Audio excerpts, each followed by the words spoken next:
Hello and welcome to Silverstone for Alpha Live's coverage of day 2 of the 750 Motor Club meeting here, the 4th event of the season for the club, and we've got a busy day of racing coming up.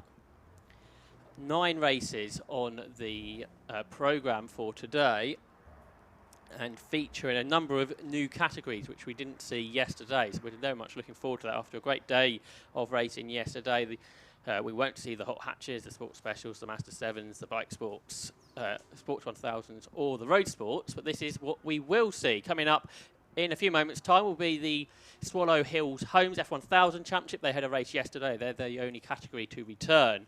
Then we will see the 5 Club Racing, MX5 Cup, the Toyota MR2 Championship and the Race Part 750 Formula Championship. So they all qualified this morning and will race once ahead of the lunch break.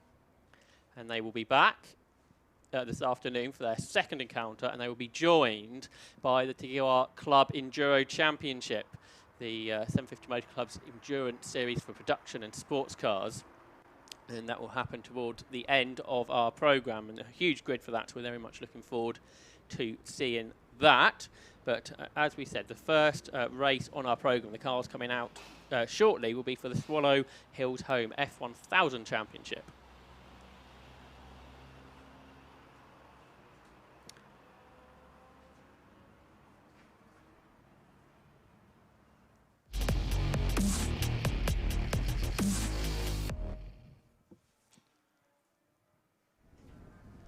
So it's round 2 of the Swallow Hills Homes F1000 Championship coming up here at Silverstone to start the day's programme with the 750 Motor Club. Qualifying has been completed here this morning for the categories that didn't race yesterday, and now we are looking forward to the first of 2 races for this category today. They had their race yesterday, which was action-packed and full of drama too, and the results from yesterday's race make up the grid, but it will be partially reversed. So the top 8 cars reversed from the results yesterday, and therefore this is how the grid looks. It will be Paul Butcher, who finished 8th yesterday on pole position, and alongside him Eddie Falkenham. On the second row will be Matthew Manette and James Hills, and on the third row Matthew Booth and Adam Walker. On row 4, Jack Tomalin and yesterday's winner, Dan Clues. Then on row 5, Alok Inyagar and Robert Bailey. On row 6, Max Winterhauser and Nikita Abrahov. On the 7th row will be Dax Ward and Al Rhodes Mays. On row 8, Andrew Wills and Peter Laig. On row 9, Elliot Mitchell and Dean Warren. So these are drivers that retired yesterday. On row 10, Dan Gore and Billy Stiles. On row 11, due to be there, Robert Welham and Lee Morgan, but I think they're both missing. And then on row 12 will be Mark Betts and Chris Woodhouse. So that is how the grid is due to line up for the Swallow Hills Homes F1000 Championship.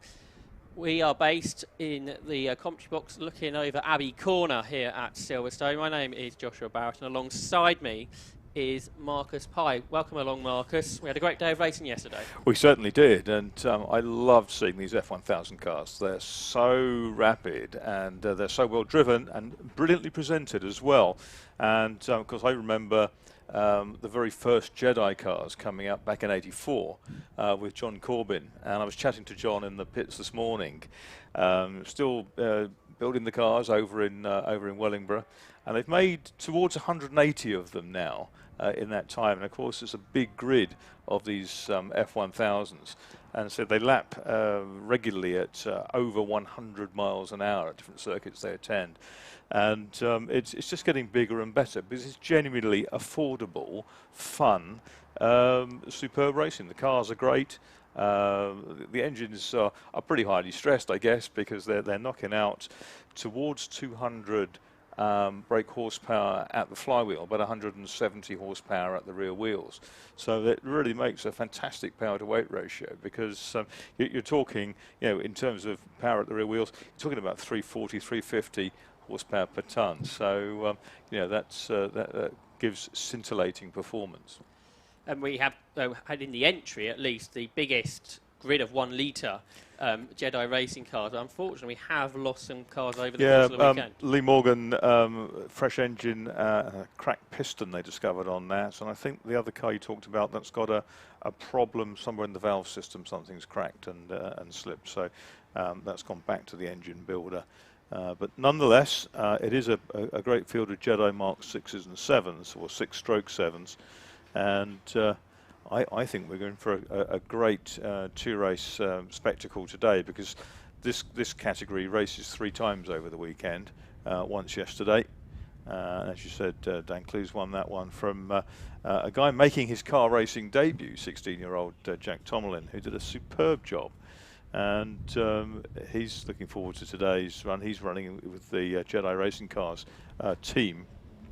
Yeah, it's the Wellham car that had a problem yesterday, and I can hear the scream of 1 litre motorcycle engines as the cars come out for this Swallow Hill Homes F1000 Championship. A real shame for Lee Morgan and Rob Wellham, because they did qualify 2nd and 4th yesterday, so they were being 2 drivers being right up in the sharp end. So a real shame for them. They'll be back, I'm sure, for the next meeting at Alton Park. But not a great way to start a shortened season, that's it for sure. Rob Wellham had so much bad luck last year, then got his first win at Snetterton in the wet. Went fantastically there, won by a long way. I remember the event very well. But so he was very much disappointed. Matt Booth, reigning champion, he said he'd done an engine on Friday. He was ready to pack up and go home, but they decided to rebuild it overnight, and that went pretty well in the race. He had a big spin, but fought back to 4th place. But the podium yesterday was Dan Clues, Jack Tomlin and Adam Walker. Adam Walker, who didn't get on the podium last season.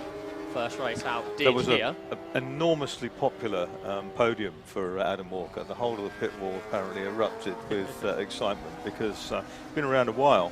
And to see one of the veterans of the series claim the podium and the trophy and the much talked about sticker they get for doing different achievements. There's race wins, there's most places gained during a race, there's the coveted 100-mile-an-hour lap sticker, which they receive when they do that for the first time, race win stickers, and hugely well organised. And Sarah Fraser, who's behind the PR for this championship, doing a wonderful job with her babies, as she puts it.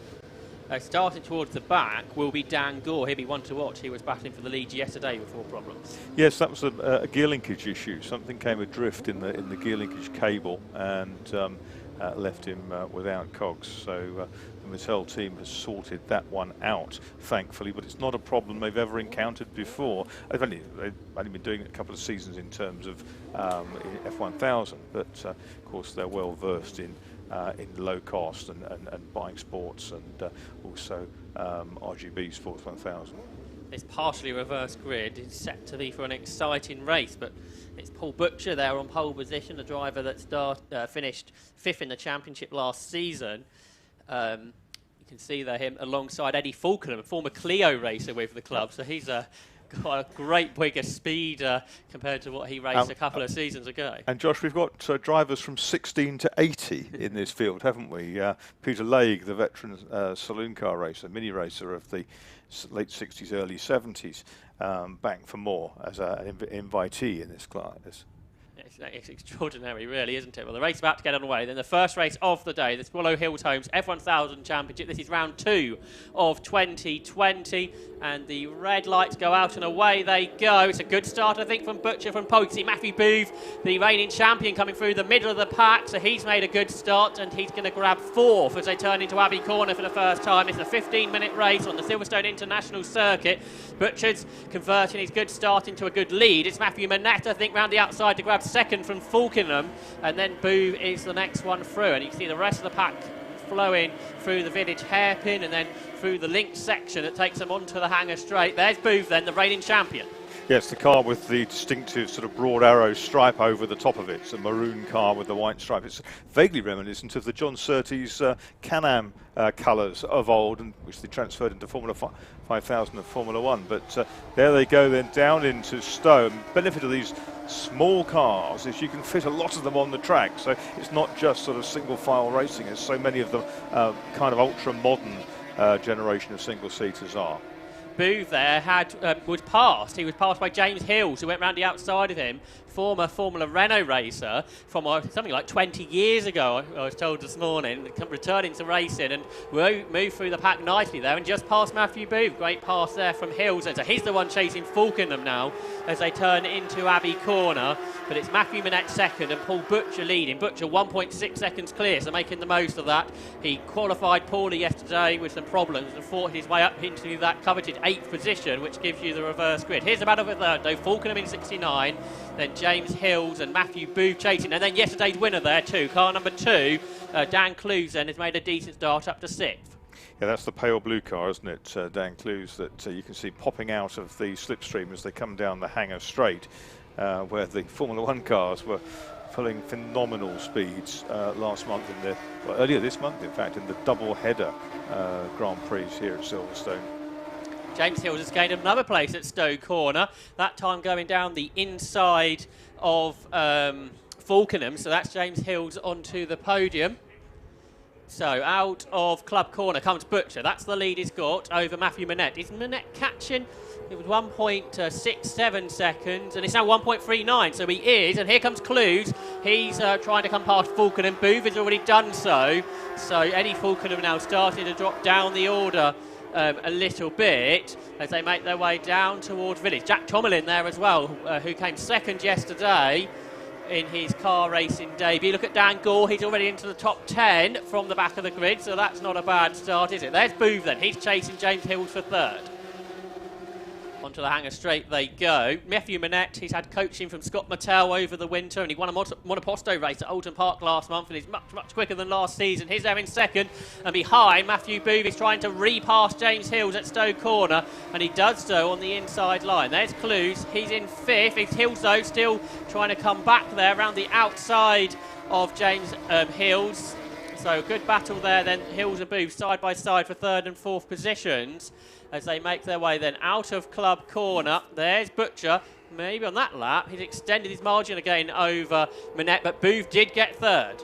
Yes, that's really brewing up behind the 2 leaders, isn't it? Because Booth now under attack from the number 7 car, which is James Hills, trying to get back, but Booth quicker through Abbey Corner, and that's actually left Hills to fend off Clues, Eddie Falkingham in 69 and Jack Tomlin in 60 coming through well.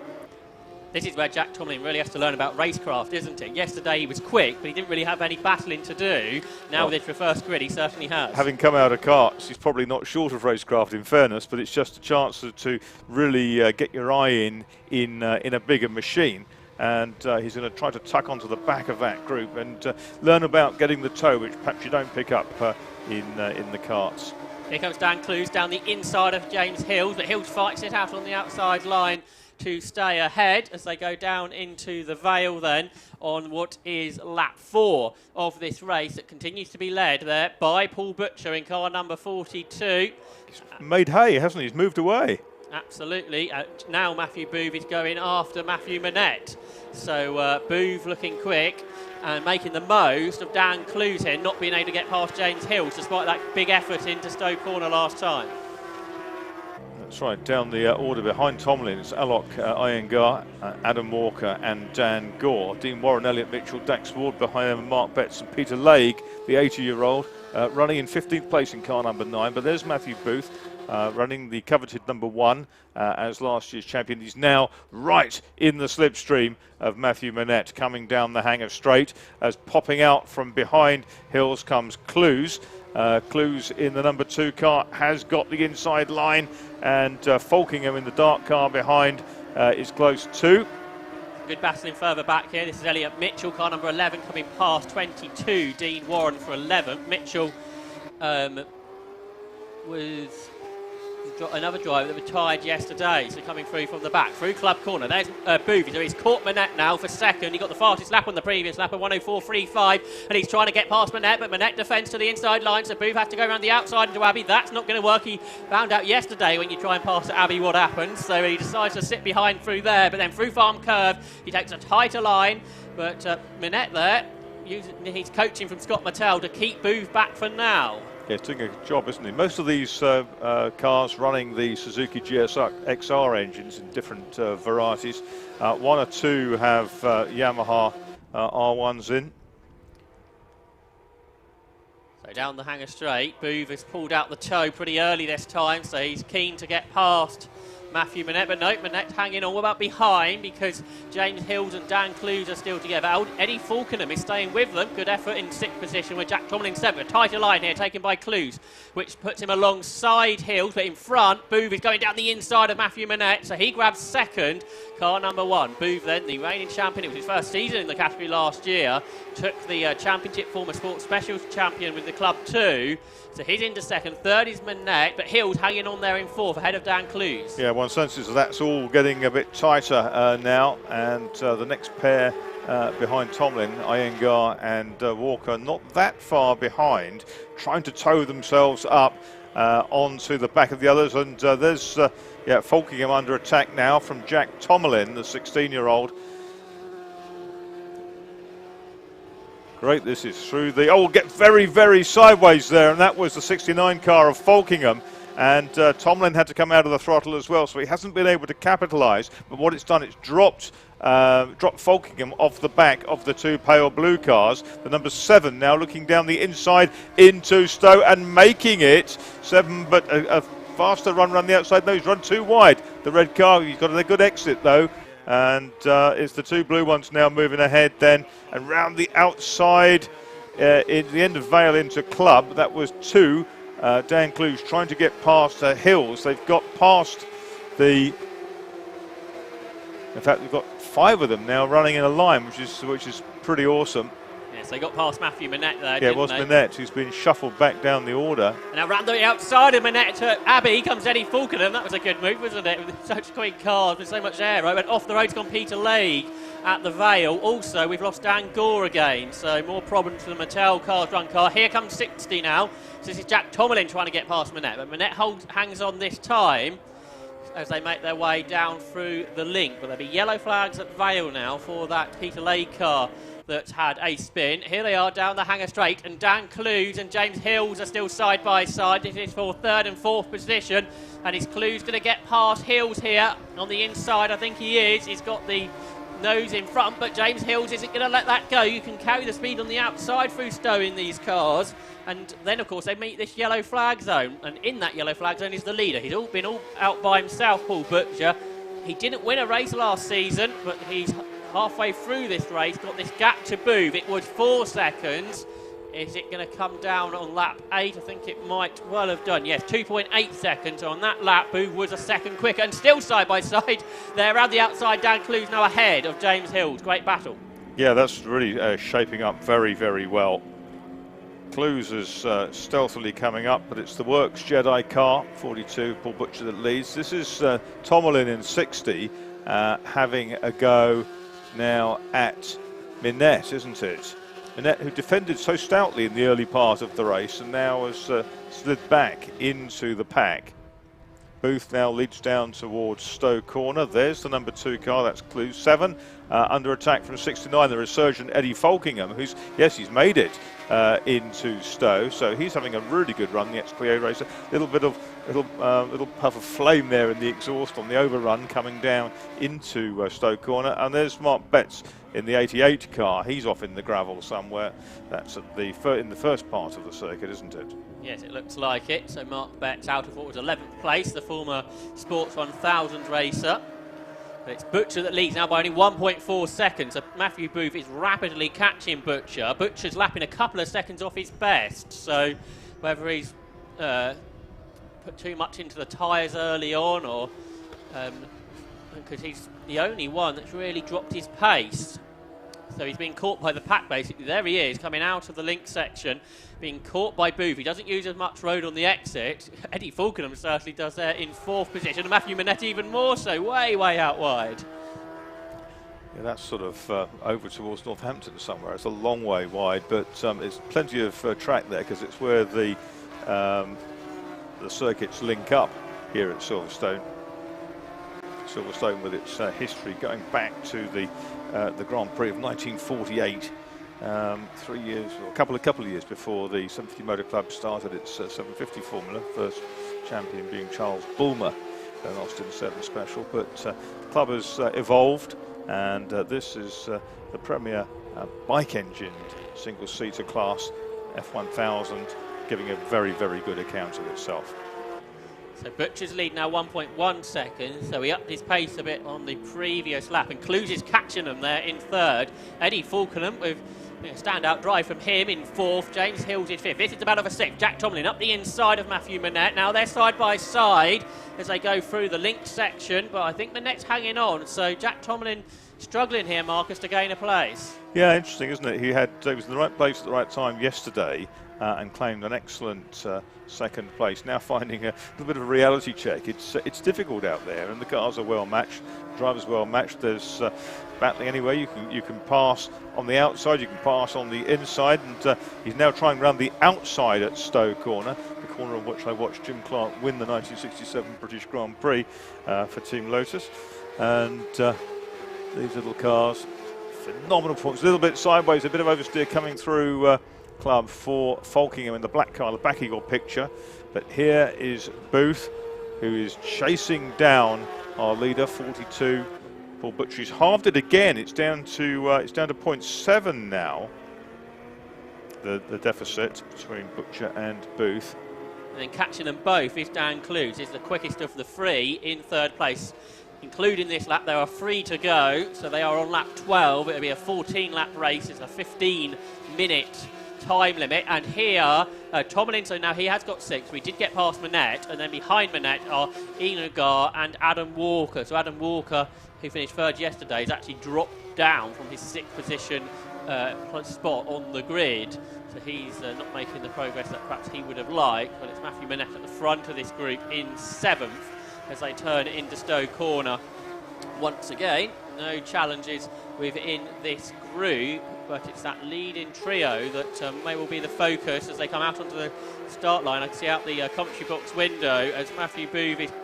This is Manette, isn't it, with Iyengar behind, and Adam Walker, I think, is in there too. It's down to a second between the top 3 now. Yeah, really tight stuff out front, and it's boiling up to a tremendous crescendo, this F1000 race, sponsored by Swallow Hill Homes. Here they are then, the top 3, onto the hanger straight for the penultimate time. Can Paul Butcher hold on? He's been out front ever since the beginning, and his heart must be beating very, very strongly now. Dan Clues was having a look down the inside of Matthew Booth as they went out of shot. So Clues trying to get second away from him as they go down towards the Vale. This is off camera screen, but it's a great battle for the lead. Here's a good battle though as Adam Walker goes down the inside of Alok Inyagar for 8th. So the leaders, though, will come out of Club Corner and start their final lap of the race, just ahead of the cars on your screen. Eddie Falkenham now pulling away from James Hills. Yeah, but you see the rear end grip of his car seems to have gone. It's now sliding more and more. Here are the leaders. He did get there. Dan Clues got past Matthew Booth into the Vale. So can Clues do it from the reverse grid to get 2 wins? He's now with Dan Clues in the 10 tenths backed Jedi.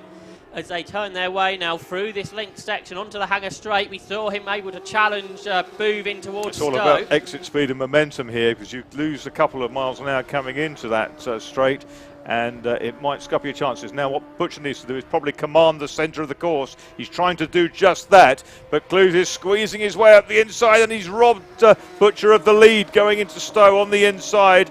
And Butcher's hung on so strongly. If he only defended a little bit more stoutly there, it might have just been the difference. But it's going to be, unless it makes a mistake just out of our sight, it's going to be Dan Clues again who does it. And Booth's got Butcher as well. Butcher trying to come back around the outside of him on the last run up to the flag, and he's going to get his nose just there, I think. Ahead, yes, it's Clues who wins for the second time. Butcher in second place, 1.65 seconds lost to the leader between the new leader between Stowe and the end. Booth third, Falkingham fourth, Hills and Tomlin 5th and 6th. Then Manette and Walker, Iyengar and Dean Warren ahead of Dax Ward and Nikita Abramov. So fantastic F1000 racing. and sets up Dan Clues for a treble here this weekend, Josh. He only won one race in the whole season last year to finish second in the championship. He's already won 2 in 2 races, so a fantastic start to his campaign. Dan Clues in the JFK Racing team. He was the runner-up in the championship for the previous 2 seasons, looking to go one better in 2020, and it's a great start. Great pace he seemed to have out there, and good racecraft too, just picking them off one by one towards the end, and he got Paul Butcher there into Stowe on the final lap of the race. So the F1000 cars will be out again this afternoon. Do get in touch with us on the social media pages, whether you're watching on Facebook or on YouTube. Do post a comment and get in touch. Lindsay Brown saying good luck to the MR2 drivers. Well, they will be out later on this morning. We have 3 further races to go this morning and then 5 this afternoon. So a busy day of 750 Motor Club racing. And for anybody joining us, Marcus, 750 Motor Club are very much a diverse club with lots of different categories and big grids throughout.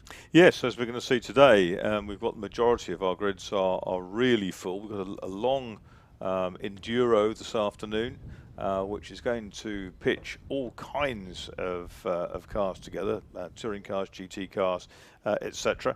And that's going to be fascinating. But meanwhile, the F1000 competitors are lining up in the pit lane, where hopefully we're going to hear from them. Yeah, so we have a third voice in this Alpha Live coverage, and it's Matt Suckling that's down in the pit lane for us this weekend. Marcus Pye alongside me, Joshua Barrett, in the main commentary box. So we just let Matt get the drivers ready. Of course, socially distanced interviews necessary in 2020. So yesterday Matt did a great job joining us on Alpha Live, and he once more will do today, I'm sure. And of course the top 3 that we will hope to hear from will be the winner, Dan Clues, Paul Butcher in second, who just kept ahead of Matthew Booth.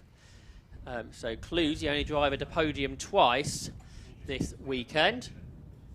So and we will see, as I say, a third race later on. That'll be set on best lap times over the course of the 2 earlier races. So we'll see if that will mix the grid up at all. But third place then in round 2 of the Swallow Hills Homes F1000 Championship for 2020 with Matthew Booth. Second with Paul Butcher.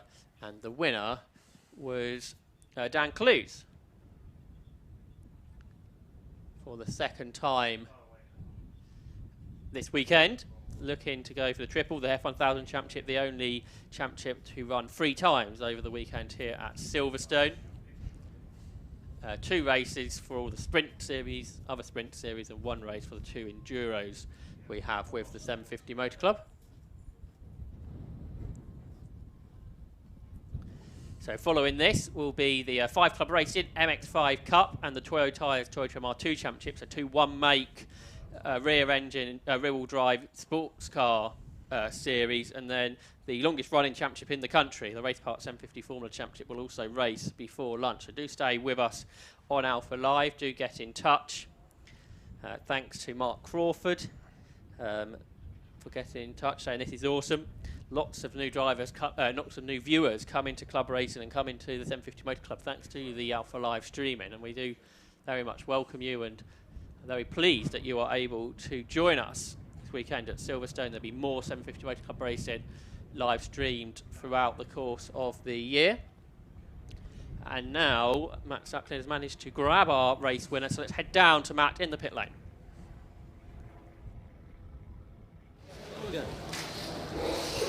Down here with our race winner, Dan Clues. Dan, that was a phenomenal drive through the field. You came from 8th on the grid up to your 2nd victory of the weekend. Well done. Yeah, I'm absolutely over the moon with that. One of the best races I've ever had. It was wicked. Quite a sort of steady away start. It was quite busy, but with the pace that we had yesterday, I thought, okay, if we can just get in some air, we should have the pace over everybody else. And here with the big open spaces of Silverstone, it's quite easy to pass people with respect to a toe and whatever else. It's not never easy, should I say, but it's easier than other places. So yeah, halfway through I thought, well, we might only be 3rd or 4th here, but then it all came to me in the last couple of laps. Paul Butcher made it hard though, didn't he, to get past him? He always does. He always does. Paul and I have raced wheel to wheel for 10 years or more now, and it's nip and tuck between us all the time. And to today I came out on top. So really enjoyed it. Great stuff. Well done, Dan. Good luck for race number 3 of the weekend. Thank you very much. We'll let you pop off now. We'll grab a quick word if we can as well with Paul Butcher in second place. Paul, come and join us over here. Many celebrations behind for our race winner. Paul, you failed to get a win last year. It was looking like you might get your first one of the year, but you just missed out there. Yeah, it was I need to go back and take a look at the data because I backed off a lot and I had too much or these guys enough. So yeah, I need to work out where the right level is, because I think that's what let them catch me up those 2 laps, and then yeah, my tyres are pretty much gone at that point. So, but still, second's not bad. I'll take that. Yeah, great performance, and we've still got one race to come. Yeah, absolutely. I'm not sure where I end up on the grid because it said on fastest lap in that race, and I don't know where I come on that. But yeah, after the Friday we had, which didn't go well at all, today's gone a lot better. Good stuff. Well done, Paul. Thank you. There we go. Paul Butcher finished in second place, and we'll get in our third place man as well, which is Matthew Booth. Matthew, many congratulations after what happened yesterday with the spin. You must be happy with third. Yeah, I've had a few right mares this week, and I'll just say hello to Lizzie and Amelia at home. Yeah, it's been a terrible Friday. Stress, working 13 hours to sort car out. Yesterday, that massive spin, but then recovering it, and then yeah, we've just started to get an understanding of new dampers and tyres. They were going off a bit towards the end. We'll have to sort pressures out, but yeah, I'm so happy with that after weight weekend started. It was almost second as well, because last corner you tried to get round.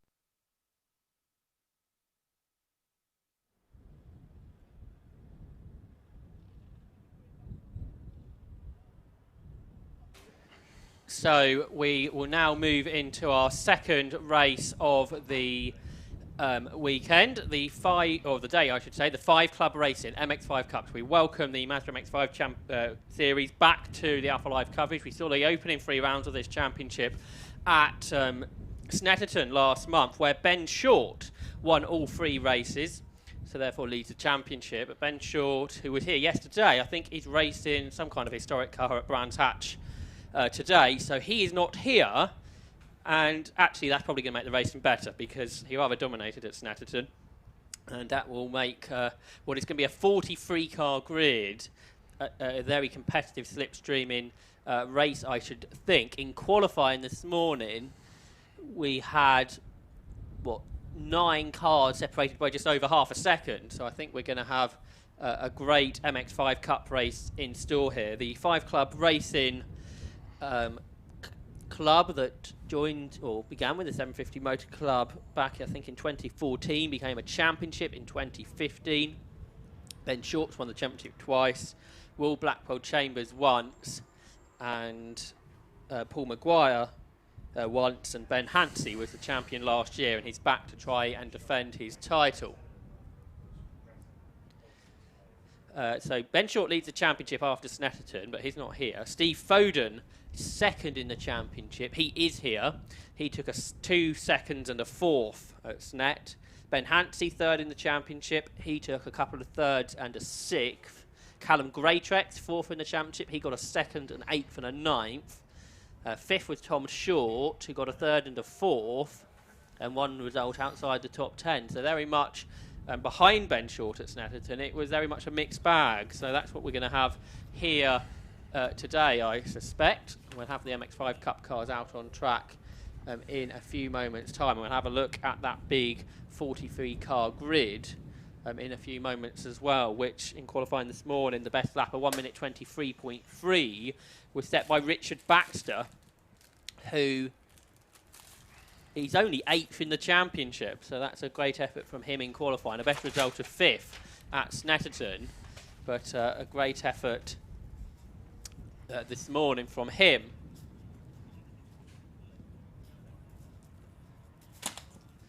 Second on the grid will be Courtney Milnes, who's made a huge improvement over the Snetterton meeting, so great effort from her to get onto the front row of the grid.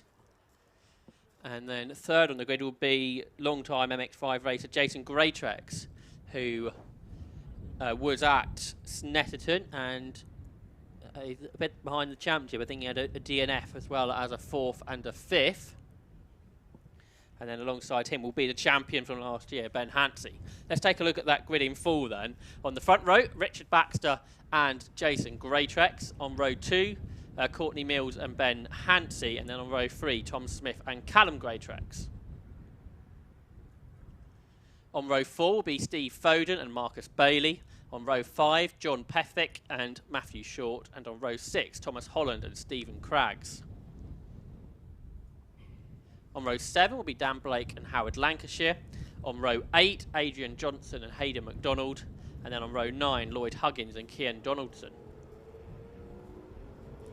On row 10 will be Stephen Robinson and Ian Tomlinson. On row 11, Tim Gray, not that one, and Alex Rivette. And then on row 12, Ryan Lovelock and Catherine Fox. On row 13 will be Sam Moody and Jason Fong, ace photographer. On row 14 will be Joe Dickens and William Pickard. And on row 15 will be David Abbott and Chris Pearson. Row 16, David Rickards and Philip Dothwaite. On row 17, Stephen Rees and Stephen Reed. Then Nicola Favot and Dale Whiteman on row 18. Row 19 will be Philip Barrett and Chris Moore.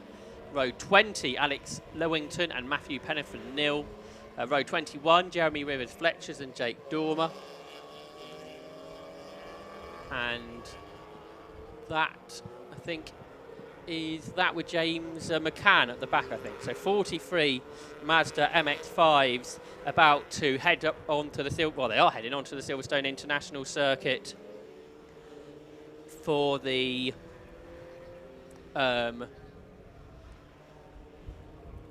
their first of two 15-minute races this weekend. As I say earlier, very competitive. This championship for the Mark 1 Mazda MX-5, the cars that were built between 1989 and 1997 with a 1.6 litre 16-valve engine. And very much an affordable way to get into motorsport, with cars available for £4,000 to £5,000. You get some privately run cars, family-run teams, and then much bigger teams like the BS Motorsport team, for example, that the reigning champion Ben Hansey drives for. But as I said earlier, 9 cars separated by just over half a second in qualifying, and Mazda MX-5 racing, Marcus, rarely disappoints. Absolutely not, and I think, as you said earlier on, it's probably beneficial to everyone today that that sort of king of the castle, Ben Short, not here, because it gives everyone else a chance and a leg up, and lets other people run at the front, which is actually quite psychologically advantageous to their ongoing seasons. So it's going to be good. But the cars are so well matched. It's all about driver ability and some tweaks that the top teams do to the cars certainly make them better. But they all help each other, and you know, it's a close-knit community with the 750 Motor Club, and that's one of the things we like so much about it.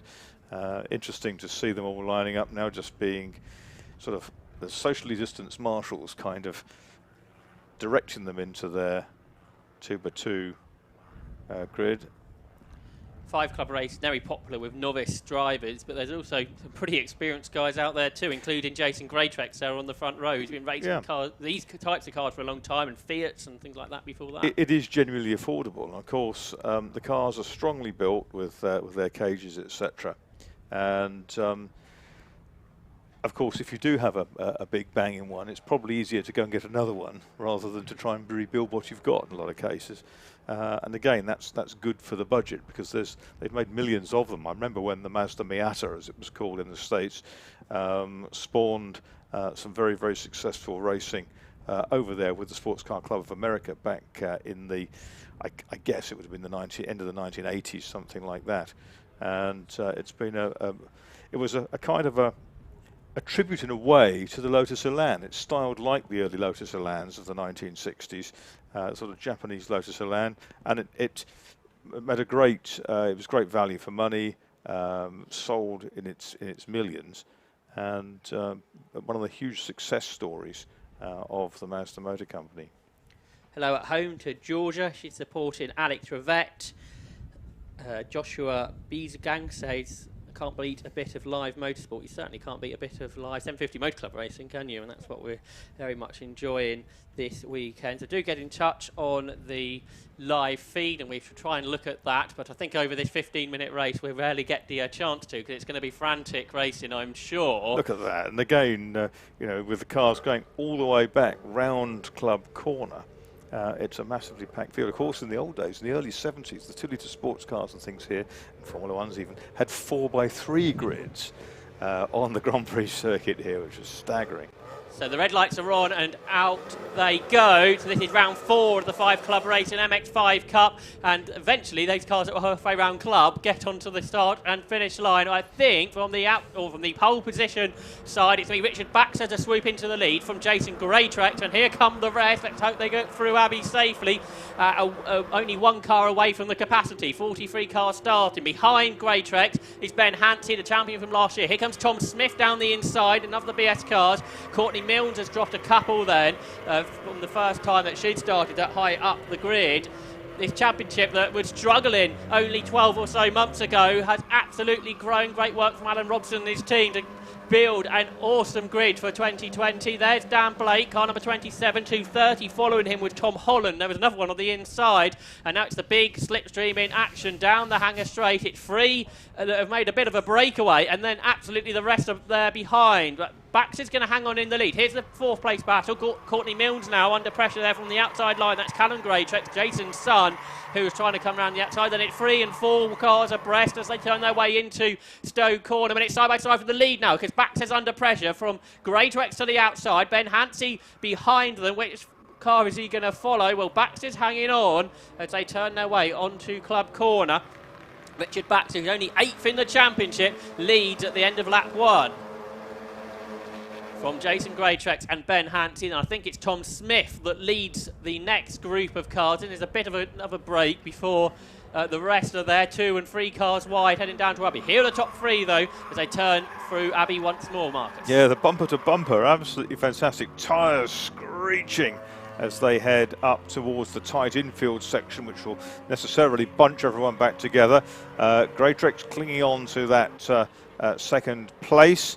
And in behind him, Hansey just trying to get a clean exit onto the hanger straight, which builds the speed all the way down to Stowe Corner as the rest of them power through.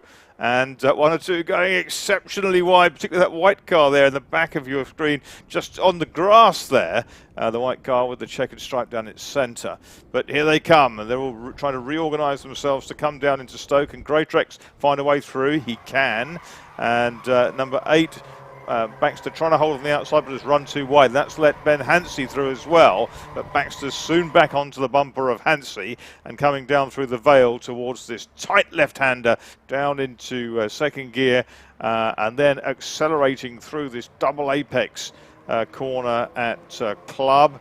Used to be a flat-out blind from Stowe to Club in the early days of Silverstone, but here they go, and this time through, all change, and it's Greytrack's at the head with Hansey and Baxter, and Tom Smith leading the next group from Courtney Milnes in the 777. There's 51 that's gone round and is beached in the gravel with the novice cross under the back bumper. That's David Rickards.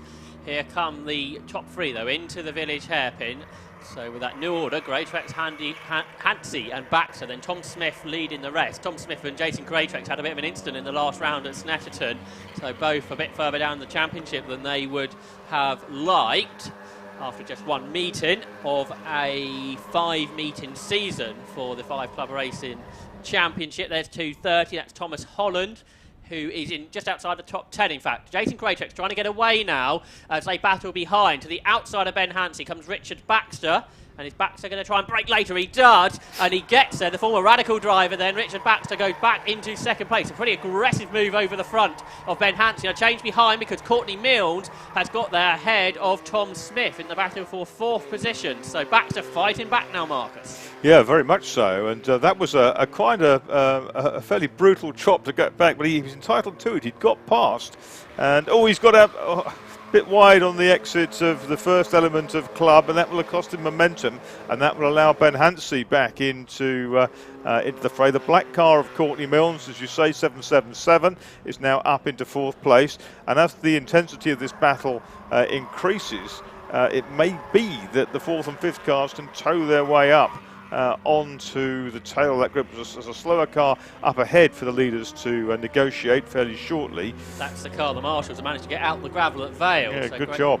So Baxter went past Greatrex into Abbey, and I think he's had a bit of a touch there, which allowed Ben Hansey now to come around the outside. We'll give the inside for the next corner. And as you say, Marcus, they're all coming back to them. So I think we've got 6 of the lead with Courtney Milnes, Tom Smith and Steve Foden, who was the only driver that was really able to go with Ben Short at Snetterton, back there in 6th position. That lower car letting the leaders through. Good driving there from him. He knows what's happening. Yes, that's always good when the driver has the mental acuity to say, you know, I'm going to sacrifice this, I'm running nowhere, I'm a lap down, so let them all go. There's Hansey squeezing up the inside of Baxter into Stowe, and the rest all trying to barrel through on the inside as well, with Courtney Milnes in there as well. And Courtney Milnes now past Richard Baxter, the other leader. Richard Baxter locks the left front wheel under braking, and he's going to lose more places as well, because the BS car 41 comes through, and that's Tom Smith. So just as Baxter had got himself back to the front, he's lost a whole heap of places by running wide there at Stowe. So it's Hansey now that leads. So he went from 3rd to 1st. Jason Greatrex into 2nd place, and then the rest of them flow in behind as they make their way down to Village. Here's Greatrex to the outside of Hansey, then Courtney Milnes 3rd, looking for her first podium in the category. Then got Tom Smith. Steve Foden dives up the inside of Baxter now, but slides wide. So Baxter comes back through, and now we have gained Marcus Bailey and Callum Greatrex into this battle. So it's 8 for the lead as they go onto the hanger straight on what is lap 5 of this 15-minute race. Yes, it's fantastic, isn't it? And it shows no signs of lessening in its intensity as the leaders come down the outside line of the hanger straight of this former airfield. Steve Foden here losing places. There's Marcus Bailey that goes up the inside, and following him or trying to is Callum Greatrex. He couldn't quite make it. So it's very low, that car, the Callum Greatrex car. You can see the distance from the sill down to the road there is less than the others around it. So that was interesting setup. He's one of the red line racing cars, and it's Stag there in 2nd place. Jason, as they turn their way through club. There's Baxter trying to recover after that wide moment. He's got to kind of settle down, hasn't he? Just relax a little bit and just try to concentrate on keeping it smooth, keeping it tidy, because we've already seen the car is prone to locking a brake in that unloaded side coming down through Vale into club. And now we've got Hansey in 1, the white car with the green and black flashes, the red and white car of Greatrex, and then the black 777 of Courtney Milnes. Doing a grand job there. Wide attack there for Greatrex. And is that going to compromise Greatrex's exit onto the hanger straight? I suspect it might. And Courtney Milnes gets right up to almost tag the back, and she ducks out from behind Greatrex, taking Smith with her on that side, and now here comes Greatrex. This is absolutely brilliant, and Baxter's back in on the fray, isn't he? Oh, 97 and 50 have had a bit of a moment, a little contretemps. William Pickard was 50, but here are the leaders. Hansey's lost a whole host of them, hasn't he? I Yeah, think Courtney Milnes did give Jason Greatrex a great big shove, and that's what gave him all the extra speed heading down bump the hanger drafting, straight. NASCAR style. Absolutely, and he's worked for them because they're now 1st and 2nd, Greatrex and Milnes, and Tom Smith is 3rd. I think he has a bit of a tag with his teammate Ben Hansey that puts Hansey out wide, and here comes Baxter then. He's going to try and pick off one of them. So just like what happened to Baxter, Hansey doesn't just lose 1 place, he loses 3 and possibly 4 by the time they get down to Abbey. We're almost halfway into this race now. Jason Greatrex leads from Courtney Milnes, then Tom Smith, and Baxter does get down the inside of Ben Hansey there. Ben Hansey, who's a much, much improved driver over the last couple of seasons, thanks to tuition from Ben Short that runs the team, as they turn now into Village, and Hansey dives up the inside over the curbs. He's sideways, he catches it though. A huge opposite lock, but don't think he actually lost a huge amount of time considering how sideways he got there, Marcus. That was quite something, wasn't it? And again, a bit of a slide from Greytrex coming onto the straight. That's going to advantage Courtney Milnes going down. And who's on Courtney Milnes' tail? It looks like one big spin here. Is it going to get as far as the gravel? No, it's not. That's up at Abbey. One of the black cars has gone around. Didn't quite pick up the number. That was Philip Duffwaite. Meanwhile, for the lead, Courtney Milnes grabs the lead into Stowe Corner. So I think this is the first time she's ever led, or certainly one of these races, but she slides out wide. So is that going to allow Jason Greytrex to come back alongside? It does. So Greytrex on the outside. You've got Tom Smith trying to follow through, another experienced MX5 racer there. Then Richard Baxter, Ben Hansey in fifth. They turn their way into the Vale then for what is lap number 7 of this race, and they will be going into the final third of it very shortly. There's Tom Smith, absolutely millimetres away from the rear bumper of the car ahead. So here they come. Who's going to challenge next in this leading group as they turn away into Abbey? It's 5 for the lead with Marcus Bailey and Steve Foden not far behind. Interesting. None of them was prepared to dive out of the slipstream there coming up into Abbey, which was very sensible because there's only one line through there when you're flat chat. Courtney Milnes still hanging on to that lead. Greytrex is second, Smith up the inside of the 41, 8 on the outside is Baxter. Baxter's managed to squeeze his front bumper ahead, if nothing else, and he has got that third place. The lock up then from Hansey in 5th place. Now Hansey comes down the inside of 41. Smith, the car's got a few bingles down the side, I see that 41 car. And onto the hangar straight they come. This is anyone's race, isn't it? Absolutely fantastic, Josh. Yep, absolutely is. We suspected it might be. It's certainly delivering. So can Greytrex fight? No, I think he just given perhaps a bit of a push then. No real challenge into Stowe up front. Maybe waiting for that last lap of the race. It's going to be an important lap. Baxter, though, he's keen to try and pass. That's so he's passed Tom Smith already, and now he's coming past Jason Greytrex for second, round the outside into the Vale corner. Maybe not. The red line car comes back. And this is interesting because the more they battle, the more Courtney Milnes extends what looks to be, by this race, it stands at least quite comfortable half a car length lead. Just fantastic stuff. Here comes Baxter looking up the inside into Abbey. There's not room to go through there two abreast, as we've explained. But Baxter's got some good momentum, certainly on the exit of the corner. The next two are nailed together as if by a bungee cord.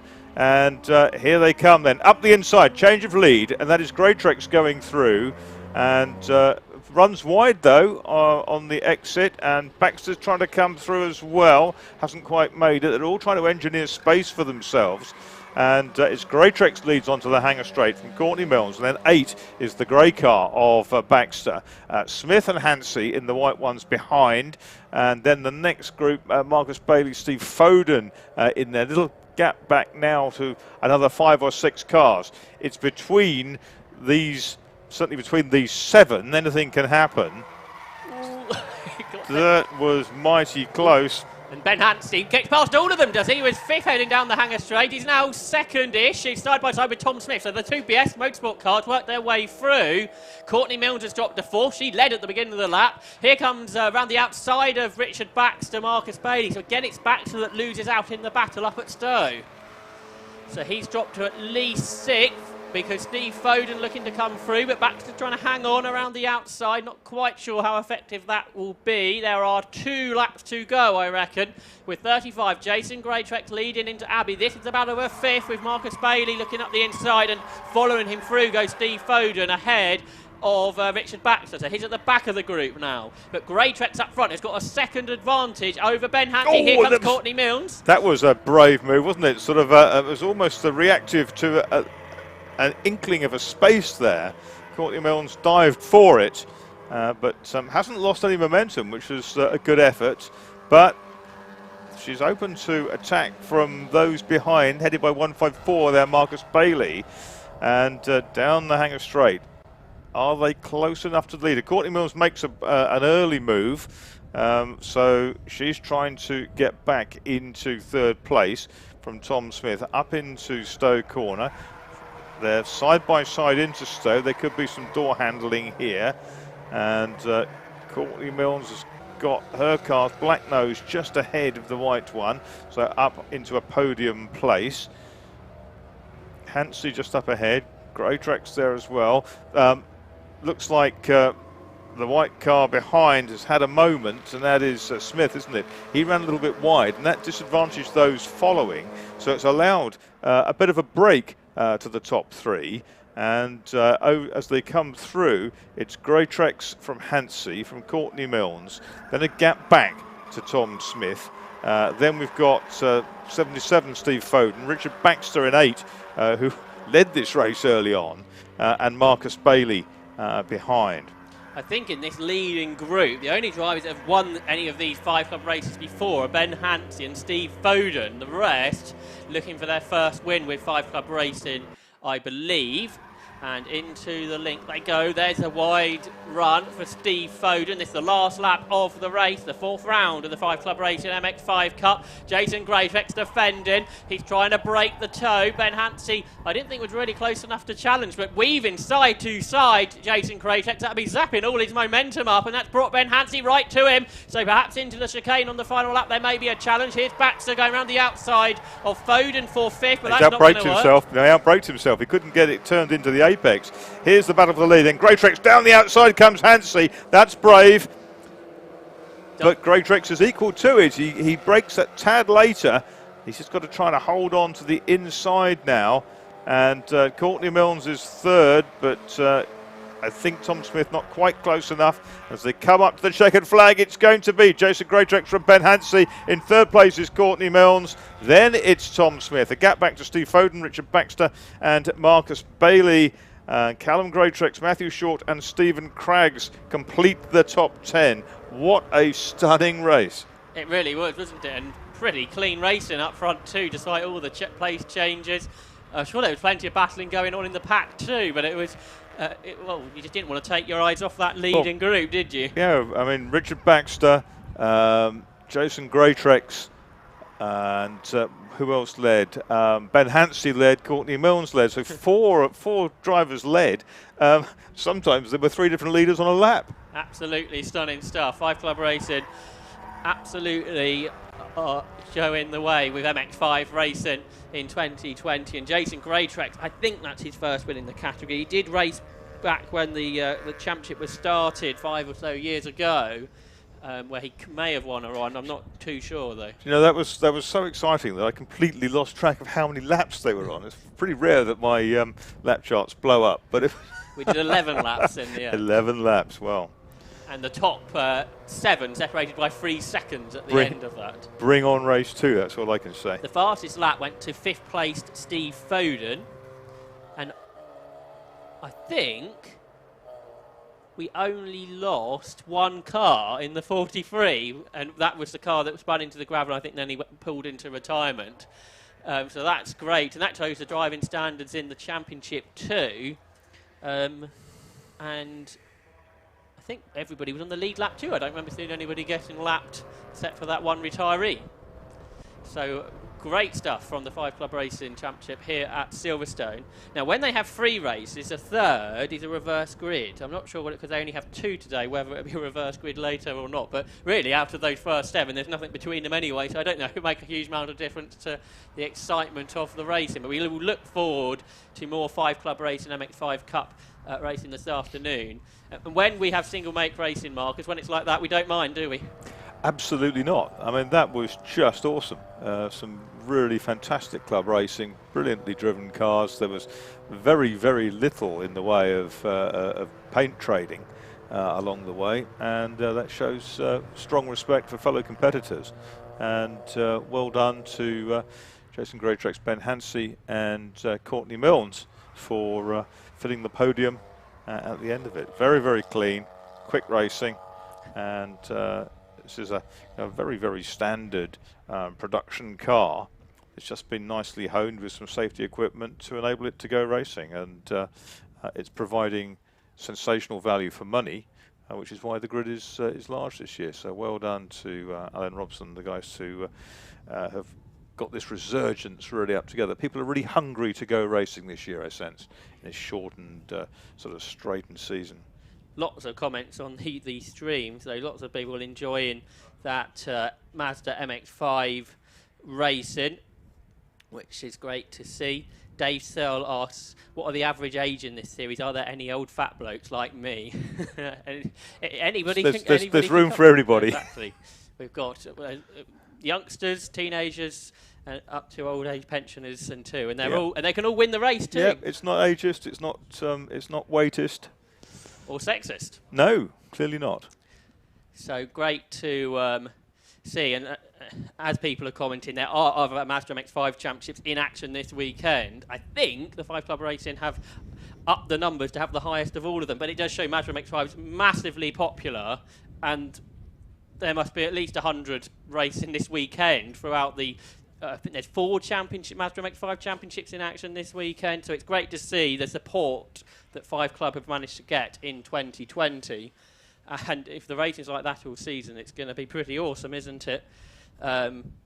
We've got further rounds to come this season, as well as later, at Castle Combe, Mallory Park and Donington Park. They're not bad slipstreaming circuits either, are they? Absolutely not. When's the next one, so Josh? Castle Combe, which I think is on their finals weekend, which is now a 2-day weekend in September. Then Mallory Park in October, and Donington Park in the middle of November. So that's going to be an exciting end to the season, I am sure. But down in the pit lane is Matt Suckling with our top 3. Dan here with Jason Greatrex, then winner of our first MX-5 race of the day. Jason, that was a fantastic battle out front, and well done on your first win of the year. Brilliant, thank you. At Snetterton, last time out, our engine was a bit underpowered. We've done a lot of work. Big thanks to my father. Put a lot of hours in over the past month to get the car where it needs to be, and it's there now. It's not a good idea being in front at this track because you just get swamped by everyone from behind, but I managed to pull a gap a couple of laps from the end and just keep it to the end. If there was another lap, they probably it could have mixed round again then, but good race. It's a great circuit though for slipstreaming, as we saw down the Hang Straight. It's good for the spectators, but obviously there's not many here at the moment. But yeah, as far as the racing goes, you don't know where, even on the last lap, if there's a trainee, you could end up in 5th place easily on the last lap. So yeah, real good race. Good stuff. Well done, Jason. Good luck for race number 2 as well. We'll bring in Ben Hansey very quickly as well for 2nd place. Ben, great race. How did you find that? Oh, that was an awesome race. Silverstone, you always know that you're never going to get away and run and hide. And when I got out front early doors, I thought, this is too soon. Looked at my mirrors going down Hanging Straight and saw a train coming by, and I was like, that's 4 cars past. This is going to be interesting. Managed to sneak by into Stowe up into 3rd, and then tagged on the back of Jason down in the complex here, and it's like, he's a wily old fox. I've been doing this a few years, but he's got a few more years on me, and it's like there's no getting past him without throwing some tricks, and we run out of time. But excellent race. Good stuff. Well done, Ben. Good luck for race number 2 as well. And Courtney will bring you in as well, our 3rd place finisher in that race. Courtney, well done. Very quickly, how was the race for you? It was really good. It was really good. It was a lot of change of places. It was very sweaty as well. But no, I'm really happy about how it came out in the end, definitely. So fingers crossed for the next round. Good stuff. Well done, Courtney. There you go. Courtney finishing in 3rd place. 2nd place for Ben Hansey, and a winner for the first MX-5 race, that of Jason Greatrex.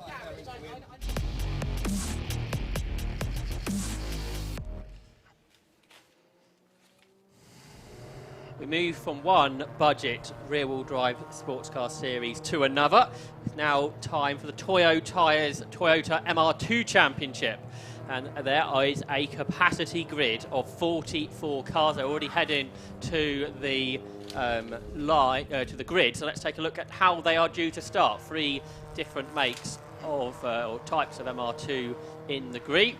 The Mark III car of Sean Traynor is on pole alongside the Mark II of Nick Williamson, so nothing between the 2 different types of car. On row 2, Aaron Cook and Ali Topley, and on row 3, Tom Mailings and Paul Cook. On row 4, we will see Ben Rowe and Paul Hinson, and on row 5, Peter Higton and Adam Lockwood. Row 6 will be Mick Nichols and Lee Brown. On row 7, Dan Bryant and Neil Stratton.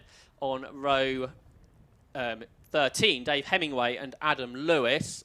I think Hemingway, the first of the Class A cars, the Mark 1s. Then Graham Mailings and Rides Dorman on row 9. On row 10, Tim Heron and John Wilson return to the series, former winner Wilson. Then Luke Carter and Michael Japp on row 11. Then row 12, Maxine Nichols and Larry Andrews. Row 13 is David Mustard and Phil Collins. On row 14, Andrew Strange and Daniel Sylvester. Then Georgios Georgios and Gary Patterson on row 15. via Aldridge and Oliver Aldworth on row 16, row 17, Jim Mew and Martin Grist. Then on row 18, Mike Nash and Gareth Baxter. Row 18, 19 even, will be Daniel Farmer and Simon Quinn. Row 20, Nick Emily and David Rowe. Then we have Wayne Lewis and Stuart Brealey on the penultimate row of the grid.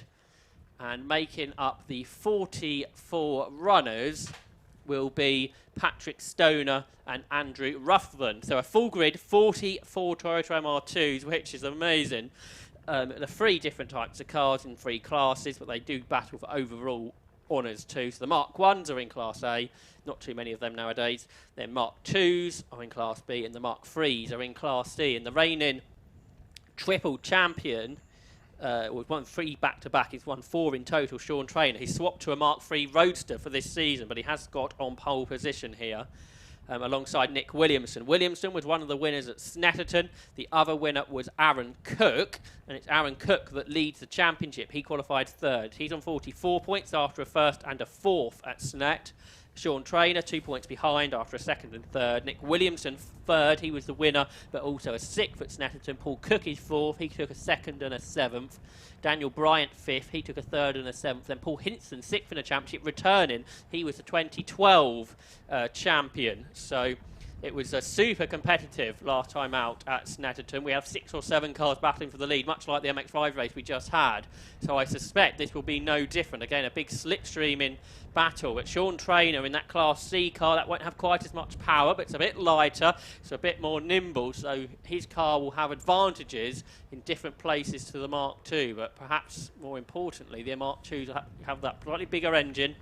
They have the 2-litre, 170 brake horsepower engines compared to the Mark III's 1.8 litre 140 brake horsepower, something like that. But the red lights are on. This is round 3 of the Toyota Mark II Championship, and it gets underway then. The pole man starts on the outside line here at Silverstone. That's Sean Trainer then, Nick Williamson alongside, and they are absolutely side by side as they turn into Abbey for the first time, and Trainer on the outside line just about has it, and then the rest of the field flow through. All 44 of them, the most cars you can start on the Silverstone International Circuit. So Trainer leads for 2nd. Up the inside comes Ali Topley. He locks up though as he gets alongside Nick Williamson. Here come the rest. There's Dave Hemingway in one of the older cars, the Mark 1, and the rest of them are making their way into the hairpin safely, which is good to see. Here come the leaders then. Trainer trying to make a break before they get onto the long straight. There's another of the Mark III Roadsters. That's Tom Mailings. Alongside him, former champion Paul Hinson, returning to the category this year. One car over the grass in the background, but that gets back on. I think Trainer's got enough of a gap to hang on down towards Stowe as they battle behind. Nick Williamson trying to hold back the Topley car. They're 4 abreast here pretty much, with Paul Cook just about ahead of 2 Ben Rowe, and then Tom Mailings on the outside as they turn through. Some great racing, and now a challenge for the lead. So Williamson has got close enough. It's almost 3 abreast as Alistair Topley looks to the outside of Nick Williamson and Sean Trainer. Williamson got a bit sideways as he turned into the corner, so Trainer hangs on, but that bigger margin he had earlier is absolutely gone. And here comes Topley up the inside of Williamson. Don't think Nick Williamson was expecting that, and squeezes Topley towards the curb on the inside. Williamson's out wide. He puts the wheel in the gravel, so that's going to drop his momentum down the straight. So it will be Trainer that leads across the line at the end of 1 lap. It's 2nd now for Topley. Here comes Paul Cook. He squeezes between Williamson and Aaron Cook to go 4th. That was a pretty impressive move into Abbey. A pretty frantic first lap there, though. Yeah, absolutely incredible, isn't it? And that later Roadster, as you say, a lighter car with little less engine capacity, has the agility in some parts of the circuit, but not quite the grunt when it comes to the straights. Sean Trainer doesn't run the number 1 as champion, does he? We sticks with his number 27, the old Gilles Villeneuve number. Off the road there was 96 Aaron Cook, the championship leader over the grass. So he's going to lose places. He's lost out to Paul Cook at the beginning of the lap, and now Tom Mailings and Ben Rowe trying to come through. So it's a 3-car breakaway. Trainer, Topley and Cook, and a big touch there, and Tom Mailings gets sideways. I think Ben Rowe, it may have been, tagged him. Paul Hinson's involved in that too on the inside line. And he gained 1, maybe 2 places, but that was pretty frantic. Yeah, here's that lead group. The trio comes into club for the 2nd time. Still it's Trainer, and now the boot's on the other foot between 41 Topley and Williamson. This time Williamson looked at the inside, wasn't quite close enough to put his car onto the apex. In fourth place is Aaron Cook by the looks of things. Paul Cook now. Paul Cook in the silver car with the yellow back, and then it's Aaron Cook in the rogue coloured car. There's Dave Hemingway, the leading Mark 1. You've got the Mark 1, Mark 2 and a Mark 3 in there, so the three different ages of Mark 2, and I think Hemingway was out over the grass there, but let's look a bit further forward. There's Mick Nichols trying to come around the outside of Daniel Bryant. Here you've got 84, one of the Mark 3 rotors, that's Neil Stratton, who's moved up from a Mark 1. He's side by side with Dave Hemingway. Around the outside there comes 39. 39 is Adam Lewis. He's on the inside of Hemingway now as they go through the link. We've also got 28 involved in that. That is Phil Collins. And then 72, that looks like the Sean Trainer car. Oh, certainly in that livery. And that's John Wilson, who returns, the former winner back at the beginning of the decade. And there is Wilson then popping out of the toe, trying to get ahead of Hemingway and ahead of 28 to the Phil Collins car. So battling all the way through the pack once again. 55 Hemingway in that early Mark 1, hanging on really well. He's 15th in this 44 car field. So strong effort. 84, another of the Mark 3s. That's Neil Stratton there, ahead of the Lewis car 39. Across the line at the end of 3 laps of this 15-minute race. Sean Trainer does the best lap of the race, 1:21.09, which is a couple of attempts off of his own lap record, but when he was in a different car, it is quicker than we've ever seen a roadster go around here before. 4 attempts quicker than Jim Davis managed, a former champion, 2016 champion. Yeah, Jim Davis was kind of one of the pioneers of running the Mark 3, wasn't he? Came in, wasn't one of the earliest, but he came in after that, having done really well in a Mark 2. One of them there on the 2 wheels on the grass, that's Tom Mailings. Now we're flashing his lights. That's that Paul Hinson. Paul Hinson, who won the championship back in 2012. Oh, there's been an incident here. That's 70 with big damage to the rear. Yeah, that's Stuart Briley. That's quite badly damaged, rear corner and the rear bumper hanging off, but it's taken a good old whack. So it's Mailings and Hinson side by side here. The inside for Paul Hinson. You've got Ben Rowe behind. Good to see his car back out. He had a big incident at Snetterton where there was a bit of a concertina effect, and Mailings up over the curbs. He's launched the car into a spin. That meant Ben Rowe had to go off-road, and there's the damaged car that's parked. That's on the Grand Prix circuit, isn't it? That's at Beckett, so that's actually not in the middle of the road as it may look. I think that's quite a way off, and as I say, on the Grand Prix circuit. And there's the other car involved. It's Crabbin. That's 48, I think, and that's Mike Nash. So I think they were the 2 cars that came together down at the hairpin on the previous lap. Side by side, a couple of the Mark 1s here. That is Gareth Baxter and Daniel Farmer that have got themselves together, but they're also involved with a Mark 3 roadster, that being Patrick Stoner. Again, I think he raced a Mark 1 in the past. So a lot of the Mark 1 drivers upgrading this season to a newer machine. Here are the leaders then. It's Sean Trainer that's hanging on ahead of Alistair Topley, and then in 3rd position is Nick Williamson. Topley only 8th in the championship. He got involved in that incident with Ben Rowe at Snetterton, but Topley was the runner-up last year to Trainer in the championship. Williamson, who was a winner at Snetterton, is alongside Topley, coming down, or trying to get alongside and coming down into the Vale. Couldn't quite manage it though. But these 3 a long way now ahead of the rest, and the rest headed by Paul Cook, a multiple winner in the category. Yes, they've done well to eke their way clear of the rest, but there's nothing much between the top 3. But as you can see, there's the 4th place man, Paul Cook, coming into our view. Oh, that's Higton, number 4, running 7th it was. And he's now scrungling over the grass. You lose a rather lot of places in this, don't you, if you have an off? Down into the village hairpin, halfway through the race now. Same order, up front, Trainer, Topley and Williamson. Then Paul Cook is fourth. In fifth is Aaron Cook, sixth is Paul Hinton, seventh Adam Lockwood, going pretty well, eighth Daniel Bryant, ninth Ben Rowe after he had to take that avoidance, and 10th for Mick Nichols. In the two mailings, down ahead of Son, 11th and 12th after Tom's pretty dramatic moment up there at Club, a lap or two ago. Challenge for second, the best of the Class B cars. Nick Williamson looks up the inside there of Alistair Topley and goes through. So Williamson did that pretty well to get a place, but that's just allowed Sean Traynor to break away a little bit, I reckon. Down into the chicane they come then. Can Topley fight back? I don't think so. I think he's going to sit behind. And is he going to be able to fight back perhaps on the exit of Club Corner? No, Williamson seems to have the better of him. Now we shall see if he has the pace to go after Sean Traynor. Yeah, the gap's gone out quite dramatically between the leaders. It's now 1.47 seconds between Traynor and Williamson, so more than doubled. Topley third, 4/10 down.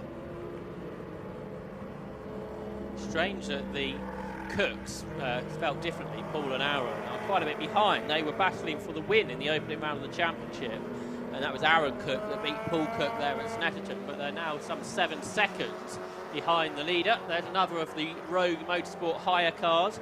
That is driven by Larry Andrews today, and he's being challenged by one of the Mark III Roses. That's Daniel Sylvester. Both cars, all four in that battle, all with novice crosses on the back. So great to see more and more people getting involved. Yeah, very encouraging. And big field. Got the real experts up towards the sharp end. Sean Traynor, obviously past master, still exercising such speed.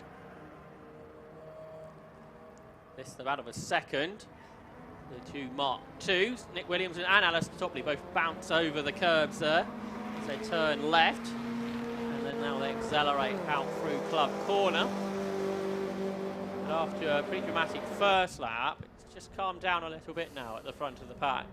Behind, Paul Cook just gapping Aaron Cook. Good to see now Paul Hinton going after them. Paul Hinton, whose best result at Snetterton was a 5th. He's 6th at the moment, but he is catching Aaron Cook there in front and just did a PB, a 1:21.3. Yeah, he does look like he's on a charge. That's the car on the back of the screen. It's the dark car with the yellow stripes up over the wings. Nicely turned out car, the 26 there of Paul Cook. He also racing with the 750 Motor Club in the BMW Car Club Racing Championship, which was at Brands Hatch last weekend, where he took a class win. There's Hinton. Good to see him back. Back in 2012, he beat George Robinson and Matt Palmer to the championship. And that's very much a trio now. The Cooks and Hinson. The two cars behind are both Mark I graduates. Adam Lockwood has chosen a Mark III and Daniel Bryant has chosen a Mark II. Aaron Cook stuck his nose just up inside Paul Cook there into Stowe. Wasn't close enough, but what it has done, it's allowed Hinson to get that little bit closer, and it's equidistant now between second, third, and first and second cars in this trio. Across the line they come to complete 8 laps of this race. Here comes Paul Hinton up the inside of Aaron Cook, and he doesn't quite make it. Difficult because you touch the curb there, you can destabilise the car on the inside of the corner and flick yourself wide. He didn't make that mistake. He kept it all very neat and tidy. Here comes Hinton then up the inside through the King. That's a decent move, but the outside then for the Link, the right-hander that takes you back onto the Might get the cut back here, but he's got to know there's the car between him and where he wanted to be. Bumps down the grass on the outside, but he does get his nose ahead, but he might sap momentum. I think it will, and they are pretty much abreast down the hanger straight. This time, though, he has got ahead. So Hinson up into 5th. Aaron Cook trying to run around the outside of him down towards Stowe as Paul Cook makes his escape in the sort of gunmetal car with the bright yellow rear end. Down into the Vale then, and Cook tries to get a tighter exit to give him a better run through the right-handed element of the corner. Try and get on the power earlier to give him momentum all the way down towards Abbey. But he's in the toe now. That's what allowed Paul Cook to get away. And then behind them, a good battle. You've got Adam Lockwood with Daniel Bryant coming up the inside of him. Bryant going for 7th, and he will get into 7th place. He finished on the podium at Snetterton, first podium in the championship for him last month. Here comes Aaron Cook back to the outside of Paul Hinton. Oh, a big moment now for Daniel Bryant, all locked up and spins off the road. Cook's first though, and before the car's gone completely around, it's back pointing in the right direction. So that gives Adam Lockwood 7th place back and will promote Ben Rowe into 8th, and I think Bryant recovered in 9th before Mick Nichols got there. So here's Hinton now back under pressure from Aaron Cook, who sits in the toe as they come up towards Stowe Corner. Hinton on the inside line, just protecting the inside there to keep Cook at bay. There will be one further lap to go by the looks of it at the end of this. There's Maxine Nichols, she's had an off. She was running in 23rd position before that, down the village. Here's a battle for 5th though, as they make their way through and out of Club Corner.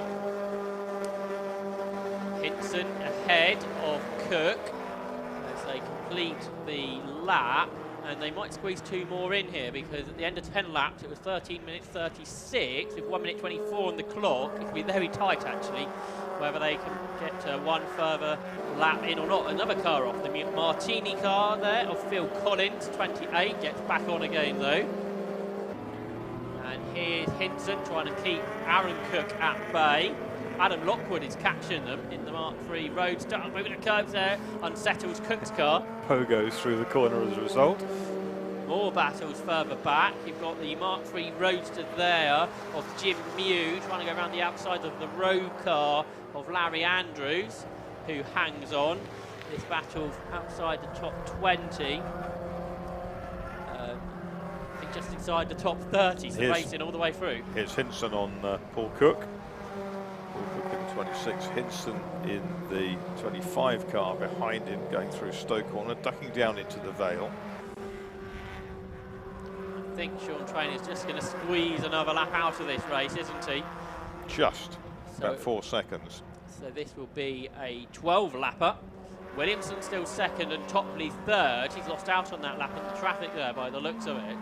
And then a big gap to the rest of them. Really strange that Paul Cook hasn't got the pace here today at Silverstone. There's the leader though, Sean Trainer. We haven't seen much of him for the last few minutes. But looking for a win in this Mark III Roadster that he debuted at the end of last season at Oulton Park. Here is Topley, he's just got past that slower traffic in 3rd. And then a gap back to the rest, the Paul Cook, Paul Hinton and Aaron Cook and Adam Lockwood battle. But in this race, Trainer's lapped quite a few cars. Just wanting to get past them smoothly. Coming down towards Stowe Corner then on this 12th and final lap of the race. He turns it into the right-hander. At Snetterton, he took a 2nd and a 3rd. Oh, no, one of the Mark 1s have had a big old moment there. That was 14. That was Gareth Baxter, who slid wide at Stowe. But Sean Trainer in round 1 finished 3rd. In round 2, he finished 2nd. And in round 3, he's going to be the winner of the Toyota MR2 Championship here on the Silverstone International Circuit. He takes the checkered flag then and wins. 2nd place will be Nick Williamson for his 2nd podium of the year. And in 3rd place will be Alistair Topley, who takes his first podium in 2020, the runner-up in the championship in the previous year. And look at the 4 cars battling for 4th place. Paul Cook just about hangs on, but that was a close finish. Just ahead of Paul Hinton, Aaron Cook and Adam Lockwood. I don't think they changed places, but there were just 0.6 of a second between them at the line. Ben Rowe hangs on to 8th there, I think, just ahead of Daniel Bryant.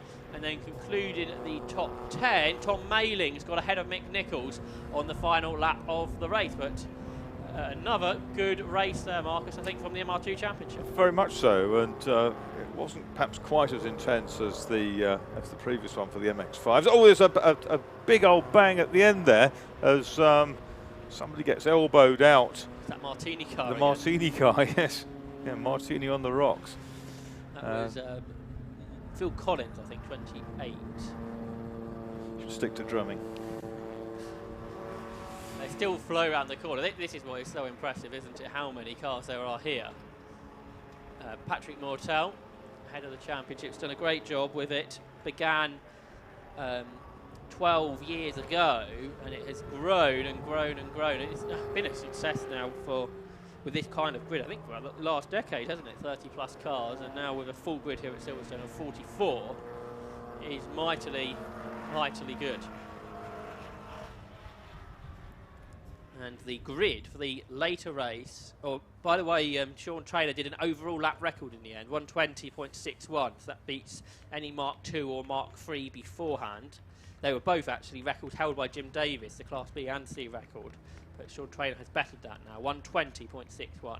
But we will see these out again later, and the later race is set by the grid position set by the fastest laps of this race, and it was Traynor who got the best lap by 4/10 over Williamson and Topley. So the top three will be the same as we finish. But I think Daniel Bryant got the 4th quickest lap, so he'll start much further up the order. I do like this method, Marcus, of setting grids by the fastest lap of the race. It sometimes mixes things up a bit. You know, it's quite interesting. It's something that happens quite a lot in New Zealand.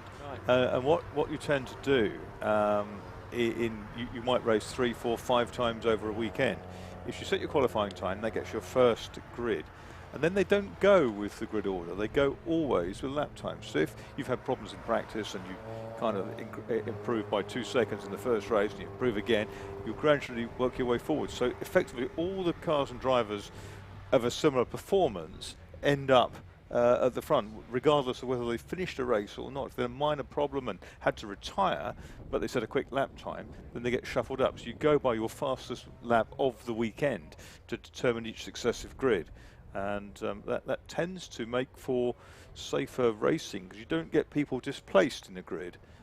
So quite an interesting thing we picked up over there. I think as well, it means the 2 grids generally aren't the same. When they do this first and second best lap from qualifying, generally the 2 lap times are fairly similar and the grids are fairly similar. You sometimes see drivers flick from one side of a row to the other, don't you? But not very often do they move up significantly. But this can tend to mix up, because if you're battling all the way through the race, you may not have done as good lap as perhaps somebody a bit further down. So I do like it.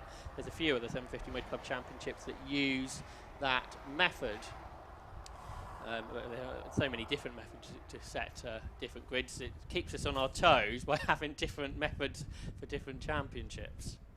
So I think all the cars there have returned to the pit lane now, and I think 39 of them got to the end. So again, a pretty good finishing rate, despite all the action. At the top 3 were Sean Traynor, Nick Williamson, Alistair Topley. The Class A winner, unsurprisingly, was Dave Hemingway, but he did drop to 20th in the end, so a few positions down, but great effort in a much lower powered car. Marshall's going to work to clear up a bit of gravel on the road ahead of one further race ahead of lunch, and that will be the Race Park 750 Formula Championship. And then everything that races this morning we will see again later on today. So with the new COVID 2020 policies, generally keep one group of people in the paddock one day and then a new group of people on day 2. So it's almost like 2 different race meetings each day. Just the F1000 Championship this weekend racing over the 2 days. Hard-working marshals, socially distanced, and great to see so many of them here, because this weekend is massively busy. You've got the British Touring Car Championship, you've got the Masters Historic, and a number of other club races all through the UK, Marcus. And with these a tightened schedule, everyone trying to fit in as many races as possible into the second half of the year. Very much so, yes.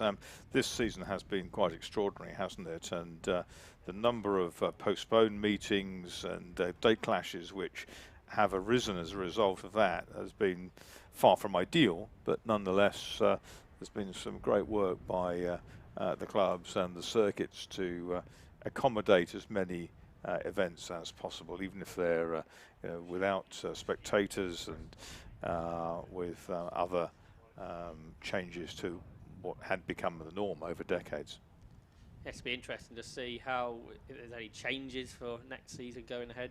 I know that the different rules now, like signing on online, that's I think going to be very much thing that stays into the future. Very much so, and things like the self-certification of cars for scrutineering. There's still some. It's for eligibility scrutineering effectively, but some safety scrutineering happens. Often random groups of cars are checked just to make sure that things are right. In terms of eligibility, often it's the competitors within a championship who are the best police on that, because they know where they stand in the pecking order, and if someone suddenly starts to go much quicker than before, fingers are pointed and checks are made, which is great. It's all checks and balances, and but it has kind of sped up the logistics of running a meeting, hasn't it? So we run back through that top 10. Sean Traynor, Nick Williamson, Alistair Topley outside the podium with Paul Cook, Paul Hinson, Aaron Cook, Adam Lockwood, Ben Rowe, Daniel Bryant and Tom Mayling. So good to see some new names this season but into the top order, and it does seem there's a lot more competitive cars that could win races this season compared to perhaps previous years. And we've had 3 different winners in the 3 races so far: Aaron Cook, Nick Williamson and Sean Traynor. So that's great to see. We'll see if we could add a 4th winner to that later on this season. So I think we are ready now to head down to Matt Suckling in the pit lane. Down here with our race winner from the MR2 race, Sean Traynor. Sean, many congratulations, your first win of the year. Cracking start, a cracking pull away as well. Yeah, I got a great start really. Nick had a good start as well, to be fair, but I had the outside of the corner, which probably gave me a longer run round it, which I didn't have such a sharp turn, which gave me the inside for the next corner, which if you're on the outside, you're washing wide. So that gave me a bit of a lead, and then Ali was all over Nick for this next corner. And then we went onto the back straight and they were side by side, and I thought, yes, that'll give me a second. So it gave me a little bit of a break. And then Ali was faster in some parts of the track, but these little roadsters, they're giving you a hell of a run onto that back straight where you need it. So yeah, it's pretty good out there. So the car's handling great. We've had a few issues at Snetterton, but hopefully we're ironing them out. There's the lads, Lee and Phil again, have been busy putting the new head on it, because as normal I blew it up, so they've been working hard and I'm out enjoying it. So. Yeah, great start to your weekend, and you've got one more race to come as well. Should look forward to that. Yeah, I hope so, and it looks like it might be a little bit wet, so if it rains we might have some fun out there. Good stuff. Well done, Sean. Congratulations on your victory. Let's bring in our second place man as well, which was Nick Williamson. Come and join us. Well done, Nick, winner of the second class B, and top points once again there. Yeah, it was brilliant. Yeah, great race. I mean, we started on the front row, and then we had quite a dice with. I thought we might be able to catch Sean because his car's not so fast on the straights, but then Ali was chasing me, and we had quite a dice there, so that was really exciting. But luckily we were pulling away from the rest, so we had a bit of time. So then we sort of linked together and tried to not fight each other, tried to catch Sean, but we couldn't. Ali got in front of me, and then I got him back on the back straight. So then we caught the back markers was the big problem. I mean, that was really dicey. So same again in race 2, maybe. Yeah, it'd be brilliant if I could. Yeah, so I'm very stoked about this. Yeah. Good stuff. Well done, Nick. Congratulations. Thank you very much. We'll bring in Ali as well for 3rd place in the race overall. Well done, Ali. One of your best performances of the year so far. Yeah, that was good. That we struggled a little bit at Snetterton with a couple of things, and the guys actually at Rogue found an issue with the engine, so we put a new engine in for today, and it's flying. So Nick was just a little bit quicker than me. My tyres were going off towards the end, and Sean's just flying in that thing. I was trying to keep with him, and it's just too quick around the slow corners, but we'll make a couple of little changes, and it was just really surprising to see the gap we had on the rest of him. That was good, but yeah, I'll take second in class and 3rd overall, definitely. Yeah, and you and Nick had a great fight as well. Yeah, it was close. We had a side-by-side through here, and I didn't want to go up the curb and do what we saw in the F1 a few weeks ago, so yeah, a good bit of tin-top racing, but clean racing as well. And like I say, he got the run of me down the straight, and there was no point fighting because I wanted to try and get to Sean. But we've got another race. I've got no idea where I am on the grid. Hopefully around 3rd or 4th, top 3 or 4 anyway, and we'll see if we can go a little bit better. Good stuff. Well, Ali, thank you very much. There you go then. Happy chappies down here in the MR2. We've got more from them a little bit later on this afternoon. For now, though, back to Josh and Marcus.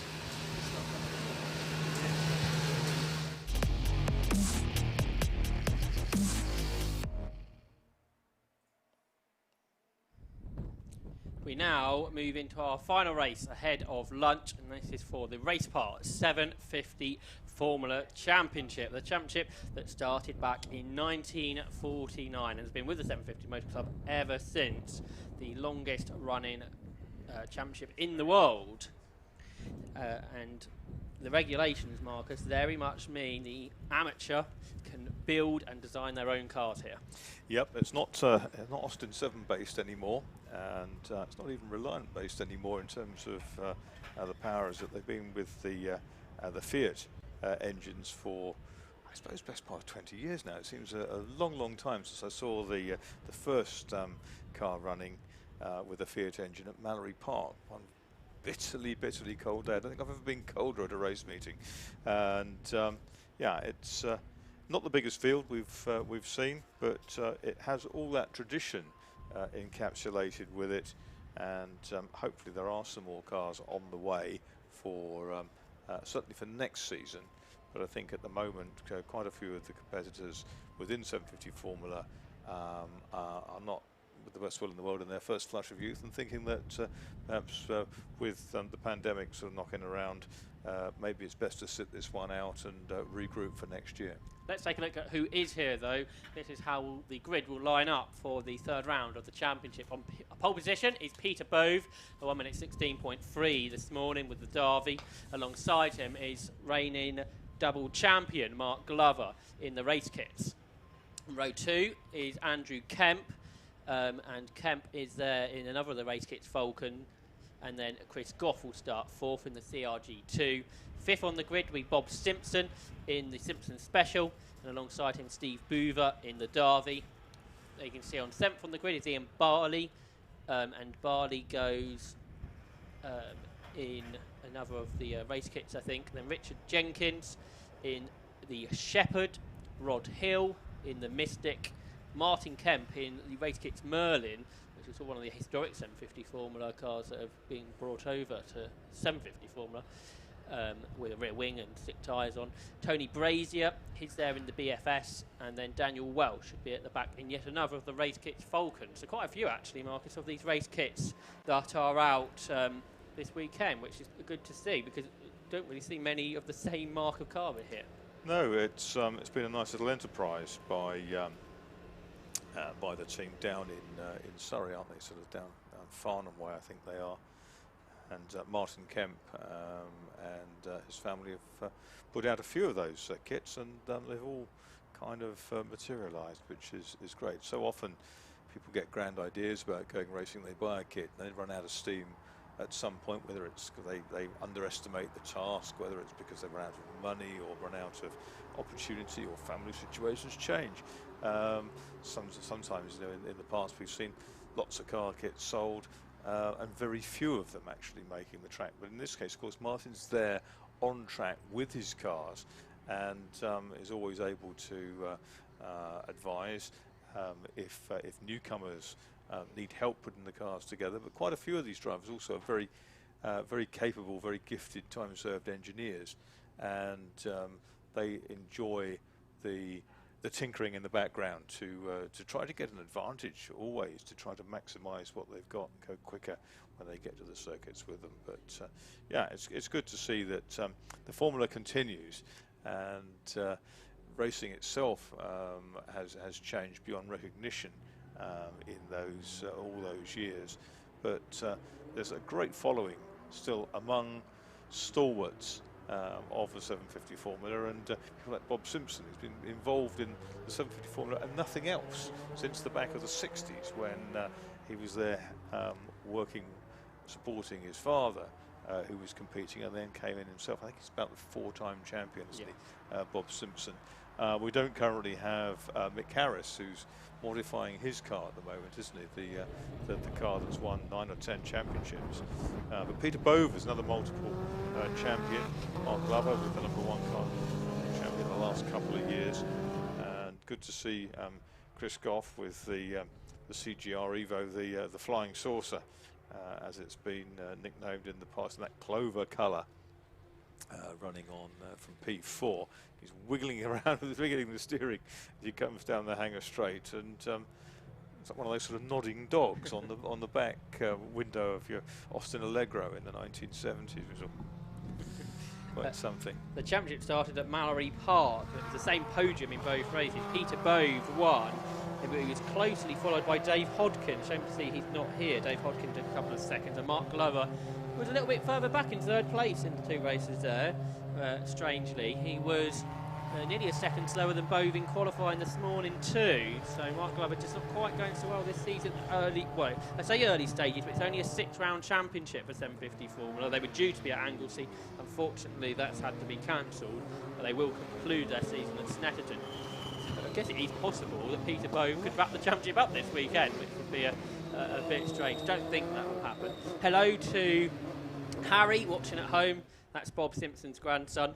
So not able to be here this weekend, but Harry watching along at home with Mum Lisa. So let's hope that Bob has a good run, as Mark is saying, 4-time champion. First of those coming in back in 1978. And Bob starts there on row 3. Different aero on the race kits these days. They sort of modified, aren't they? They look a bit different to how they did originally. Glover's modified his, I think, quite extensively along the way. And the last cars are coming into stage. It's a colourful little field, that's for sure. And Peter Bove, who did do some single-seater racing at one point, a long time ago before he switched to the 750. He sits on pole, which is the right-hand side of the screen as you look towards the grid. It's the outside line.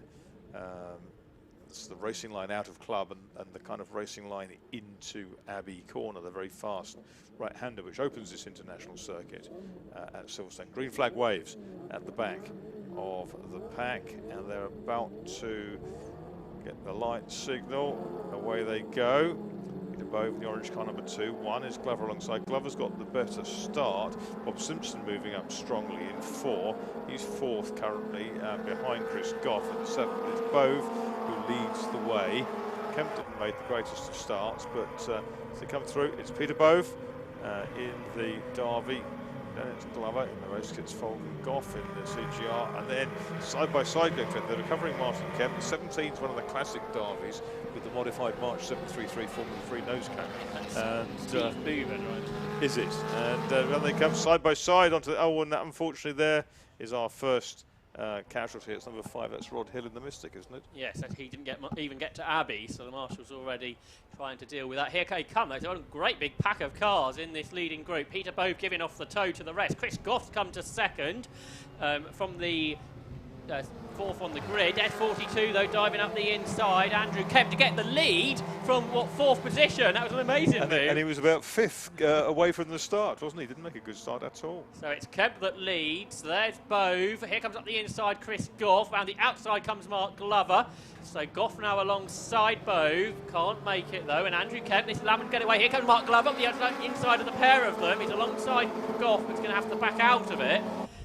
So we may not have the biggest grid that 750 Formula's ever seen, but the whole pack are still in one shot and in one long line, Marcus. Yeah, fantastic, isn't it? And they've worked their way through Abbey, and Glover's car looks very quick through there in 4th place.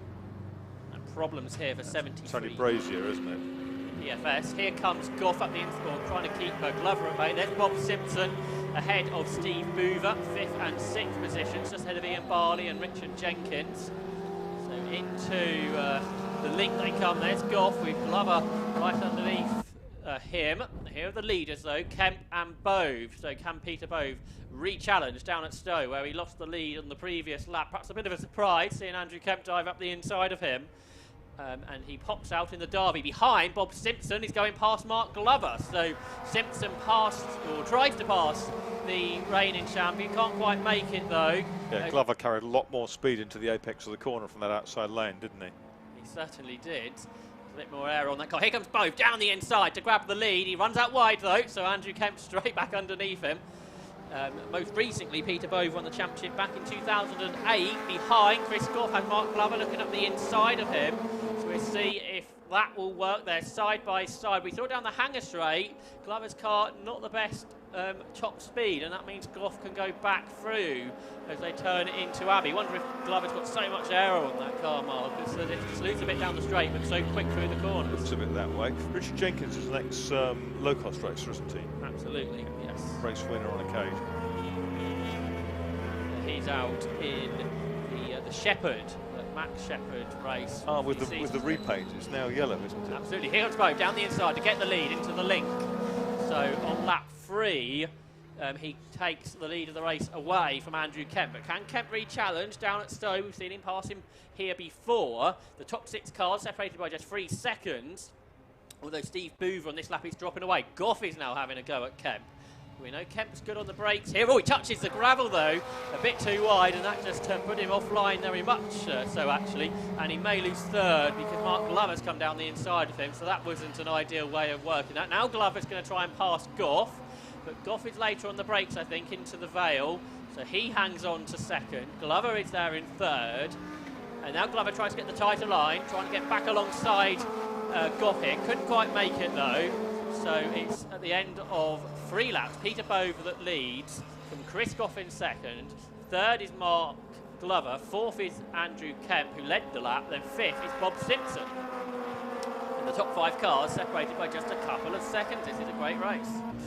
Certainly is. And Peter Bove then just trying to. He's an absolute master of this class. He's won the championship several times, and he's just trying to maximise the momentum of this car everywhere. Through on the inside of Goff has come Glover. That was onto the hangar straight.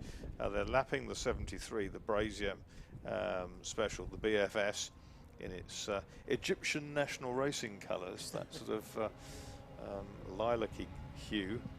Goff powers back past Glover down the straight, but Glover's going to use the aero to try and go right round the outside of him, and he does so he's back into 2nd.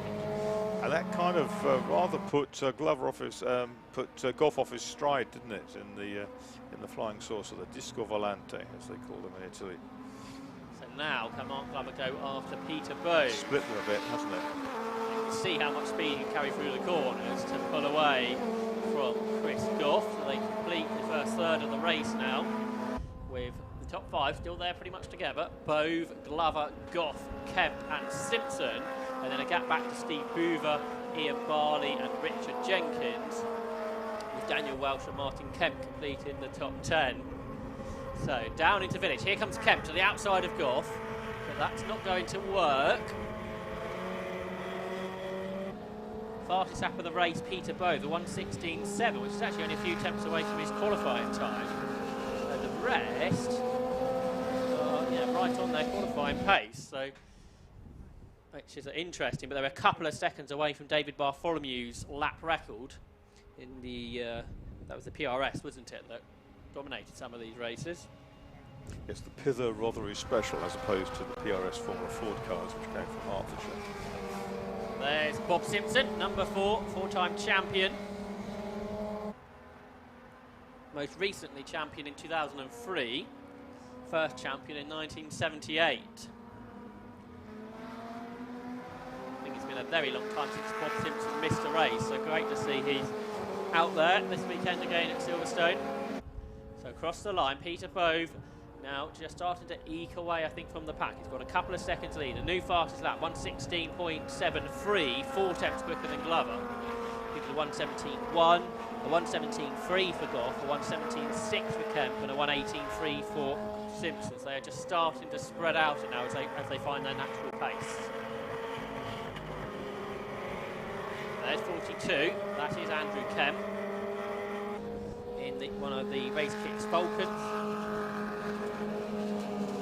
4 of them out there today. He accelerates onto the hangar straight on lap 6 of this motor race. Marcus said the Fiat Fire 1108cc engines that power these cars.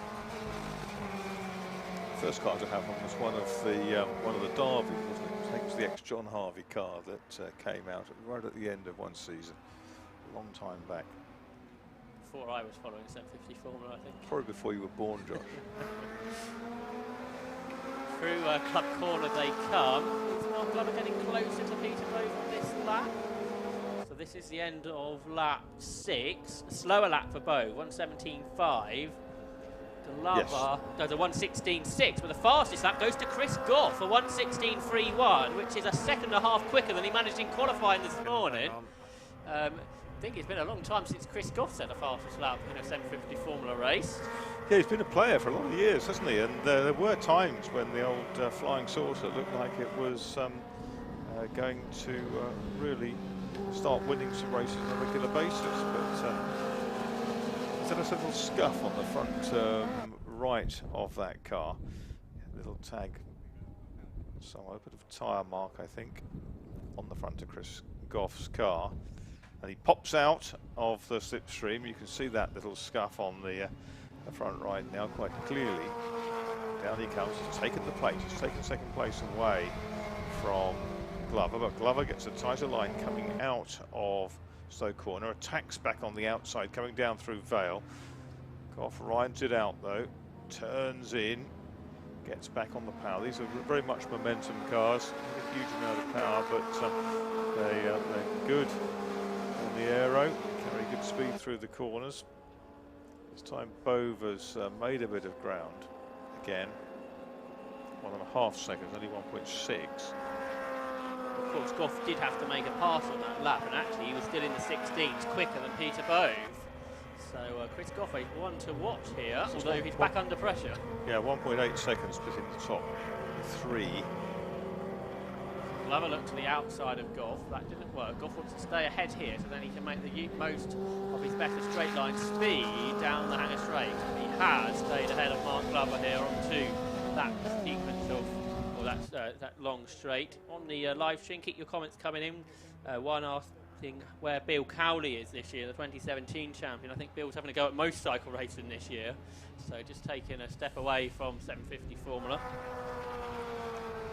Bill's watching at home. Despite the fact that Chris Goff's car, the sort of Pinky Clover car, has what appears to be quite a large nose. You can see everything's enveloped, so it does flick the air over the top of the car and makes that wing quite effective at the back of it. Now he started to defend there, and that's going to hold them up, isn't it? Stop them chasing Peter Bove, I suspect, as they complete 8 laps into the final third of it now. You can see the gap has gone out because of the battle that is happening there for second. And Andrew Kemp's staying with them too. Yes, Andrew Kemp's moving back more into range, isn't he? He just did a PB, a 1:16.81, so the top 4 are all in the 16s. And in qualifying, it was only Peter Bove that managed that. Actually, Chris Goff's fastest lap is identical with Bove's qualifying best lap. Good battle further back, just heading through Abbey, I see. That's for 7th. Richard Jenkins and Ian Barley have got themselves together. But good going here, I'd suggest in this race, Marcus, from Chris Goff and Andrew Kemp. They sort of jumped forward from last season into the Bove and Glover battle. Very much so. And down they come then. Into Stowe Corner. There's the 42 car. That's Andrew Kemp in the race kits Falcon. And now Glover having a go at Goff. Going to the outside into the chicane, but Goff breaks later and is able therefore to hang on with what should be 3 further laps to go. Glover can take a tighter line here as they go on to the start and finish line. That Goff is held on again. Have they got closer to Bove? Looks like it, doesn't it? They complete they have 9 laps. 1.5 seconds. Fastest lap to Andrew Kemp, a 1:16.28.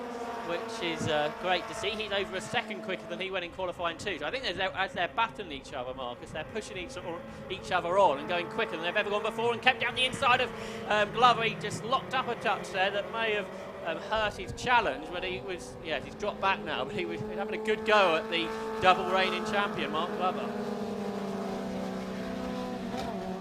Onto the Hanger Straight they go. The top 4 very much together still. Bob Simpson's dropped back in 5th. 6th is Steve Boover. 7th is Richard Jenkins, who's now pulled away from Ian Barley.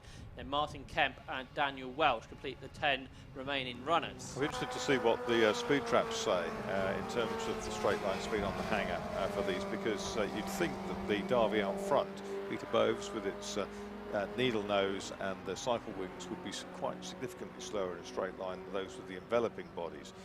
And but he's maintaining his pace, he's staying out front, and Goff and Glover very much together. And they've, I think, you say that little lock-up that Andrew Kemp had has dropped him back just a little bit as they complete their 10th lap. 1.46, they're fractionally closer to Bove, but only a tenth or so. Yeah, Kemp has just dropped back a little bit from them. All in the 16s are still lapping right on their ultimate pace. So, big twitch there as Andrew Kemp, I think, thought there was going to be contact with Glover, so he sort of turned out of it before turning into the corner to make sure there wasn't a touch. This is turned into a really good race between these 4 cars up front. They're on the penultimate lap of it now. The Peter Bove Derby, originally built in 1988, but I think it's had plenty of development since then. And this is the car that Robin Gearing won the championship in 2016, beating Bill Cowley and Peter Bove, but in a different car. Into Stowe, there's 42, that's Kemp in 4th place, chasing those in front. Chris Goff, number 7, he's 2nd. Number 1, Mark Glover, he's 3rd. Glover finished 3rd in both the races at Mallory Park too. Both briefly tried a ADR, and that didn't work for him at all, a rear-ended car. Through they go, and the gap 1 to 2 is still around that 1.4 second mark, so very little difference in it. Again, all 4 in the 116s.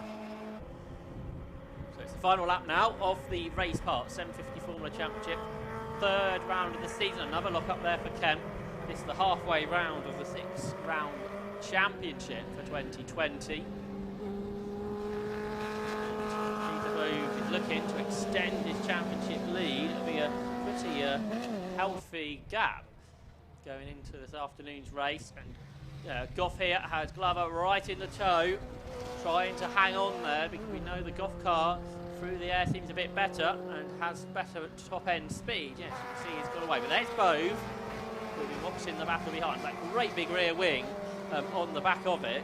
The Derby that heads down toward Vale. I think with these 2 a bit closer to him once more, but they're more making sure they finish ahead of each other. Goff and Glover, and it's Goff that turns into the chicane first, but in front. Peter Bove's been caught, but just a little bit too late as they come out of Club Corner. The 3rd round of the championship is won by Bove, with Goff and Glover in tow. Less than a second separated the 3 of them, as the car in front has a big spinner Abbey there, out of shot, but the top 3 cars separated by just 0.8 of a second. Peter Bove, Chris Goff and Mark Glover, with Andrew Kemp in 4th position. Who ended up with fastest lap? Let's take a look. It was Andrew Kemp, 1:16.28. And the slowest of the 4 was Peter Bove. So pretty interesting stuff. And Boover there past Simpson at the end. Something hanging off the rear wing of Boover's car. It looks like he's got caught up on it somewhere. I think it's fair to say, Marcus, that race surprised us somewhat in what it delivered. Very much so. It was an absolute cracker. The top 4 were really closely matched on lap times. They were very closely matched overall, and I think that Bove, who's a very wily character, managed to just throttle back a little bit on the last lap. He was quite convinced he had enough in the tank to take the victories hat trick this season now, and that made it look even more dramatic at the finish, because it probably gave Goff and Glover a thought that maybe they had an outside whiff of catching him, but they didn't quite make it. It is the first time it's in the championship here for 5 years. Mark Glover then was doing 120s, so I think that's probably when he started off in that car, so he's gone 4 seconds quicker than he did then. Peter Bove was on a similar pace too. Looks like Chris Goff actually wasn't here, or Andrew Kemp, but I think they did a great job there to go with the 2 drivers that have been on the podium constantly over the last few seasons with Bill Cowley. So a great effort there from Goff and Kemp to get amongst them. Peter Bove unbeaten so far in 2020. Had so many years without going with a win, and this year's going very well so far. But with such a short season, Marcus, it's so important to get to the finish in all these races. Yes, that's right. And of course, a non-finish or a breakage in the first of a double header can really hurt your title aspirations here, even in or more so in a short season. So that concludes racing ahead of lunch, pretty much on schedule. We will talk you through what are coming up this afternoon after we've heard from our top three with Matt Suckling. But do stay with us on Alpha Live. Remember to subscribe to the YouTube channel. If you want to get involved in 750 Formula, perhaps if you're a budding designer, this is absolutely the place to come. Head to 750 Motor Club's website, 750mc.co.uk. The regulations are on there. There's contact details to the club, and they'll be very much willing to help you to get involved in this category. There are some cars for sale as well, I think, and we look to boost this grid in the future. The championship that just has so much history, Marcus, and starting back in 1949, there's nothing else like it. That's right, and people are buying, you know, for this now, they buy an engine from a scrapyard for a few pounds. And we're not talking thousands of pounds like a sort of bike engine for an F1000 or something like that. F1000 has its place, it's fantastic what it is, but it is very much a class now for aspiring drivers who want to move up through the ranks, whereas the ethos of 750 has always been much the same, a kind of a family atmosphere in the paddock, and get on there and race with your mates around around the country, have a good time, have a good social time. Denied this year, of course, and yeah, it's still a good place to race. Just a shame there's not kind of another 5 or 6 cars on the grid at this point. There's very few places nowadays you can actually design your own car, isn't there? And of course, the high levels like Formula 1 or Le Mans cars, they still need those designers, don't they? And this is somewhere where you can get going. They do, and you know, we've seen designers, absolute top-line designers racing here with the 750 Motor Club. Adrian Reynard, now a vice president of the club, whatever, moved up from designing drag bikes originally into Formula Ford, Formula 2000, Formula 3, Formula 3000, and Indy cars. And Formula One's under other manufacturers' names. I think ahead of hearing from the drivers, we shall have a look at what we've got coming up for the rest of today. So stay with us on Alpha Live, and this is what you will see this afternoon. A lot of what you saw this morning. The Swallow Hills Homes F1000 Championship, the 5 Club Racing MX5 Cup, what a first race that was, so make sure you're back for that. Toyo Tyres Toyota R2 Championship, the Race Park 750 Formula Championship at the end of the day, but ahead of that will be the Tigard Club Enduro Championship, a 1 hour and 40 minute race for production sports and GT cars and saloon cars too, and it's a huge grid and it's going to be really quite a sight. So do join us this afternoon on Alpha Live, but ahead of that, let's hear from Matt Suckling with our race winners from the Race Parts 750 Formula Championship.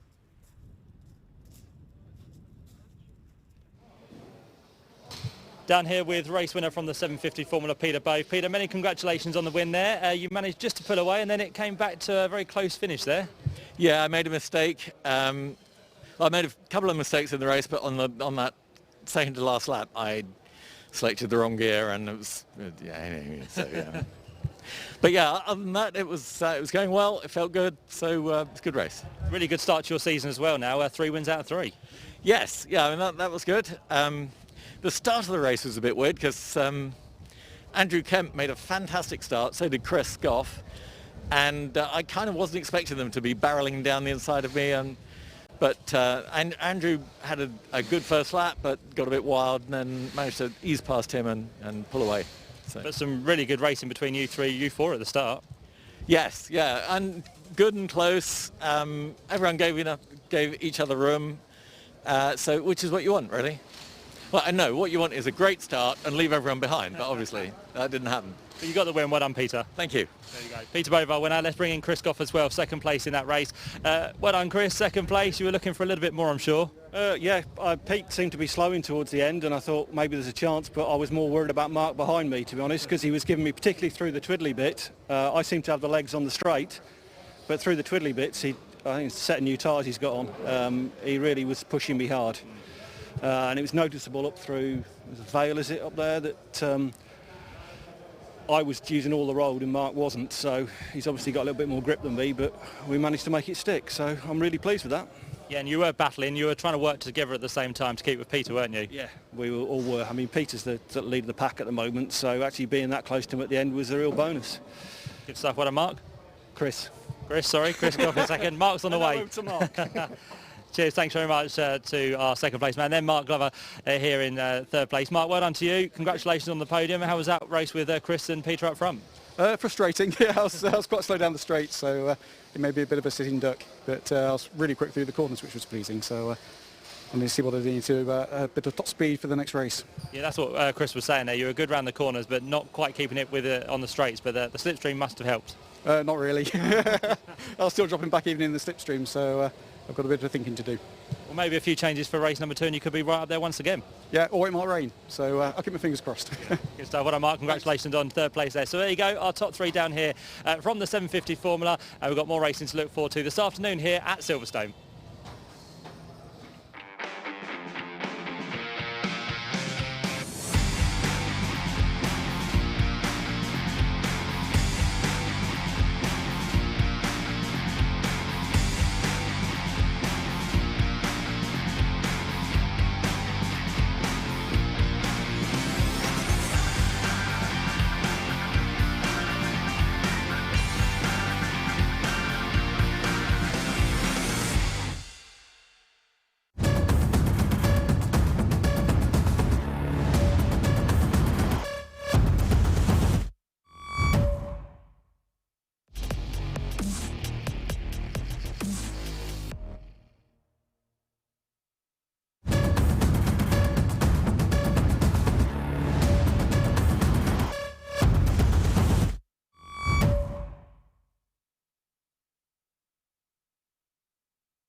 Well, good afternoon, everybody. Welcome back to the Alpha Live stream of the Silverstone International Summer Event here for the 750 Motor Club, the 4th event of 2020 for the club, and we look forward to this afternoon's action.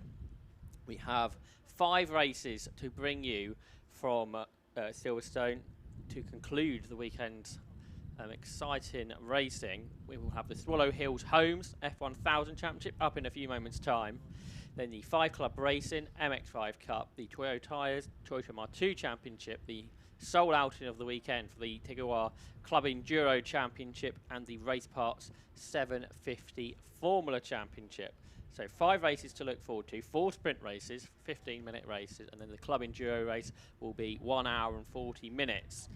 With a huge grid to look forward to. But we saw some great racing this morning from the shorter races, and I'm sure this afternoon's encounters will replicate that and perhaps exceed that too. So in a few moments' time, we'll be having the cars out on the grid for the Swallow Hills Homes F1000 Championship.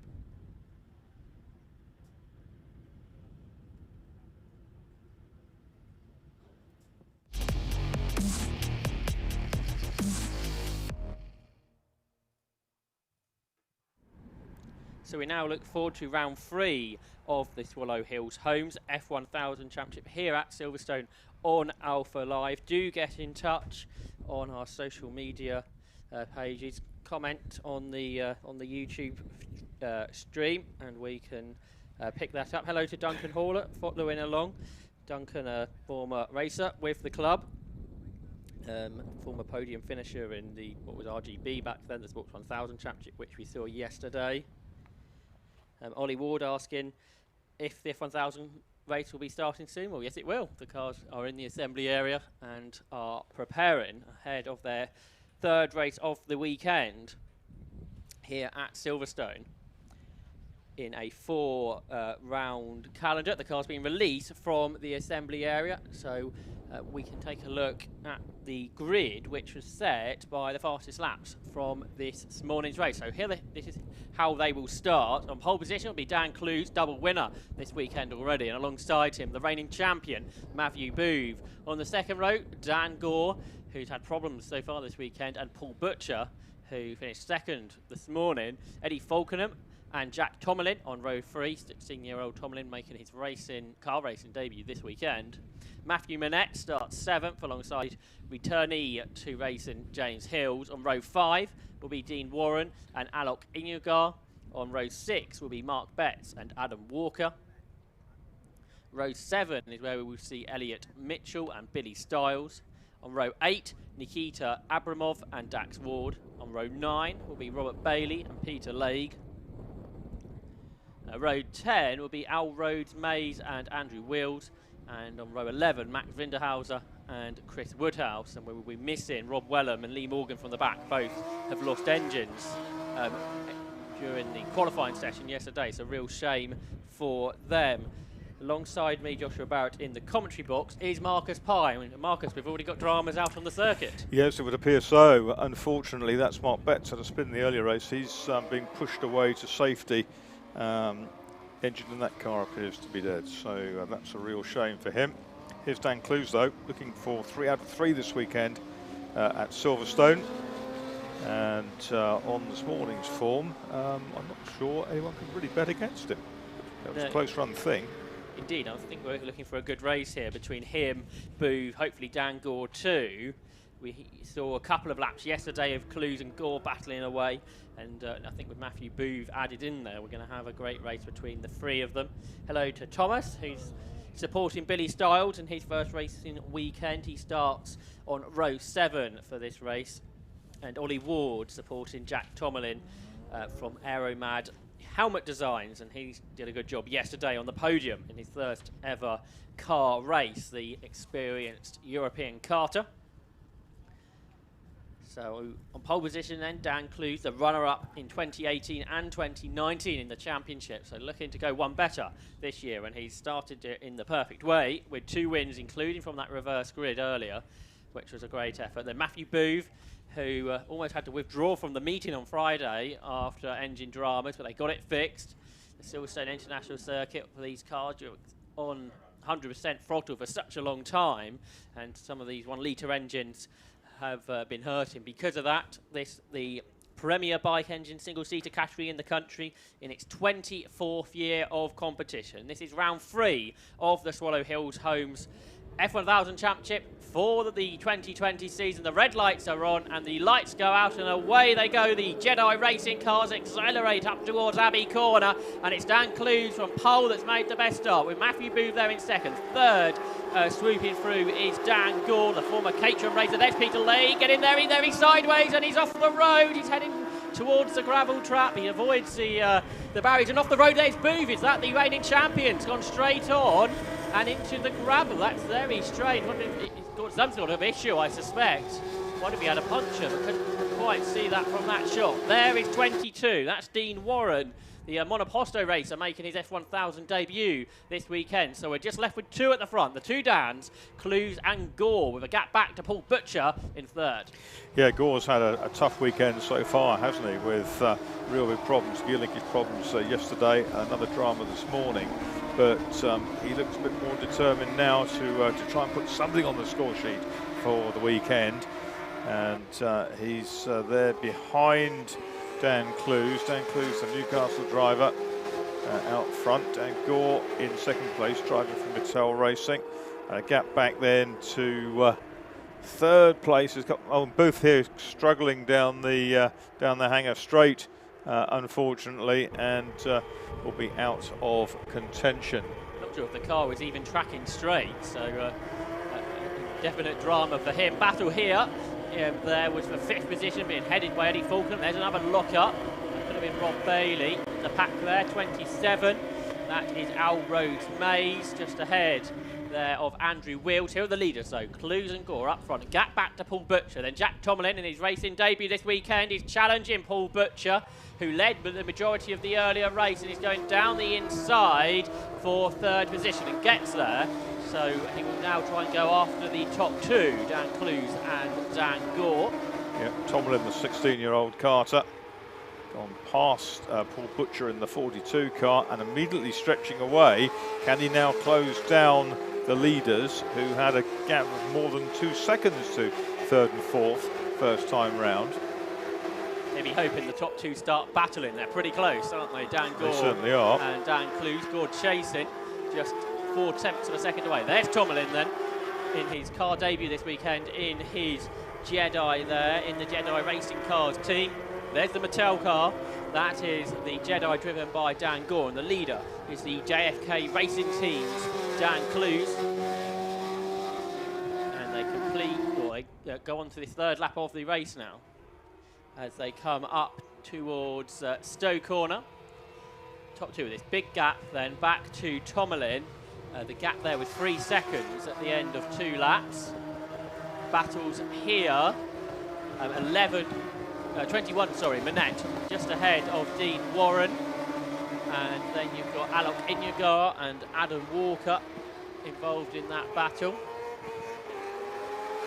So here's Butcher in 4th. He's been caught then by Eddie Falkenham, who's having a great weekend here. Much stronger than we saw from him last season, I would suggest, and chasing Paul Butcher now down towards Abbey Corner in this battle for 4th place. And the gap back to Manette, leading the rest of them. Falkenham there up over the curbs in that 5th position and chasing Butcher as they turn into the hairpin here at Village. And this huge group of cars, which has a big slide and a spin in the background. I think that might have been Billy Stiles, who's having his best run of the weekend, because he had got into the top 10, but I think he just spun there just off of camera shot, got very sideways into the Village hairpin, and there he is then, facing the wrong way, and he will drop to the back. 41, Billy Stiles. Challenge here, 14, Adam Walker. He was on the podium yesterday, and now he's going past there, number 30, Alok Inyagar for P8. So a place gained there for Adam Walker. Here's the battle for 4th place. So this is Butcher and Falkenham down into the chicane. Yeah, Butcher's dropped back, hasn't he, from Tomlin. But it's again, that Falkenham car looks a little bit taily, doesn't it? Maybe it's just the way he likes to drive it or likes the setup, but he's certainly now into that battle big time with 42 Paul Butcher. Matthew Minette behind him, half a second ahead of Dean Warren, the mono convert. That's the Mattel car of Dan Gore, number 4. Right with the leader, Dan Clues, looking for a hat-trick here at Silverstone. 15-minute race. This is lap 5 of it. Fastest lap with Gore, a 1:04.40. They're still about a second away from Ben Hingley's lap record, the former champion back in 2015, who holds the record here at Silverstone for this category. Tomlin there in third, 3 seconds back. On the previous lap, he was actually quicker than 2 leaders. There is Tomlin in third. He's got this gap to catch. Then before fourth, Falkenham round the outside of Butcher to go into that position. Very experienced driver in these cars, Falkenham, and sideways. Falkenham, Butcher, the experienced one, now loses a position then. And then you've got Matthew Minette under pressure from the 22 car, that was Warren, pulling out of the toe, but no way through into the super quick Abbey. Flat out, I think, in these cars. Yeah, that time round, Dan Clues had eked a few more meters over Dan Gore. It's gone out to just over half a second between the 2 and the 4 out front. There's Butcher behind. That's Minette, isn't it? And then behind Minette is now Dean Warren, Adam Walker in that group as well. They're all spanning out, aren't they, down the hanger straight, trying to pick their attack. And here comes Butcher down the inside of Falkenham into Stowe, but Falkenham tried to pull across him and he does stay in front. And then you've got the Minette, Warren and Walker cars chasing them down to the chicane at Vale. Around the outside looks Dean Warren of the 21 of Minette, who was a winner last month in the Monoposto Championship at Alton Park. The Jedi beating all the Formula 3 cars there. That's how quick these are as they complete lap number 6 of this race. Down towards Abbey. There they come for fourth all the way back to 9th, I should say, involved in that battle, which is great to see so many of them getting involved. Butcher again looks to the inside, can't do it. Here comes 14 Walker, looking up down the inside of Dean Warren, unable to make that work though. But it's a great battle nevertheless. Now Warren comes down the inside, into the link, chucks it up the inside, and manages to accelerate off the corner well ahead of Minette, and that puts Minette under pressure now from Adam Walker as well. But Minette fights back. He's going back ahead of Dean Warren, and Adam Walker looking down the inside of both of them, and he's going to have to back out of it in the end, which probably was the right thing to do, Marcus. Yeah, he wouldn't have got to the apex, would have run really wide had he made that pass, but he probably lost out again. But look, this is getting really busy because there's 4 of them absolutely hammer and tongs for this place, and they can't quite catch Butcher. There's 22 going up inside 21, so that is Dean Warren now passing Matthew Minette and setting his eyes on Paul Butcher, who runs in 5th place in the 42 car. But he slides wider. Abbey does Dean Warren. He loses and to Walker Minette. goes around the outside of him, I think, isn't it? Yes, he's lost 2 places in all that. And Walker now goes up the inside of Minette. He's going to try and get 2 in 1. This may work yet. He's alongside. Is he heading through this link road? Back onto the hanger straight they go, and he has done it, I think. Walker, who was 8th just a couple of laps ago, a couple of corners ago, is now 6th. So that was a good bit of opportunist driving from him in car 14, the podium man from yesterday. But now he's the one giving off the toe to the rest of them. So Minette comes back down the inside to try and regain that position. They run side by side through the corner, but no, 14, Walker is ahead. Down into the Vale, and now it's a turn for Dean Warren to have another go, but he spins just perhaps a bit too of a tight turn and getting the power on a bit too early there, Marcus. Yeah, he was on a compromised line. He got going again very quickly, but unfortunately he's lost 3 or 4 places as a result of that. Butcher now trying to get back on terms with Falkingham as they struggle for 4th place. Here they are. Butcher in the purple and yellow car, Falkland's car, a darker livery. There is Dean Warren trying to regain position. He's just passed the Team Sellers car there of Nikita Abramov, so that is for 12th position. Dean Warren's back Good to see Team Stellars Racing, another 750 Motor Club team, getting involved in this championship, new to the club last year.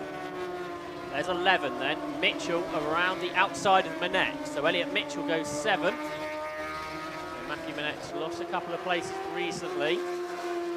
Down into the Vale they come. A small lock up there from Mitchell as he tries to get away from this battle as we head into the final third of the race. Just 4/10 of a second between the top two. Dan Clues to Dan Gore. And Jack Tomlin just slipping away from the two ahead of him now. 4 seconds back. Then it's Falkenham leading the rest of them that we've been watching. It's interesting that James Hills isn't having such a strong race this time. He had a good run earlier. Yeah, it's down in 10th position. With these Jedis, it can make a bit of a difference when you put new tyres on. So I think you have 2 sets of the weekend. Gore's made some progress towards leader Clues now in these closing stages. He's cut the gap from 0.7 to 0.4 again. Here they are, coming out of Stowe, down to the Vale chicane, absolutely together into the final third of this race. The races have been 14 laps this weekend, so I suspect this will be the same. There is number 4, that is Dan Gore, chasing. Of course, when you get close to the car in front, there's that bit of aero wash that makes the car understeer a bit more than you would like. So he's got to manage that, especially on these fast-flowing corners here at Silverstone. So Clues and Gore down to the hairpin now, into Village. Ahead of Jack Tomlin still, who is looking for podium number 2 of the weekend. He's 4.5 seconds away. There's the Mattel car though, of Dan Gore, the former Caterham racer that moved into F1000 last year with the Mattel team. Just having a look in his mirror there. There's a big gap back to those behind, so he can focus forward and focus on trying to make a move on the leader, Dan Clues, who finished 2nd in the championship in 2018 and 2019. 2019 champion Matthew Booth out of this race. The 2018 champion was Michael Watton. Bike engines screaming away, the 1 litre engines, as they conclude another lap. 3 further laps to go in this race, the gap about half a second. Yeah, it's been there or thereabouts for the last few laps. Here comes Hills in 7, up the inside of Iyengar. He's gone through. So that puts him up into 9th. He's only about a second away from Matthew Manette. So he's starting to make some progress in this race. There are the leaders though, onto the hanger straight. So in the tow is Gore, chasing Clues. Jack Tomlin falling further away. In this, the 3rd round of the Swallow Hills Homes F1000 Championship for 2020. The series that joined the 750 Motor Club last season, and the grid has just grown ever since to over 20 of them here this weekend. And we look forward to having this type of grid size for the rest of the season. Another lap in the books, 2 to go, and Dan Gore just can't get any closer, can he? No, it appears not. Just slipped back a little bit that time through.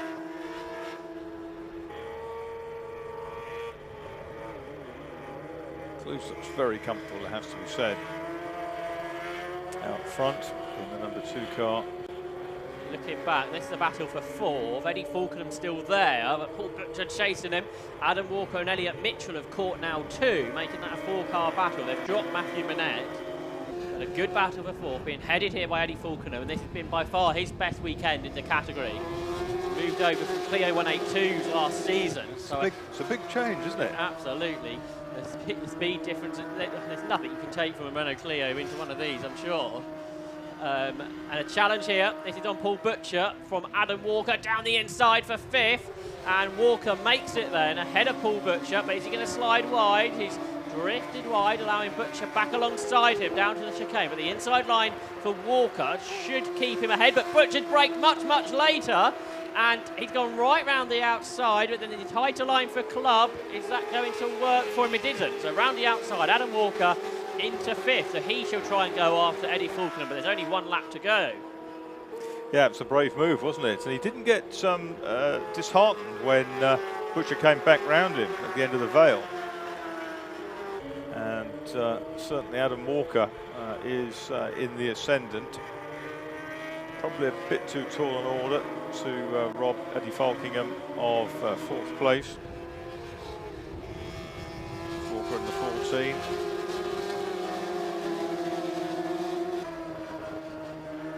So the final run down the Hanger Straight for this 4th place battle, and Walker is catching, isn't he? He is, Quite absolutely. a rate. And he's dropped Paul Butcher, super experienced driver in the category. As they turn through, Stowe a bit wide, they're Falcon there, the leader's just going through Club, and across the line, Dan Clues then wins the race. He beats Dan Gore by a smaller margin in the end, 4/10 of a second, both arms out the cockpit though. Dan Clues delighted with 3 wins this weekend, and leaving big black marks on the road there. Eddie Falkenham trying to keep Walker at bay, and he just about manages it. He was only just ahead of Walker, who was over a second behind at the beginning of the lap, just 1600ths it was at the line. Jack Tomlin came 3rd, by the way, 6 seconds behind the leaders, 2 podiums in his debut weekend. He's a good effort, but it was Clues and Gore ahead of him, with Falkenham in 4th, Walker 5th, Paul Butcher 6th, 7th for Elliot Mitchell, 8th Matthew Manette, 9th for James Hill, and Alok Inyugar completed the top 10. And we're going to hear a lot more, I think, of Jack Tomlin, aren't we? He's an MSA UK young driver sort of ambassador. He's on the academy scheme, and so he's got some help behind him, and looks very promising, a 2nd and a 3rd over the 3 races yesterday and today. But a really, really good advert for the Swallow Hill Homes F1000 Championship. Really well conducted and a superbly run championship, and a great paddock vibe as well down there in the garages. Lots of help available, and smiley faces in the garages this morning. It's been a great addition to the 750 Motor Club. Came in last season. Well, the club of course had Formula 4, didn't it, for a long time before Formula 4 kind of got snapped up for modern racing again. I remember Formula 4 back in the 1960s, when it was run for motorcycle engine cars, and then the old 1-litre Formula 3 engines and Hillman Imp engines and things came in. But it's been something that's been missing from the armoury of the 750 Motor Club in recent times, and Formula 100, F100 as it's known, of course, fills the bill very nicely. And really comes together now with all the bike engine categories with the club, because you've got the Bike Sports Championship, the Sports 1000s, and F1000 now too. So if you've got a bike engined racing car, the 750 Motor Club is the place to be. It sustains a cottage industry of motorcycle engine builders, I suppose, that specialise in car applications. Absolutely. So the cars go into post-race scrutineering, so it might be a few moments, I suspect, before we can hear from our top 3. Being Dan Clues, Dan Gore and Jack Tomlin, with our 3rd voice in the coverage, being Matt Suckling. Do get in touch on the YouTube chat. One question here is, how is Silverstone getting away with the rainstorms affecting the rest of the UK? Well, let's hope we continue to get away with that. It's how is it everyone's blowing in the opposite direction, aren't they, I think? Luca and Ollie and Thomas watching too. Lots of support for the 2 Motorsport UK Academy students that we look forward to see how they progress over the season. Billy Stiles looked quicker in that race than we saw him earlier, so I think he's not quite as quick as Tomlin at this point, but as the season progresses, Marcus, that could be a different story. Yeah, exactly. Worth watching how they progress, and of course this year just a short number of events. So in many ways it's a season to build towards a full and let's hope normal campaign with rather more rounds in 2021. So the remainder of the F1000 Championship this season will be at Oulton Park next month, Snetterton in October, and then on the national circuit at Silverstone to conclude the year.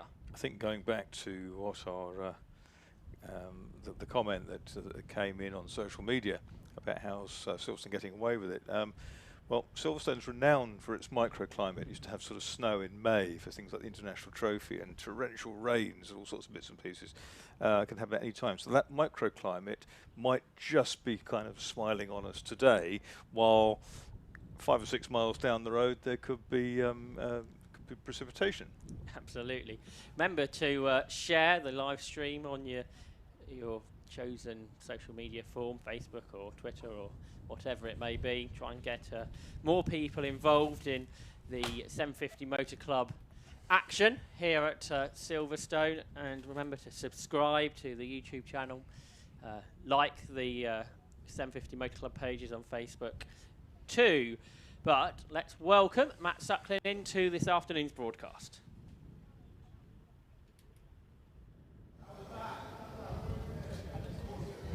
Down here with our race winner from the F1000, Dan Clues. Dan, what a perfect weekend it's been for you. 3 wins out of 3. That is a great achievement. Best weekend we've ever had, I think. Yeah, just absolutely over the moon with that. 3 wins straight out of the bag was brilliant. The cars worked beautifully all weekend. The boys at JFK, Dan Cook and the lads there have done a cracking job. It's just worked everywhere it's pointed, it's gone, it's flying. Really good. Yeah, the car's been perfect, and in terms of that race, Dan was with you for the whole of it, really.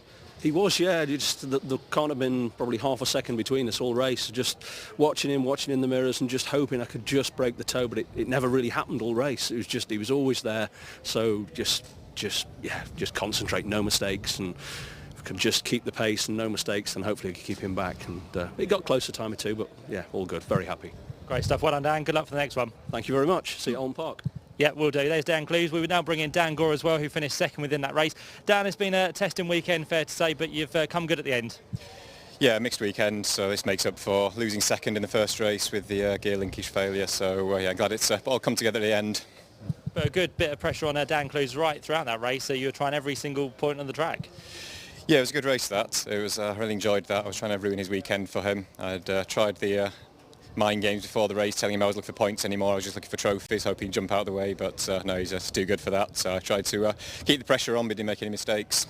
Good stuff. Well done, Dan. Thank you very much indeed. And a very quick word as well with Jack Tomlin. Just before we go, Jack, well done, third place. Great weekend. Yeah, great weekend. Got a second and a third this weekend. All we could hope for, really. We can't catch down at all. They're all down the straight, getting away from us. But yeah, great weekend. Thank you to Fraser and the team and Dean, my mechanic, and all the boys back at Loughborough supporting me. Thank you as well. But yeah, great weekend, and hopefully can bring on to the next weekend as well. Good stuff. Well done, Jack. Thank you very much. There you go then, our top 3 down here from the F1000. Look forward to them next time out. But up next, we've got the MX-5s.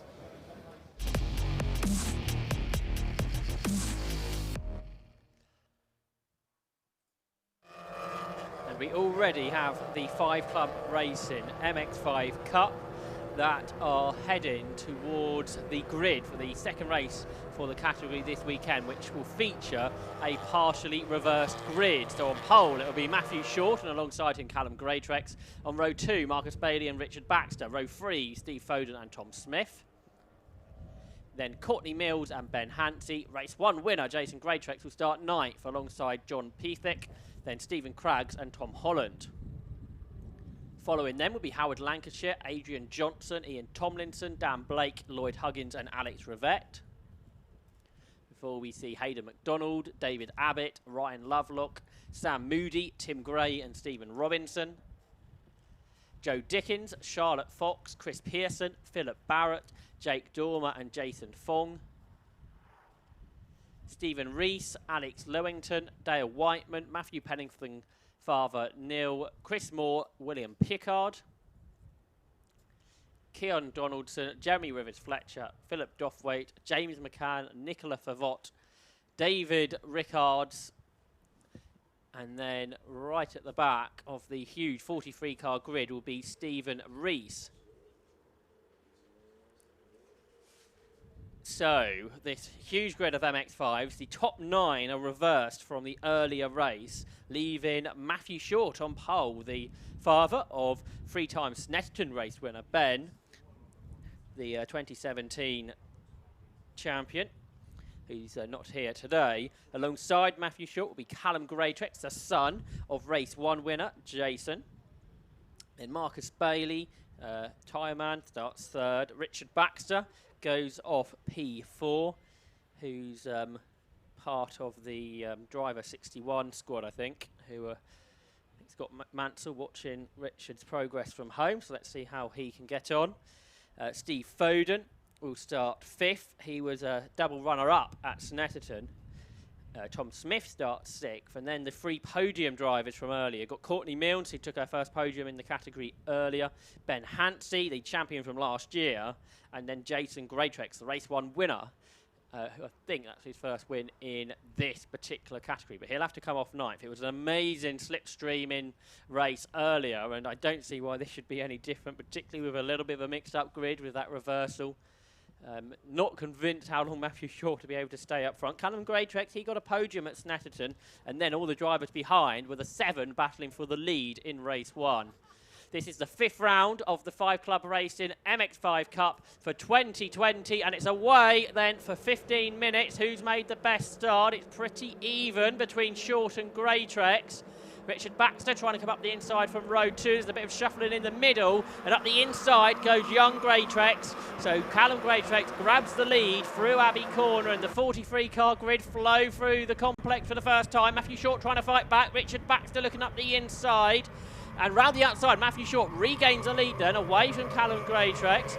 And everybody here has got to be cautious into the hairpin, not to run into the back, as there's a concertina effect on lap 1. Greatrex now trying to fight back. This will be the 3rd change of lead in the race. We've only had a half a lap. And now as they're side by side, Richard Baxter's keen to get involved. It might be 3 abreast when they head down towards Stowe Corner. Can we make it 4? Well, Tom Smith's pretty close. He's following Baxter. Is he pushing him along? Yes, they've worked together, haven't they, to get past the other 2. So it's Baxter that leads from Smith, and then side by side between Greatrex and Short. Steve Foden looking up the inside in 77. He's alongside Matthew Short there. And then the rest of the field flow through Stowe Corner. Great sight this is. So it is Richard Baxter that leads into the chicane ahead of Tom Smith, then Callum Greatrex, Steve Foden round the outside of Matthew Short to try and grab 4th, and he's made it. And then you've got Marcus Bailey in 6th, Ben Hansey 7th, then race 1 winner Jason Greatrex is there in 8th position. So I think Courtney Milnes might have lost a few places on this opening lap. They complete 1 lap, 2 and 3 wide in the background there, but it is Richard Baxter then that leads into Abbey.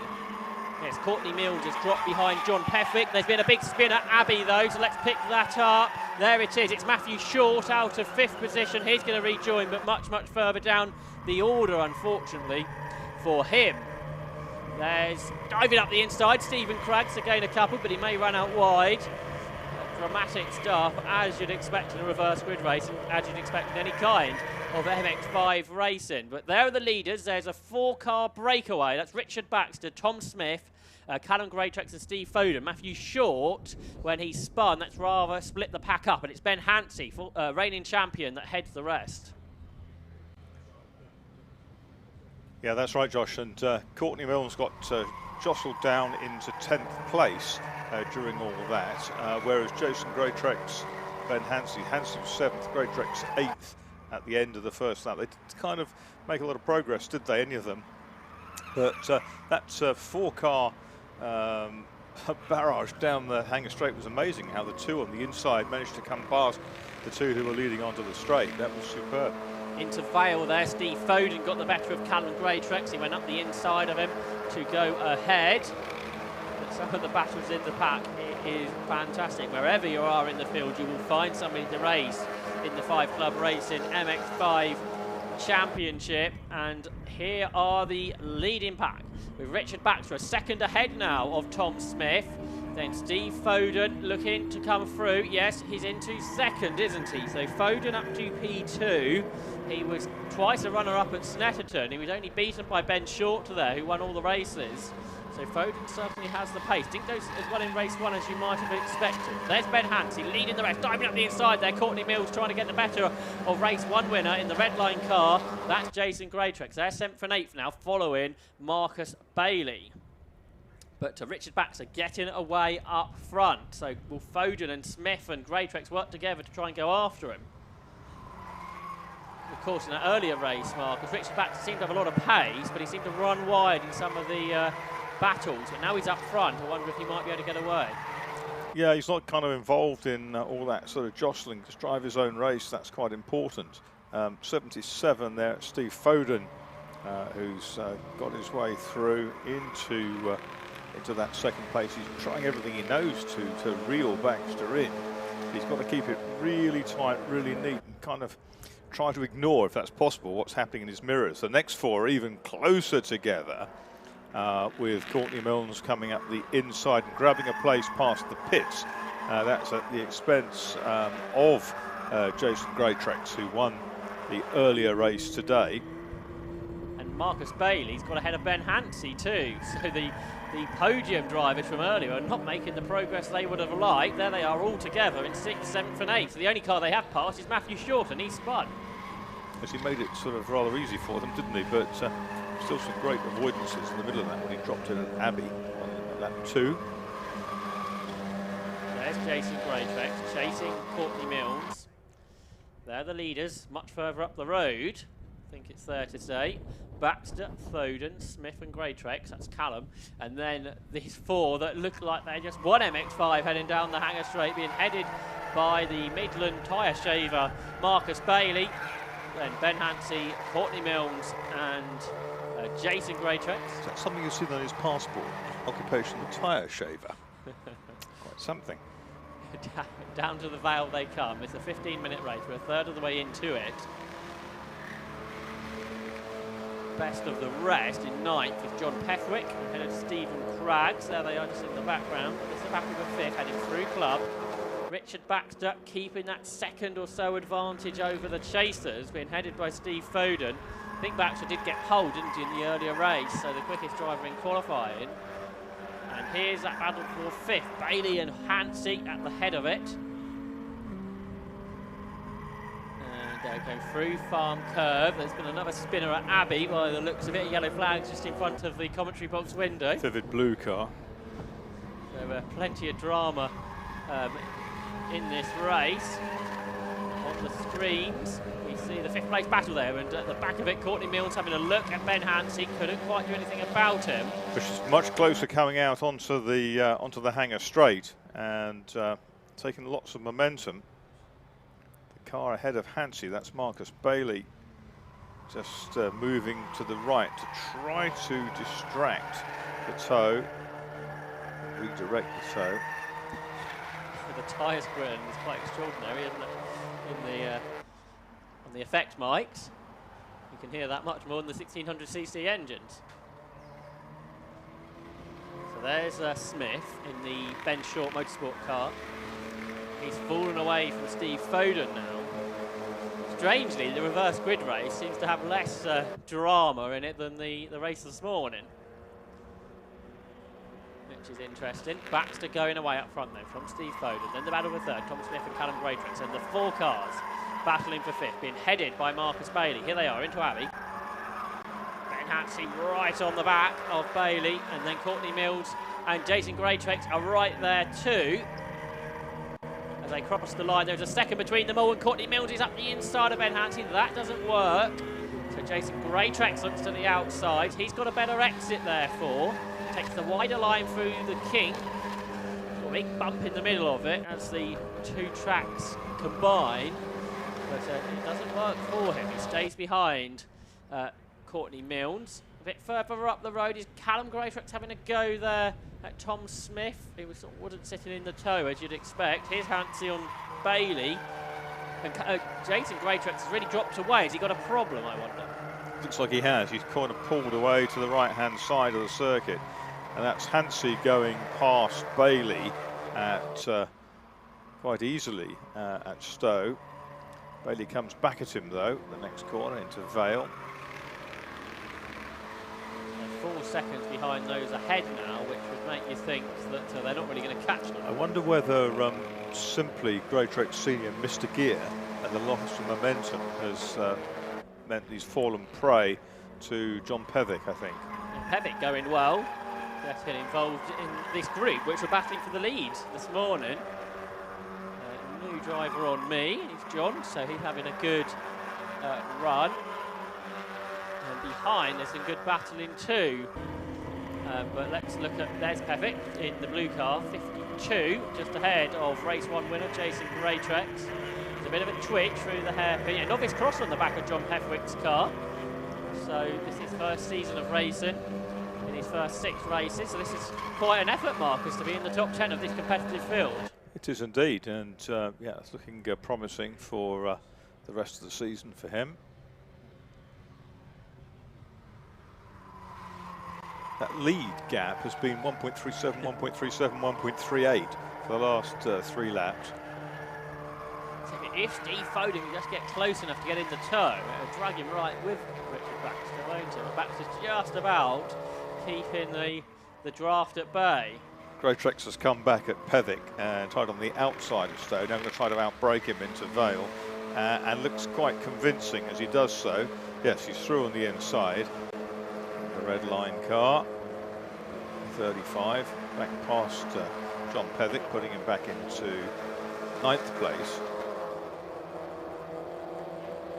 And in front, Marcus Bailey slowing, is he? Problem for... Yes, he has, and Courtney Milnes has dived past. Yes, Bailey's in trouble. He's pulling off here at Abbey Corner. So a real shame there for him, because he was having a decent run. Looking down, now he's going to...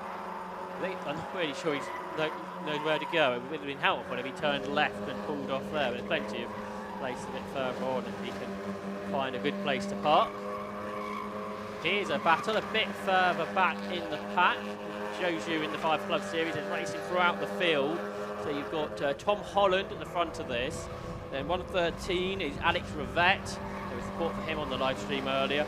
Stephen Craggs is 47, and 17 is Howard Lancashire. So with the loss of Bailey, this is a battle to be inside the top 10. Howard Lancashire puts out the toe, then Alex Rivette does. Rivette trying to pass Holland here, and 113 up the inside. He was ahead at the line just, and now he reclaims what now is 10th position. Novice Cross on the back of the Holland car, and then Stephen Craggs and Howard Lancashire behind. Lancashire goes to the outside of all of them into the chicane here. Up the inside, Stephen Craggs. Is he going to get the better of another of the BS Motorsport cars, the 230 of Holland? No, Holland's just about hanging on there. And now that's going to allow Howard Lancashire to look up the inside for the second part of Club Corner. And that brings Matthew Short into it. The driver that started on pole and had a spin earlier. But this is a yellow flag zone they're approaching. So they will have to respect that as they turn into Abbey. Short just got the better of Lancashire before they got to the yellows, and there's the Bailey car being recovered by our team of Silverstone Marshals. So 10th place battle then into the Village hairpin, headed by 113 Rivette, but now back up the inside of him comes Holland. They run side by side through the link road between the two halves of the Grand Prix circuit, but Rivette hanging on. But this really does show, Marcus, that whatever your pace is, you will find someone to race against, and many of them in most cases. Yeah, very much so. And that bright green car of Craggs in the middle of all that, now poking its nose out on the hangar straight. There's 2 behind him, giving a kind of a cumulative, almost like a push effect down there. And if they come down to Stowe, it's almost 3 abreast. It is 3 abreast, and through the inside comes Stephen Craggs in the 47, but he runs really wide as a result and may lose out again on the exit. He might be able to hang on, but it's getting tough, this one. Up the inside, brake as late as you dare, get the nose turned in, and, well, there's got to be some paint traded there. Oh, yes, there is, more than paint. A bang, bang, bang, thank you very much, and keep driving. A bit of a shame. Well, Matthew Short passed them all on that lap. He started the lap in 14th and will end it in 10th. Yeah, Craggs, who was busy congratulating himself for overtaking 2 into Stowe, is now effectively out of the race. A whole great group of cars heading into Abbey now, where Stephen Craggs has rejoined. Here they are. I think that's Dan Blake on the inside. Craggs is right in the middle of it. He must be wondering what on earth he's come out in. This is a 16th place, is it? Something like that battle? No, 14th. I think Blake was 16th across the line, but got 14th into Abbey. That's Lloyd Huggins behind, then David Abbott. Then 26, which is Ryan Lovelock. You've got 111 in there. That's Tim Gray. You've got number 9, Ian Tomlinson, a former winner in the category.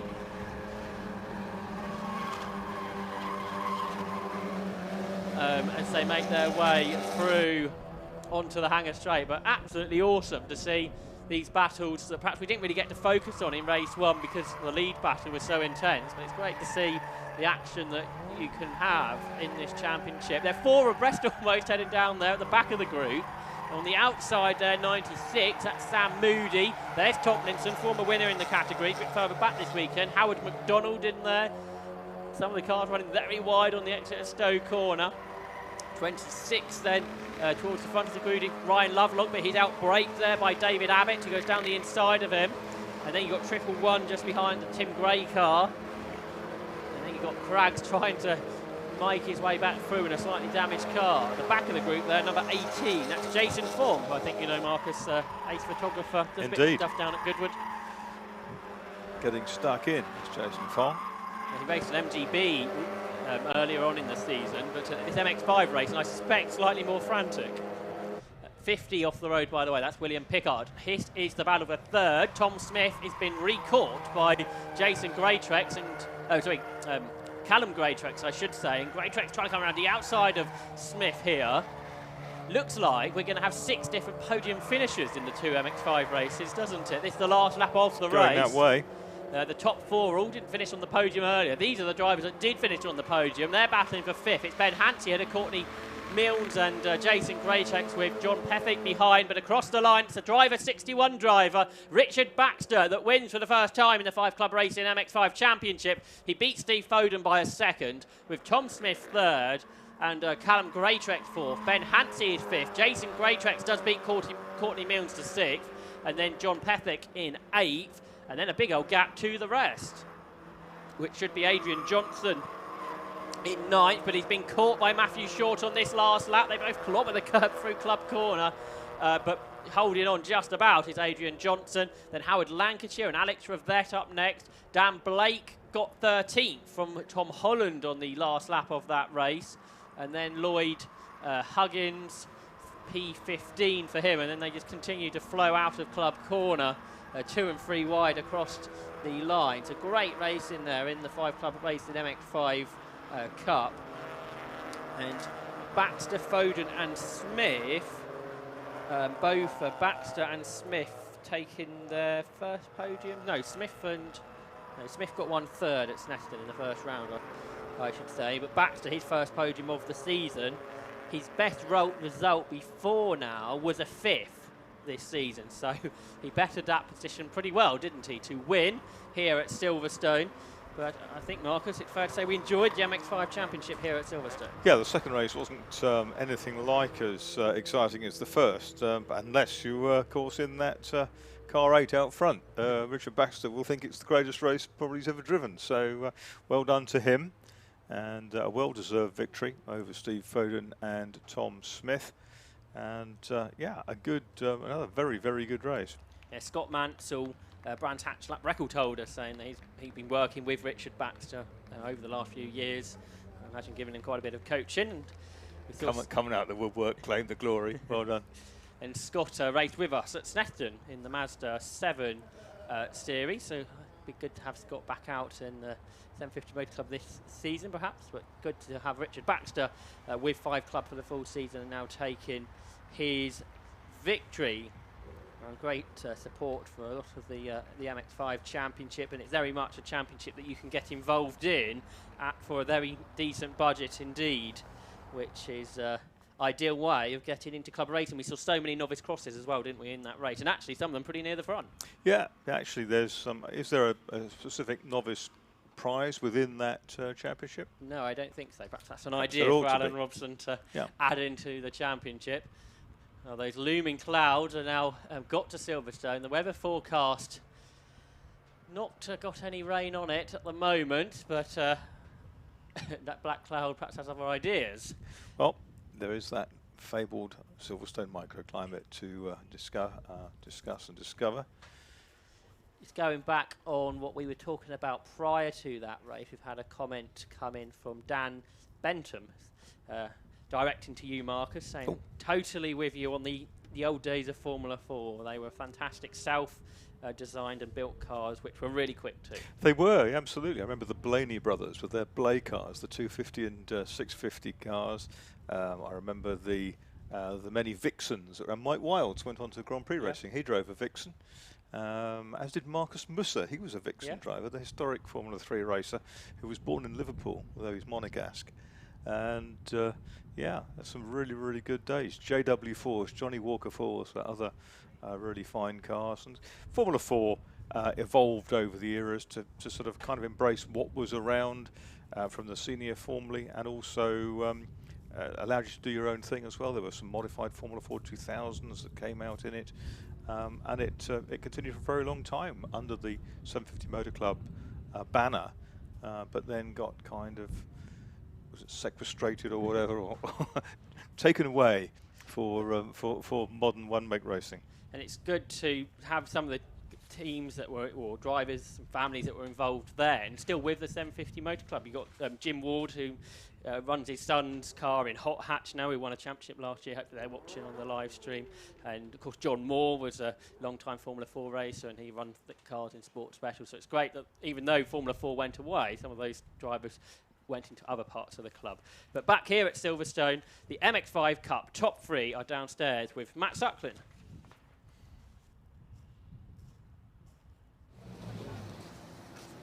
So down here with our third place man, first off, as Richard Baxter did an extra lap, we're going to speak with third place man, which is Tom Smith. Tom, many congratulations on third there. Did you enjoy the race? Thanks, it was hard work that was, but yeah, very good race. A lot of fun, like the one this morning really. Just managed to get on the podium, which was nice. Not too much action compared to the first one. I think it was a little bit more strung out, but you kept up with the lead group. Yeah, that was quite intense, that race. The first race was slower. Well, the times were probably quicker, but the race felt slower because there was a lot more overtaking, so it was one big train. Whereas this was intense because Callum was obviously very close behind me, and it was hard to keep up with Steve and Richard then. Really struggled with it, so it's good to get a result, to be honest.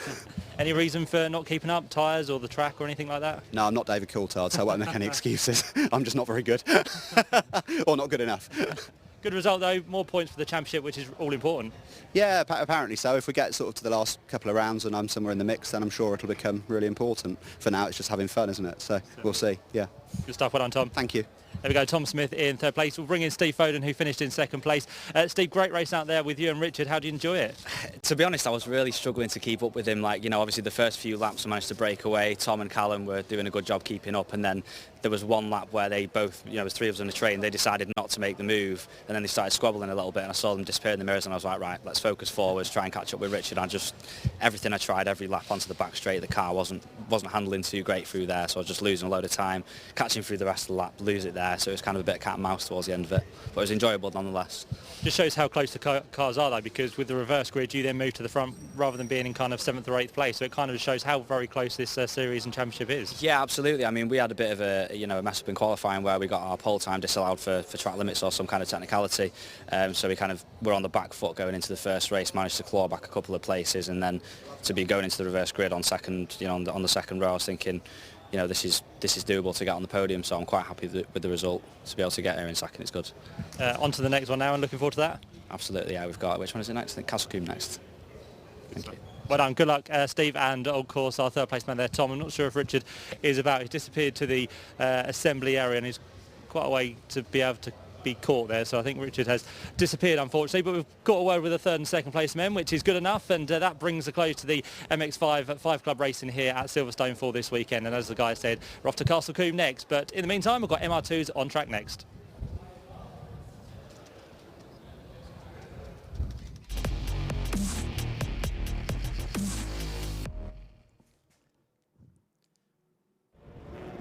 And the cars for the Toyo Tyres Toyota MR2 Championship are heading out onto their green flag lap with spots of rain on the windows of the commentary box here. So will the weather take a turn in this next race?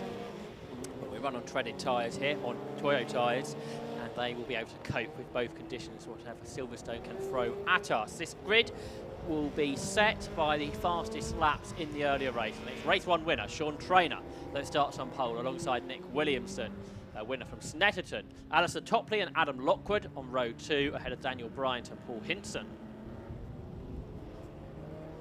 Row 4 will see Ben Rowe and Aaron Cook, another Snetterton winner. Then on row 5, Paul Cook and Tom Mailings, Mick Nichols and Peter Higton on row 6. Lee Brown and Tim Heron on row 7, and then Adam Lewis and Phil Collins, Neil Stratton and John Wilson behind. Luke Carter and Ollie Aldworth complete the top 20. Still over half the grid to go though. Dave Hemingway, Graham Mailings, Maxine Nichols, Michael Japp, Rise Dorman, Gary Patterson, Georgie Dias, Veer Aldridge, Larry Andrews, David Mustard. That's the first 30. Then we have Jim Mew, David Sylvester, Andrew Strange, Mike Nash, Gareth Baxter and Martin Grist. Wayne Lewis, much further down the grid than he tends to be. Stuart Briley, Simon Quinn, Nick Emony, David Rowe, Daniel Farmer, Andrew Ruthven and Patrick Stoner make up a capacity grid of 44 Toyota MR2s. The 3 different types of MR2 all here. The Mark 1s run within Class A for the original MR2 that have about 120 brake horsepower. Have a 1600cc engine. Class B are for the Mark 2s, which have the 2-litre engine, have 160 or something like that brake horsepower. And then the Mark III Roadster, the latest generation of car, have the 1800cc engine and run to about 140 bhp. Thanks for everybody getting in touch on the Alpha Live YouTube chat. Miles Cook watching along, saying he loves watching the stuff on Alpha Live. I think we might be seeing Miles out perhaps with the 750 Motor Club before the year is out. If that is still the case, that will be good to see. James Cater getting involved in the chat. Formula V racer. We saw Formula V out at Brands Hatch last weekend, where James Harridge took a couple of more victories. He's won the first 4 rounds of that championship, and we'll see more from them in future live streaming events here on Alpha Live. But the Toyota MR2s, with some of them with their window wipers on, head into the grid, so we could have this extra spice in this race. There are 3 further races to come up today, by the way. Club Enduro will be next, and finally 750 Formula out towards the end of the day. Listening to the effect mic, sounds like the rain's rather heavier than it is down here at Abbey, so yeah, the effect mic makes it sound like it's raining quite heavily down there at Club Corner, but this race could be rather spicy there for Marcus Pye. Well, yeah, there's also there's been a fairly brisk wind, hasn't there, at different points over the weekend, and you know, that also would affect the cars. Maybe on the Hanger Straight, if it picks up a crosswind down there, you'd certainly know it. So with all those getting all the cars here, the Silverstone and 750 Motor Club marshals, start line marshals, having to run all the way down the international pit straight here to fit in, and round Club Corner to fit in all these cars. 3 or 4 drivers still operating their windscreen wipers. Well, how much rain we've got on our commentary box window, you wouldn't put your wipers on for, would you? So it wouldn't be the first time that part of Silverstone it's raining on and not the other part, would it, Marcus? It's pretty normal. It's it's a big campus here, and you know, it does. We do sometimes get 3 seasons in an afternoon, and maybe 2 seasons on the circuit at the same time. Was it down at Club? Was it back in the 1970s where a load of Grand Prix cars went off either on an international trophy or a lot of cars came off at Woodcote, certainly. International trophy. Remember Keke Rosberg winning the international trophy in the Theodore, which is basically a Ralt RT1 Formula 3 car with a DFE in the back of it. Is that the race only 3 or 4 cars finished or something? And Tony Trimmer was right up on the podium, and of course that rather upset the in crowd of Formula 1. They didn't really like interlopers coming in and getting their honours. Of course, international trophy, not something that's been seen for quite a while, is it? Non-championship Formula 1 races. No, we don't do that anymore, which is sad. The rain is reaching Abbey now because the rain is more evident on the commentary box window. The green flag has been waved, though, at the back.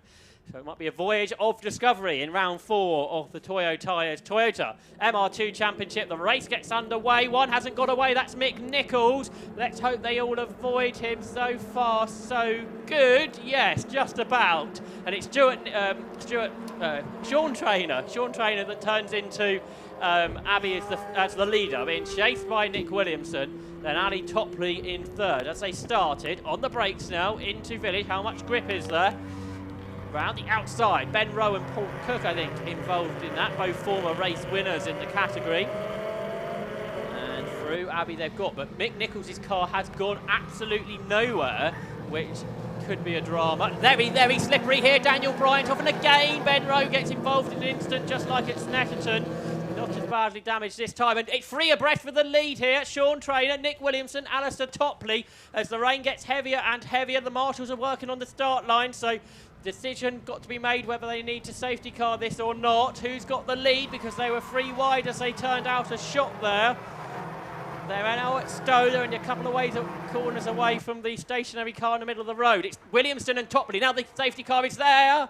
Oh my, that's, well, that's, I think, the drivers reacted pretty well to that, I think. Who's leading? I don't think they're sure. Now the car's been cleared. The track's almost been cleared at club, but yeah, the safety car very much was necessary there to get the marshals back onto post. They did a good job at moving Mick Nicholls' car, but it's a long way to get back to your post here at Silverstone. And the safety car was sort of a last-moment decision, I think, whether it was going to be out or not. And nobody really sure which order they should be in now, are they, Marcus? That's right. Just, well, kind of continue as you were, I think that's probably the easiest way around it. It was a shame that the grey car got all squirrely coming onto the Hangar Straight, and Rowe was an innocent bystander. He was just outside it when it veered offline and clouted him, and that pushed him off. But interesting at the front is now Nick Williamson and Alistair Topley got past Sean Traynor. Traynor was the pioneer, wasn't he, in the grip? Because I don't think we were really expecting to be as slippery as it was down there through the link road, were we? No, that's right. So the order is Nick Williamson leading, Alistair Topley second, Sean Traynor in third, Adam Lockwood going well in fourth, fifth is Aaron Cook from 8th on the grid, 6th is Paul Cook from 9th on the grid, so they've both progressed, 7th is Paul Hinton, 8th is Peter Higton, 9th is Tom Mailings, and 10th is Adam Lewis, who's come through well from row 8. Then Tim Heron, who we haven't seen much of this weekend, he's been a front runner in the past, he's 11th. 12th is Phil Collins. 13th, Lee Brown. John Wilson returning this weekend, 14th. Neil Stratton, Rydes Dorman, Dave Hemingway, Gary Patterson, Luke Carter, and Oliver Aldworth complete the top 20. I think everybody else got round. Just a shame that, for whatever reason, Mick Nicholls' car was going absolutely nowhere. Pretty unusual for this type of car. Is the Ben Rowe car still going? Yes, it's right at the back. Way back. 39th. So his car got badly damaged at Snetterton. There was a sort of a stack-up effect through the old S's, and he rammed up the back of the car in front. And it's good to see he's able to get it back out again this week. So it must be a fair old market for MR2 body panels. Yep, and let's see if any more are needed, because the race is about to get underway in the rather unknown conditions on the Silverstone International Circuit. So Williamson accelerates away from Alistair Topley, Sean Traynor and Adam Lockwood. Bit of a gap back. The best restarts come from Paul Hinton. He's trying to come up the inside of Paul Cook, but can't make it. Hinton, the 2012 champion. Down into Village. Here comes Topley, looking to the inside. Round the outside of the pair looks Traynor. And I think they're going to stay as they were. Then Lockwood in the similar roadster in fourth. So it's 4 for the lead through this link road. Now this is where it was slippery on lap 1. How much grip is there this time? More, I would suggest. It's the change of camber through there that gets them, isn't it? Trainor's quick, so he's trying to get alongside Topley. Still 11 minutes to go, so we didn't really lose much time with that safety car lap.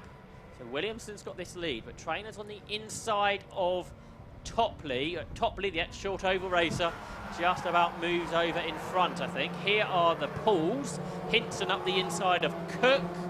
Cook out wide, should put Hinton in front. Adam Lockwood now in the second of the roadsters, trying to get past Sean Traynor, the multiple champion, 4-time champ in a Mark II.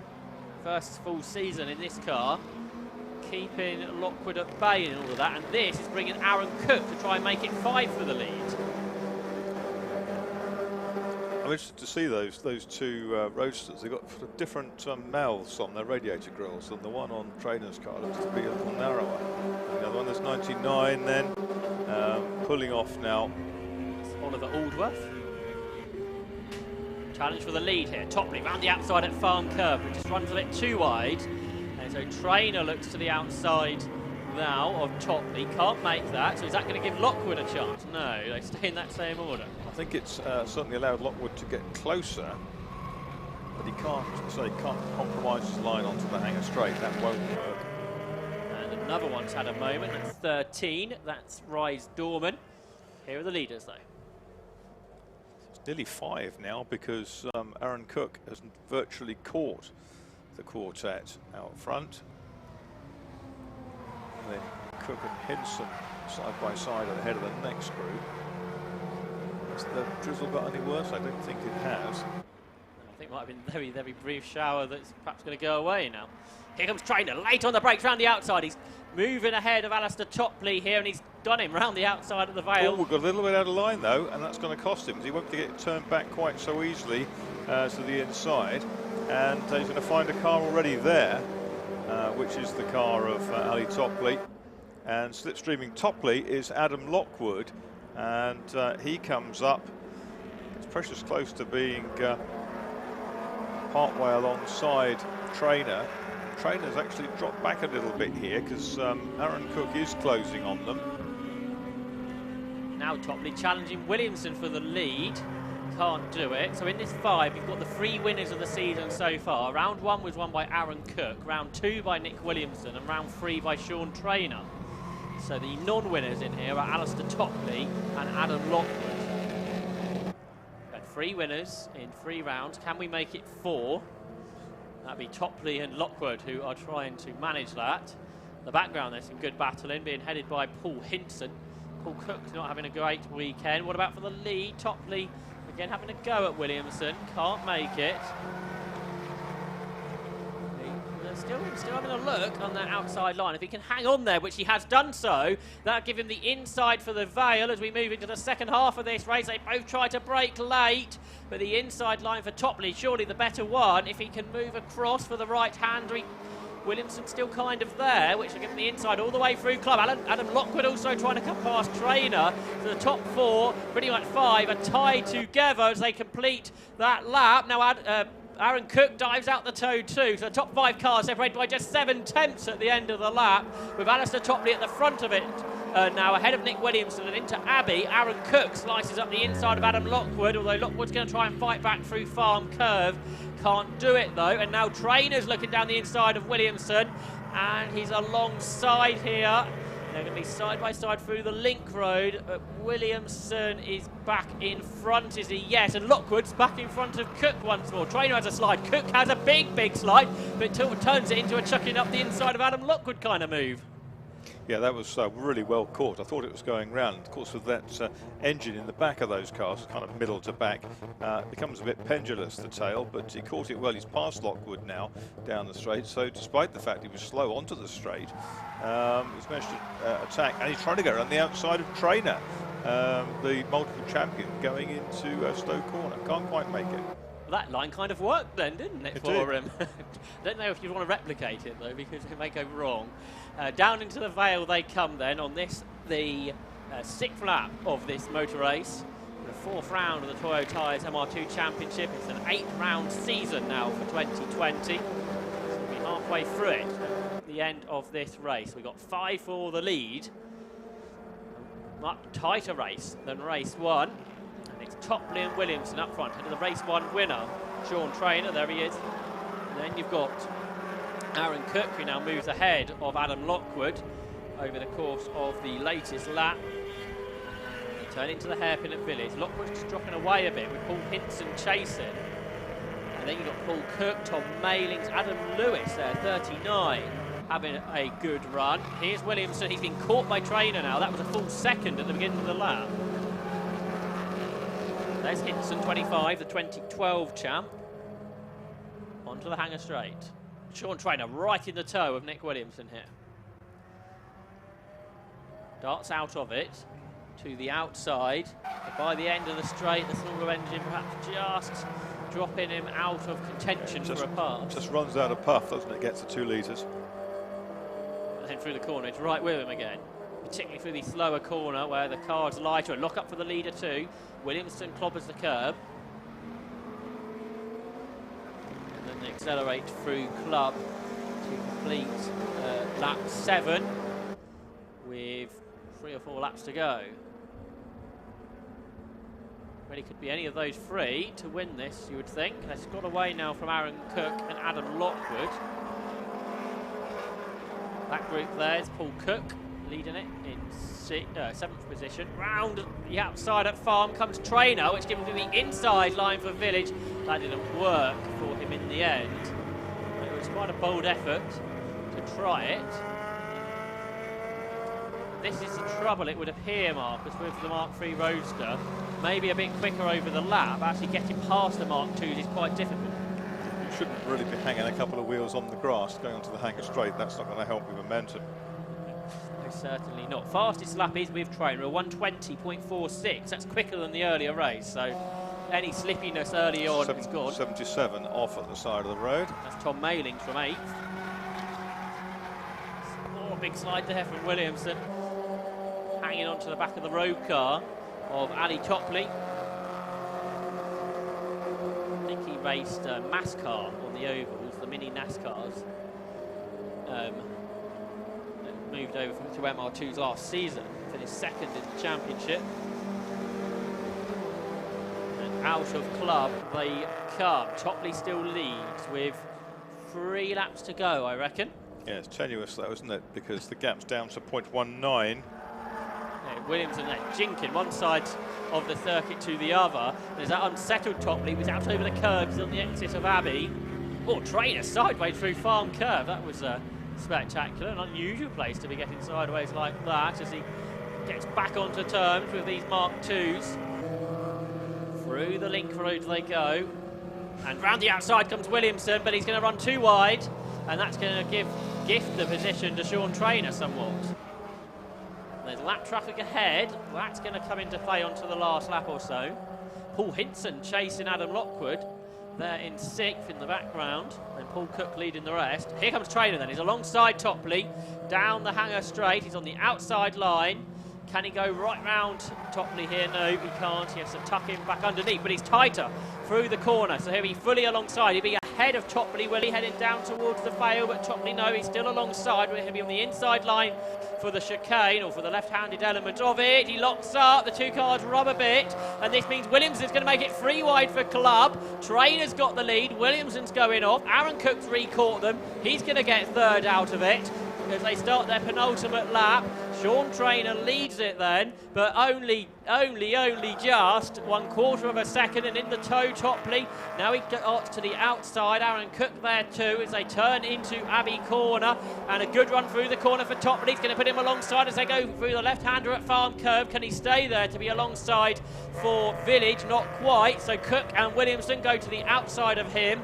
This has brought Adam Lockwood and Paul Hinson into it now, and Lockwood now is alongside Williamson, who was leading a moment ago. He's down to 5th now as Adam Lockwood goes through, as they now turn back onto the hanger straight. That was a pretty energetic last couple of miles. Yeah, it's quite something, isn't it? And it just shows one moment's inattention and one slight moment, and you can drop 3-4 places just like that. There's some slower cars that are going to come into play somewhere down, maybe as soon as the end of the Vale. Topley looks to go out of Trainer's slipstream, can't make it. It's kind of just a sign to say, I come here, like Trainer didn't know. The back marks are 3 abreast in front of them, so it could be a lively way through for them. Here comes Trainer late on the brakes compared to those 3 in front, unsurprisingly. He's caught past 1, and that back mark is now bailed out because he's just seen the 6 leaders are coming through, and it's pretty tight there as Williamson comes back up the inside of Lockwood. That didn't work, and now Topley's alongside Trainer. They go either side of the back marker, and it is absolutely level as they come down towards Abbey. They've got 1 more to pass, but Topley's back into the lead. Trainer 2nd, Cook is 3rd, Lockwood is 4th, Williamson is 5th, 6th is Hinson. 1.5 seconds separate them all. So Trainer's got to try and find another way through. He comes to the outside for the hairpin, but that allows Aaron Cook to have a look up the inside. He locked up though and doesn't have a great run through the corner. Slides a bit wide to Adam Lockwood now, looking for a podium spot. Can't make it. Here are the leaders then, Topley and Trainer. Through the link road, through the right-hander. A big slide for the leader though. Lockwood still trying to go past Cook behind them, but what happened in them leading 2? Trainer's alongside, he's through. So that big slide for Alistair Topley's dropped him back behind. So Trainer started the lap in the lead. He lost the lead into Abbey. He's got it back now down the Hanger Straight. And where can Topley try to come back at him? Hinson's got past Williamson for 5th and is trying to get 4th of Lockwood too. Let's see, they're side by side there in the background still, but let's see who can win this race. The 4th round of the championship. Topley trying to make it 4 winners in 4 races. Comes to the outside of Sean Trainer, but Trainer's got the better of him.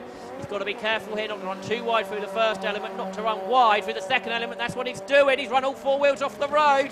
So Alistair Topley's got the tighter line for Club, but he can't quite manage it. So Sean Trainer wins ahead of Alistair Topley. Aaron Cookwood's 3rd, Nick Williamson 4th, 5th Adam Lockwood, and dropping back to the 6th position was Paul Hinson. So in those last couple of corners, Williamson got 4th, and a big moment in the background, Marcus. Yeah, absolutely enormous moment. I thought the 39 car there, which is Lewis, was bound for the pit wall, but he managed to catch it.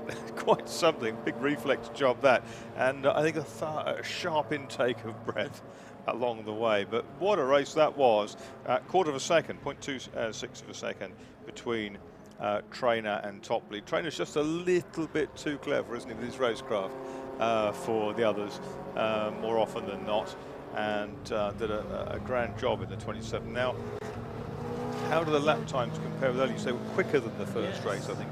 1:24.6 for Trainer, so that's 1.5 tenths quicker than earlier. Improved on the record that he'd taken, the overall MR2 record and that Mark III record, both held by Jim Davies. And that's a second under the Roadster record that Jim Davies had. Really? Yes. And a 1/3 of a second under the overall record.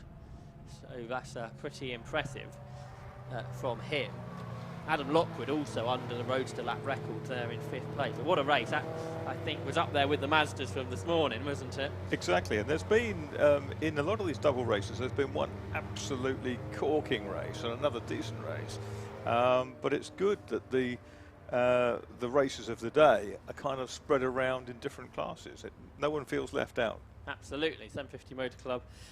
All the championships are exciting, and I think that has very much been the case this weekend at Silverstone. A great track for racing this, and it's a good driver's track too. Sometimes the national circuit's blamed for being a little bit too simple. It makes great racing, certainly. I think what it is, about too simple. I think what it is, the club circuit really only has about 4 elements to it.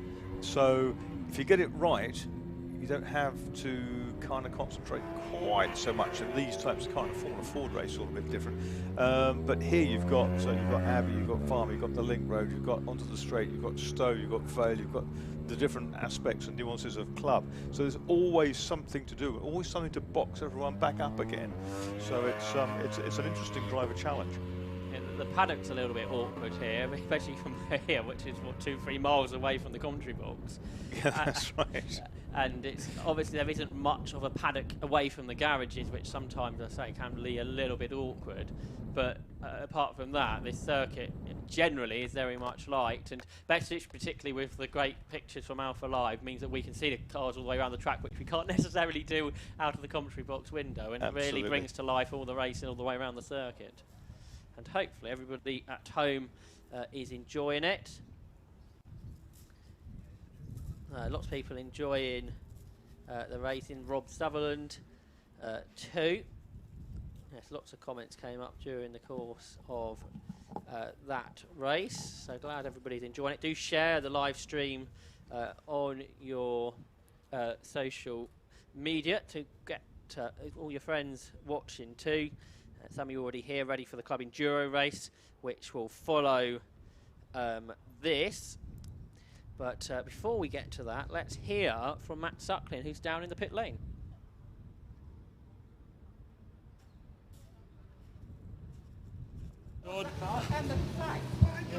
So we're down here with our race winner, Sean Trainer, once again in the MR2 series. And Sean, that was fantastic racing as always in the MR2 Championship. How did it go for you? Brilliant in the end. Like I say, I got not a great start. I went into the first corner. It started to rain a bit, but I didn't think there was going to be enough to make any difference. So I sort of lost it a bit on the first corner, but I still managed to keep the lead. And then coming on to Hanger Straight, I tried to push through there as we did in the last race, and there was just no grip, and both Ali and Nick got me.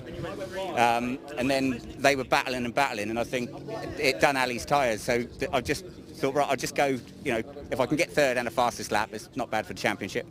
So I thought, I'll go for that, use them as a bit of a slipstream. And then Nick made a bit of a mistake that gave me second. And then Ali's tyres come the end, I think they were just gone and I still had mine. So I thought, yeah, it was a brilliant race, a great race. It was side by side all the time. We didn't know, I don't think, even going into the last, well, even when we come in the last lap, we didn't know it was the last lap. We saw the last lap board and the checkered flag all in one go. It was like, but I think we've all been exactly the same. I think Ali's just said to me, the best race he's ever been in. It was good, really good. Brilliant. Well done, Sean. Congratulations on the victory. Let's bring in Ali Topley, who finished in second place. Ali, not a bad result there in race number 2. It could have been the win, though. It just kind of lost you on the last lap. Yeah, to be honest, I was surprised I was in the lead. That's the best circuit race I've ever had.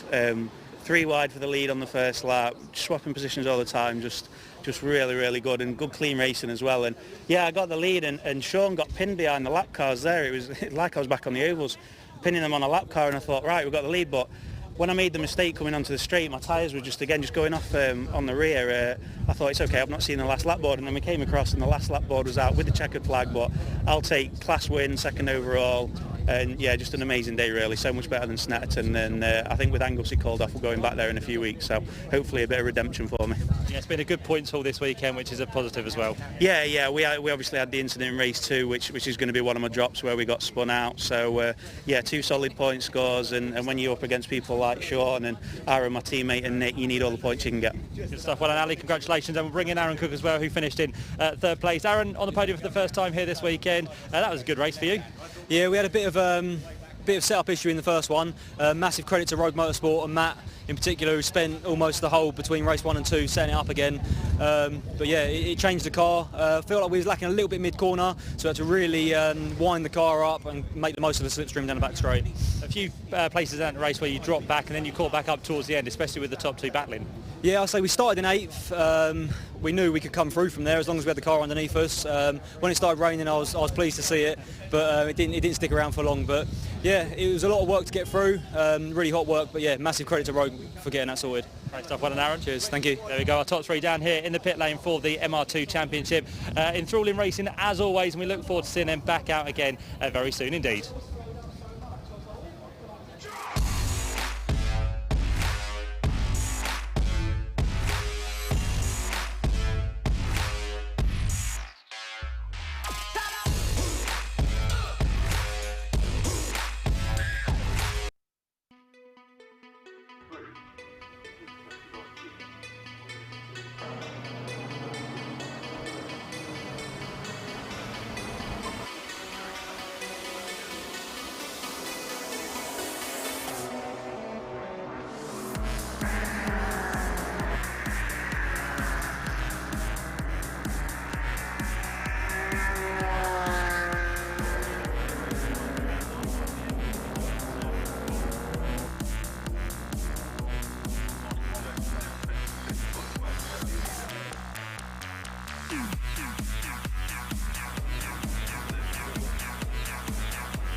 It is now time for the opening round of the 2020 Tigor Club Enduro Championship, the UK's biggest championship for production, sports and saloon cars, with a grid full of very much different types of cars.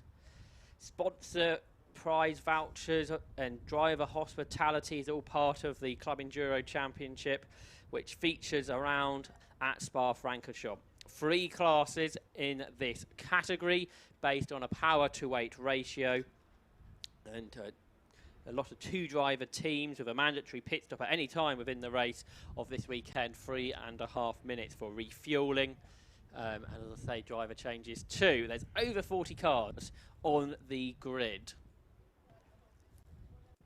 and it will be a 100-minute race. This will be how they will line up setting the quickest time in qualifying was Martin Byford, who shares with Ash Woodman. That car, I believe, has been excluded from qualifying, though, so that should mean that Rob Baker and Cole Swift will start on pole position. And then we have Bradley Ellis and Leonard Lucas. So it's a Seat for Baker and Swift, as the Byford car is. Then a Porsche Cayman for the Bradley Ellis car. But it would be Leo Lunakas that starts that. And it is Cole Swift that starts the Seat. Then we got Mark Jones and Robert Taylor. It's Taylor that starts that Seat. And then the Rory Hind and Owen Fitzgerald car, and it's Fitzgerald that starts the M3. Then you've got Daniel Jude and Alex Ball in a Lotus Elise, with Jude starting. Then we go to Matthew Hampson and Andy Schulz, car 69, that's an M3. And then it's Steve Cheetham, the champion from last year, moves up into the top class, into Class A, with his Porsche Boxer. He's solo. Then the BMW M2 of Charlie Dark and Joe Delgado.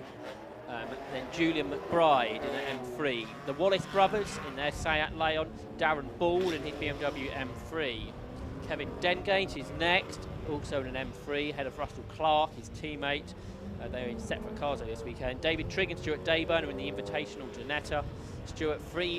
Chris Freeman and Johnny Monday in their Honda Civic are on pole within Class B. Jamie Ingram, he's in an M3. William Beach, back to Class B, in a Volkswagen Golf. Then we move to Colin Gillespie, he's in the BMW 1 Series. Ben Salmon and Nick Starkey are in an M3. Luke Handley is in a Golf. Neil Primrose in a Janetta. Manjul Patel is in a Civic. Tom Rogers and John Griffiths is a Civic. Jamie Callender and Jason Flegg is a Boxster. Rob Baker and Jonathan Packer in a Smart.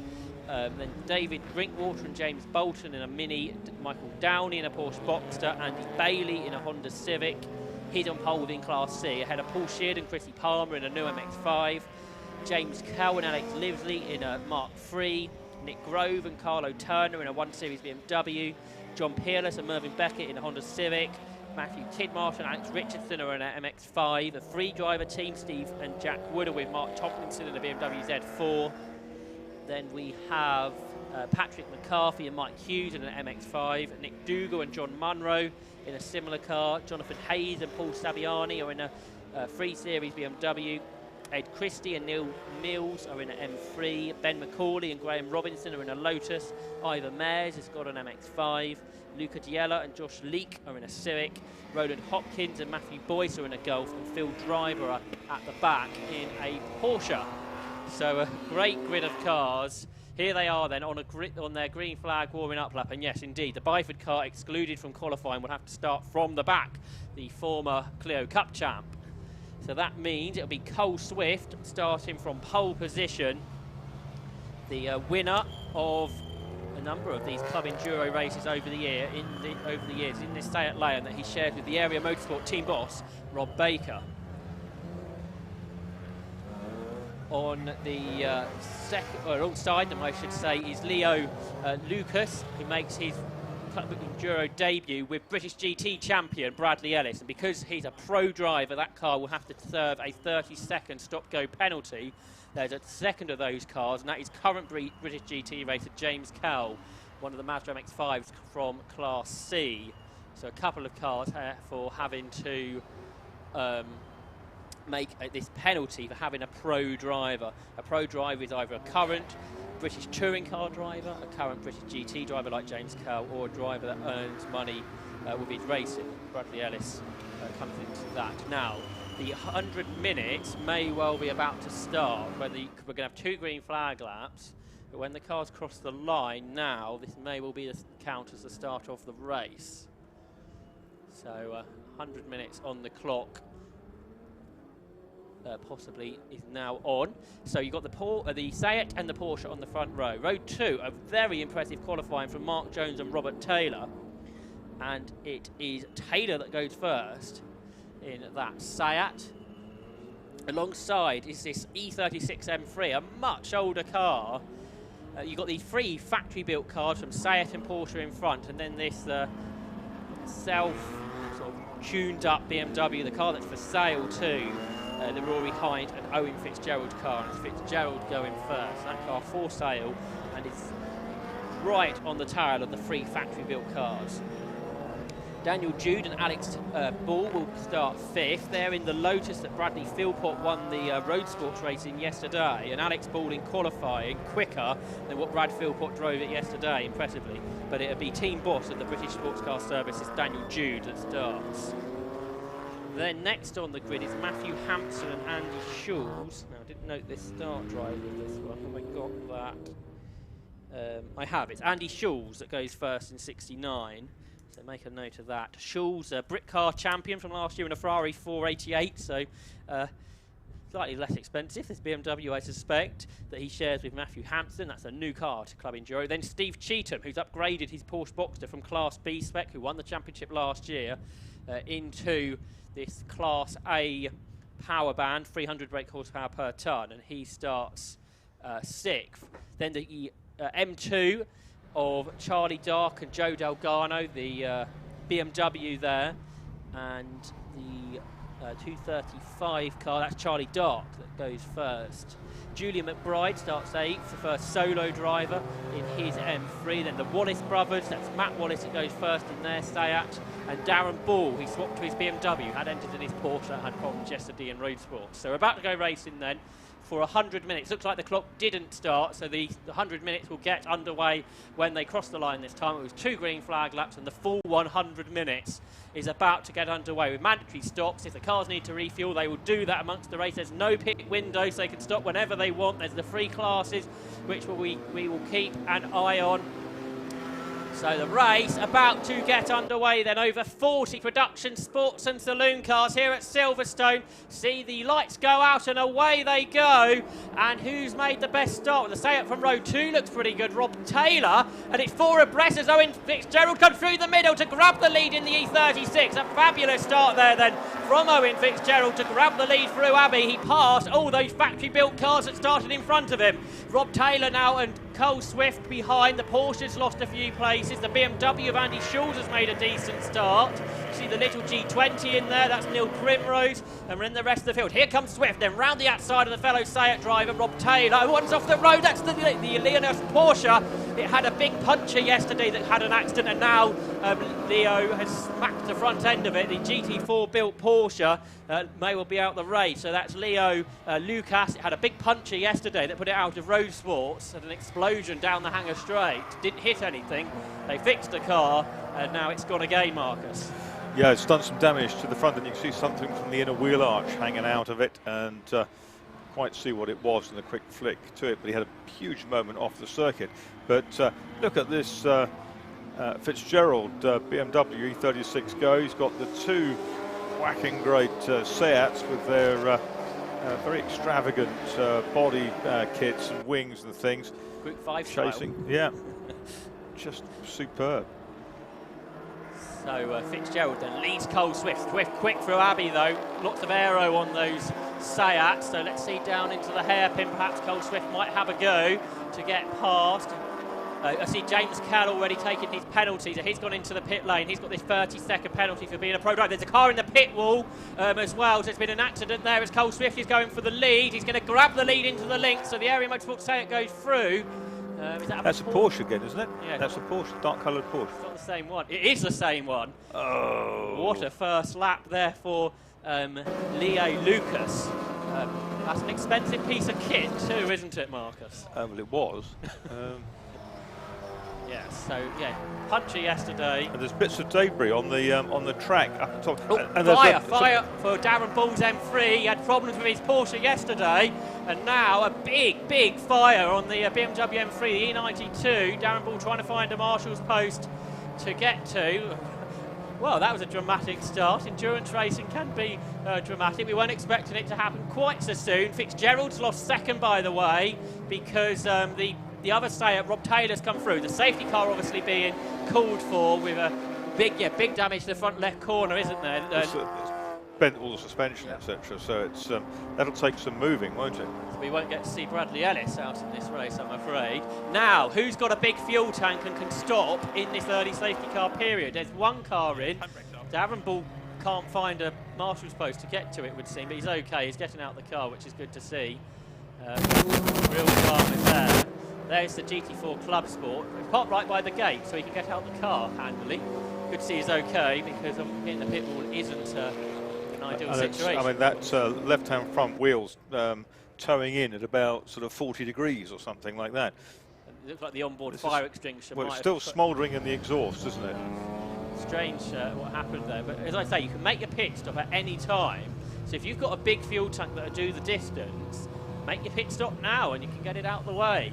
And I think there is a car in the pits.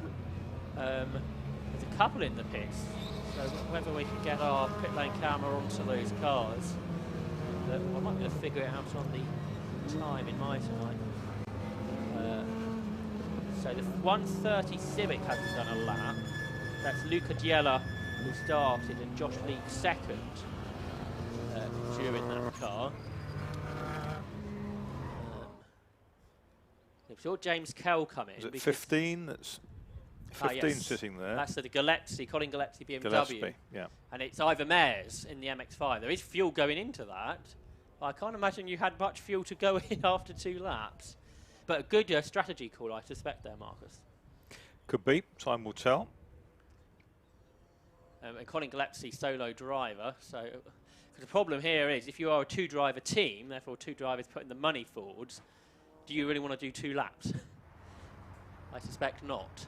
And how long can an individual driver? Can do whatever you want. Okay. So there's no pit window, except for if you're a pro driver, then you can only do 50%. But the only one. But there's Byford. How far did Byford get up in the car that did do the quickest time in qualifying, but was excluded? 21st. So he overtook half the cars, and now he's behind his teammate in the EDF Motorsport, both running the Invitational class. The Sayat for Byford, and then the Smart 4-4 for Jonathan Packer and Rob Baker. Byford was a champion of Snetton Formula Ford, wasn't he? I've got this note. Probably in the previous century. 92, he was champion of Snetton. Then in 93, he was the Winter Formula Ford champion. In 95, he won the Class B of British Formula 3. And then 2007, he was the Clio Cup champion. So he's got some pedigree in there. He did do half a season in Sean Hollenby's Volkswagen Golf in the British Touring Car Championship too. 130 coming in by the looks of things. That's the Luca Diella car that is in. So some people are making this early stop, not too many of them at the moment. Has this race been longer than 100 minutes in previous years, Josh? Usually club enduro races are 2 hours. Yeah. A little bit of a change for this race. Just have a look what this season. It's a bit of a mixed bag of lengths this year. As Marshall's laying dust on a slug trail out on the circuit. Yes, it's a real mixed bag of lengths this year. So we've got 100 minutes for Silverstone today, 120 minutes for Alton Park, same for Snetterton. Spa is down for a 3-hour race, and then Donington Park to end the season is back to 100 minutes. So 5-round championship. I quite like the idea of having different lengths, because that's what endurance racing should be. It should be different challenges for different races. That's right, and different tactic sets. For those sort of lengths. Marshall's having to clear up the oil, drop from Darren Ball. Leo Lucas is getting used to know the recovery team, isn't he? He got recovered yesterday too. Lots of comments coming in from those watching on the live stream. Hello, welcome. Do share the stream on your social media. Get more people involved in the Club Enduro Championship. Very much an affordable way to go endurance racing with a good car. Ivor Mares out the pit lane, so he's done his stop. The first of them to do so, I think. Martin James watching. He's had to miss this round with the Area Motorsport Civic with head gasket problems. But hopefully we'll see Martin out later on this year. The race being led by Cole Swift in the Sayat. He shares with Rob Baker. Second is Rob Taylor. This is a huge improvement for Rob Taylor and Mark Jones. They never featured towards the front in Club Enduro races before, so this is really good stuff from them. It's we can see a recovery truck down on the inside of Stowe, and I'm wondering whether that's waiting to go across at some point to pick up Darren Ball's car, or whether it's another car that's out of the running there. There's Julian McBride, who's come into the pits. He runs with Jeff Steele Racing, and very much a team associated with BMWs. It's had some tyre scuffs down the side of it, hasn't it, McBride's car? I'm not sure who Lucas hit on that first lap when he had his big moment, because No. he clattered into the side of another car, didn't he? There's that recovery down at Stowe you mentioned, Marcus. That is Darren Ball's car that he's being dealt with. This race at Silverstone has been running since 2016 with Club Enduro. The first race was 90 minutes. That was won by Phil Keane with Jamie Packham in an M3. In 2017, it became a 2-hour race. That was Rob Baker and Cole Swift that won, that time in a Civic. In 2018, it was a 2-hour race. That was Luke Sejikowski in an M3. And then last year, it was a 2-hour race again where Joe Taylor won in the Lotus Elise. He went on to win the Class A Championship last season. Class B champion Steve Cheetham, he's here, he's upgraded. Class C champions last year, Andrew Lights and Nimran Khan, not here. So only one of the class champions have returned. So there they are behind the safety car. Cole Swift, the leader. Some cars jump into the top of the chart, you'll see there the cars are pitted. So it's Kevin Dengate then who's come in too now. There's Cole Swift that leads it. Second is Taylor, third Fitzgerald. Andy Schulz in fourth. Very much better in the M3 than perhaps some of the times he has in his Ferrari. Then the 2 Series BMW, that's Charlie Dark. Is it car 235? Yeah, Charlie Dark goes first there. Then Steve Cheetham in the Boxster. Daniel Jude lost some places in the Lotus Elise. Then the Ginetta of David Trigg. Jamie Ingram's BMW, and Andy Bailey. Now, is he a car? I think he was a car for the pit, so that's not right. It'll be Russell Clark in 10th, I reckon. So the recovery ongoing, both at Stowe and at Club. So this safety car period will be a bit longer yet. The safety car leading them round. Safety car being driven this weekend by Jonathan Baines, sometime HSCC driver. He's been a part of the safety car team here with the 750 Motor Club for a little while now. So in the classes, Class B is being led by the Chris Freeman and Johnny Monday Civic. In second, William Beach in a Volkswagen Golf. And third, Ben Salmon and Nick Starkey's M3. In Class C, a lot of these cars have pitted. But the head of them is Paul Sheard and Chrissy Palmer. That's a strong lineup in Class C, isn't it? Paul Sheard, multiple MX-5 champion. Chrissy Palmer, Formula Ford Festival winner back in 2009. Yeah, Palmer was a very quick single-seater driver at one point, so good to see he's still racing. He did it the last few seasons. He's been doing rallycross, but I think he's teamed up with Paul Sheard in this new Mark IV, Mazda, which is a very recent car, and very good lineup there together. Just looking who Chrissy Palmer beat that year. James Cole, who did some Formula 2 racing. Ben Barker, who's Porsche driver now. Josh Hill, son of Damon. Dennis Lind, who's now a Lamborghini factory driver. And in there too was Joseph Newgarden, IndyCar champion. So, although he was in retirement that season. Perhaps maybe not quite as strong as some festival years, but whenever you're winning the Formula Ford Festival, Marcus, you've done a good job. They all count, don't they? That was back in the Duratec era. So the Porsche's been removed here from Abbey. You can see on your screen. So you might get a better view of how much more damage that car has got. Does it hit the rear left corner too? Yes, it's broken. Both the left-hand corners are broken, aren't they, on the Beluga Porsche? Beluga. Good to see that team with us. The first time they've been out in Club Enduro. Are they caviar importers? Beluga caviar. They're usually running brick car, Cup cars and GT4 cars. So good to see them out with us but it's not been a great debut, it is fair to say. Not sure how much driving Bradley Ellis has got to do this weekend. I suspect not much. Bit of quali. So the safety car might well be in this time, because I think both incidents are now cleared. And you would have to think those that have pitted are going to have an advantage.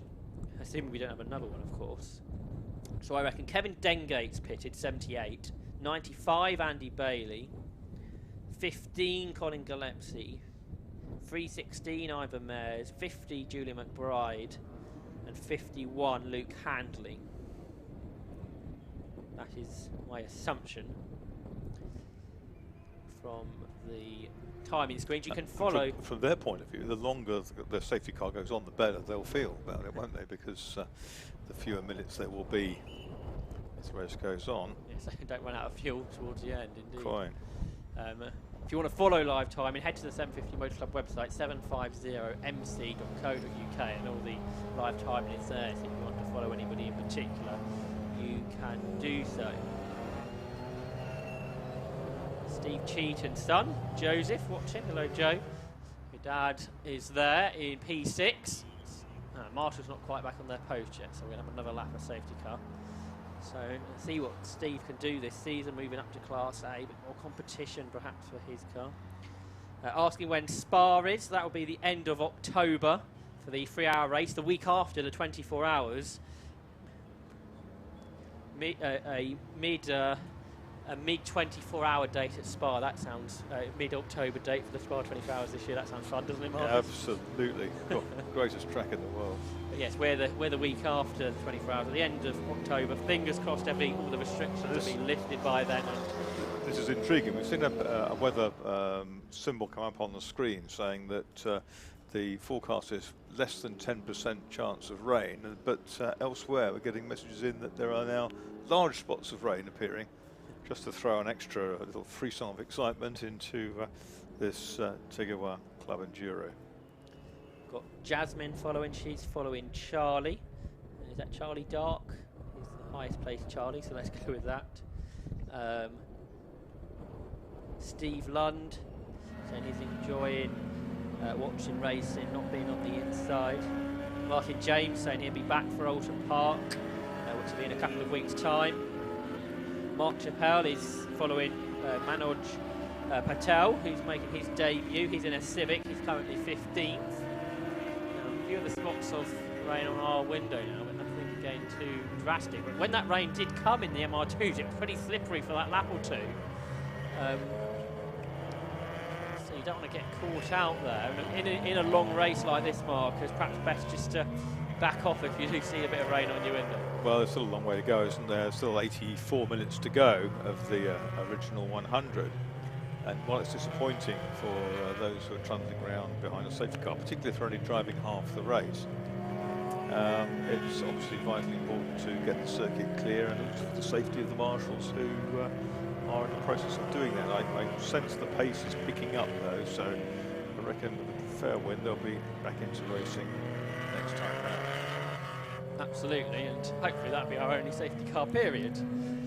But with so many cars out there on a couple of mile lap, it will get very busy very quickly, which adds in quite another element. And of course that traffic management is the key to success, being good at working your way through. And of course your lower class car is actually at letting cars by in sensible places, not trying to race them through the corners, just letting them go down the straight. Letting cars by, although it's their responsibility to get past you, but without absolutely sapping your momentum 2 or 3 times a lap once it gets into relentless traffic. So the safety car, here it is, the 750 Motor Club safety car, the Renault, will head, it won't head for the pit lane, so why is that, I wonder. Now at Brands Hatch last week, when we lost both recovery trucks to the pit lane, we had to pause before the next race. Whether that may be an issue here, not sure. The safety car, as far as we could see, Marcus, should have been coming in, but it hasn't. Well, it's all in radio control, or radio contact with race control, and they'll get the go-ahead just as soon as it's considered safe to continue, but we're now down to 82 minutes. So I suspect we're getting closer and closer to a time where a car could go to the end on its fuel tank. Yeah.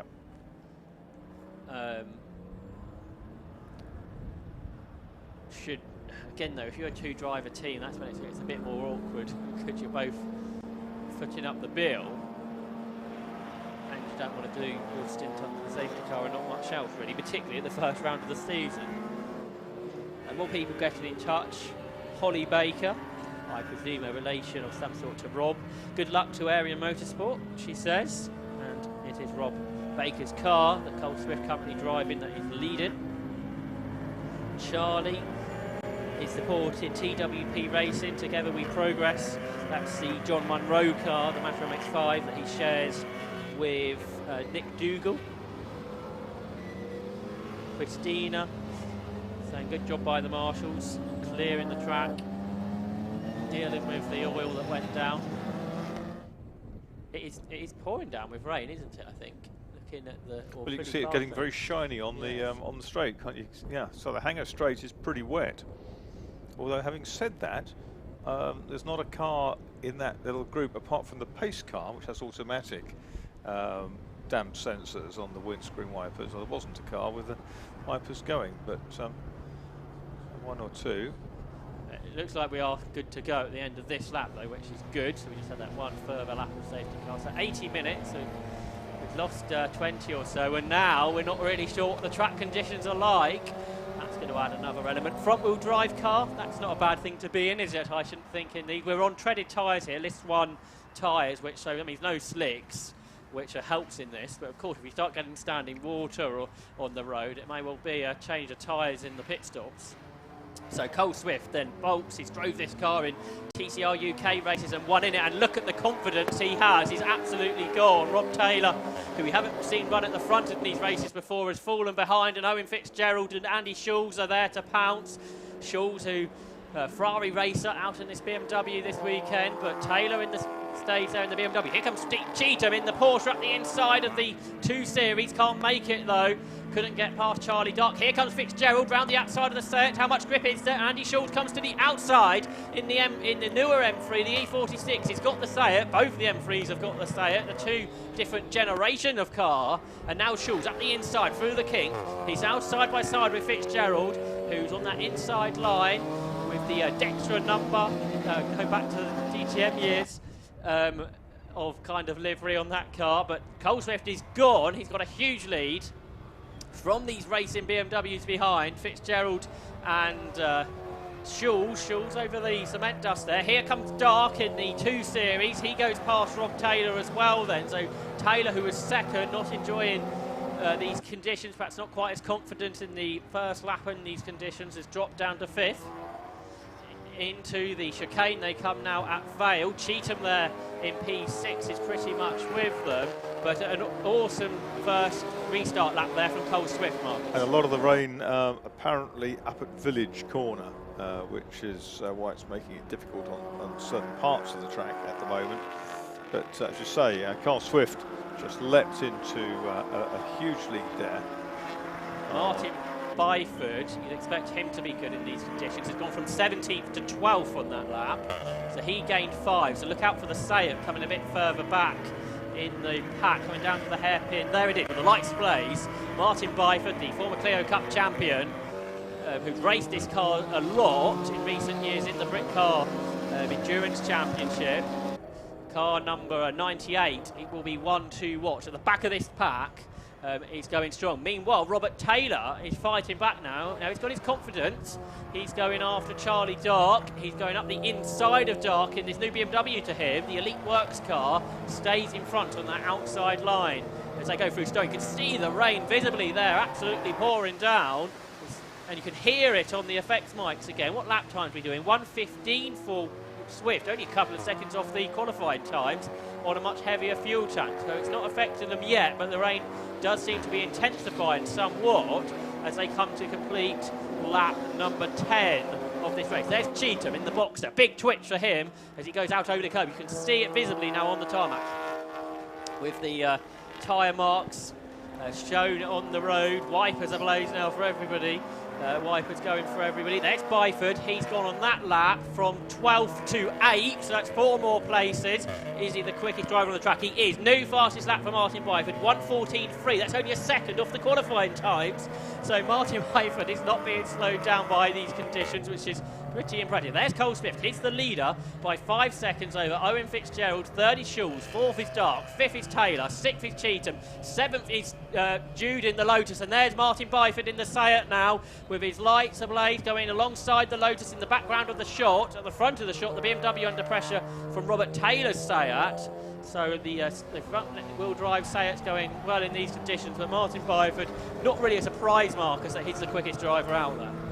No, he's vastly experienced and driven all types of cars, from single-seaters through to touring cars, and he's making it look very easy at the moment. Now behind that Elite Works BMW, number 235, which is the Charlie Dark car.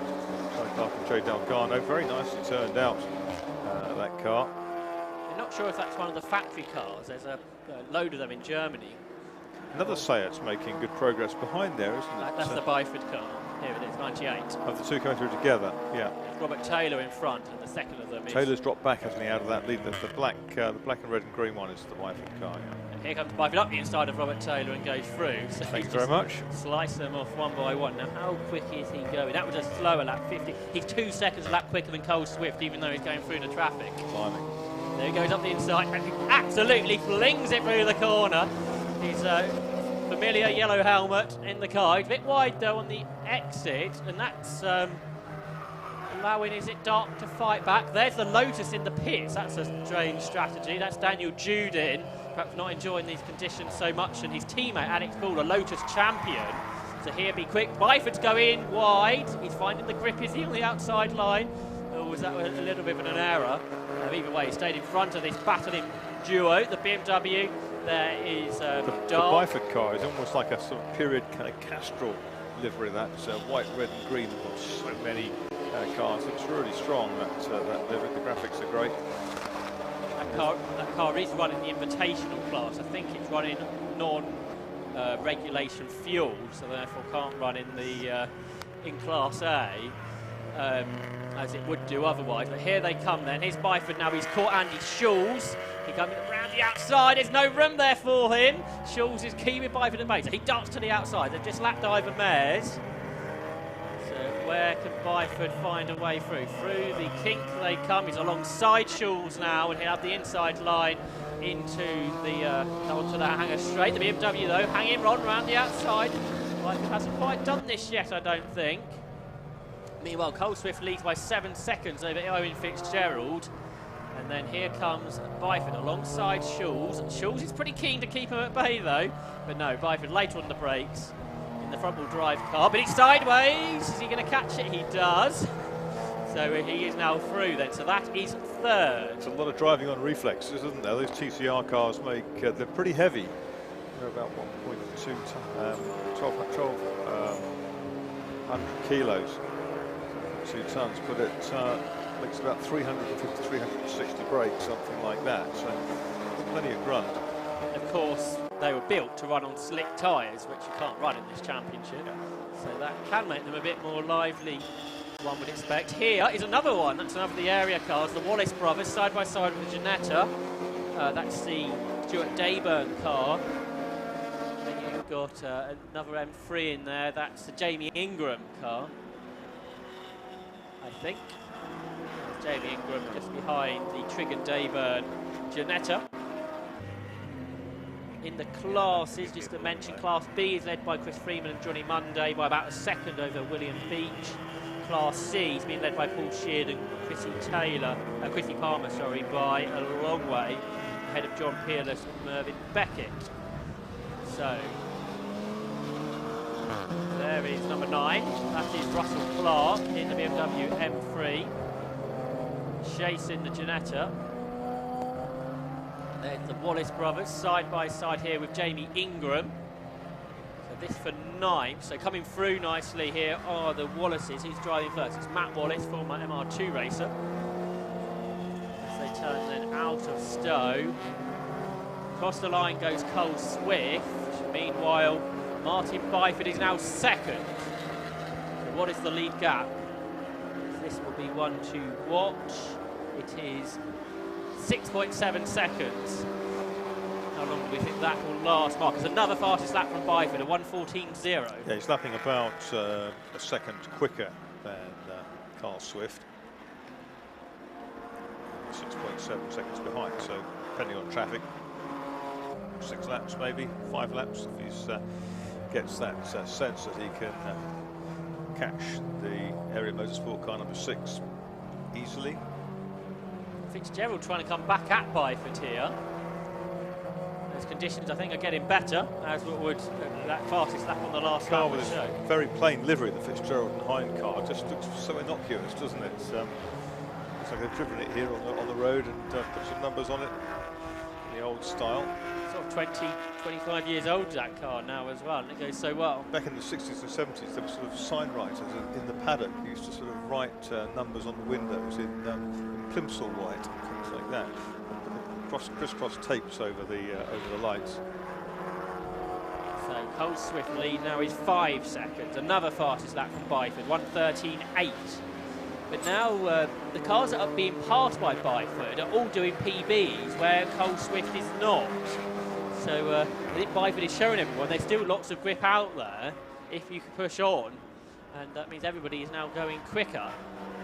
So it is Swift leading from Byford, then Fitzgerald, Schulz, Dark, Taylor, Cheetham, Wallace, Ingram and Clark for the top 10. So we've had half an hour of this race already. Class B, that's still being headed by car 14. That was started by Chris Freeman, the Honda Civic that leads William Beach's Volkswagen Golf by 1.3 seconds. Third within that category is the Ben Salmon and Nick Starkey BMW M3 started by Salmon. And the 3 cars at the front of Class B aren't that far apart from one another. Here are the Wallace's Matthew Wallace in the Sayat through Stowe Corner.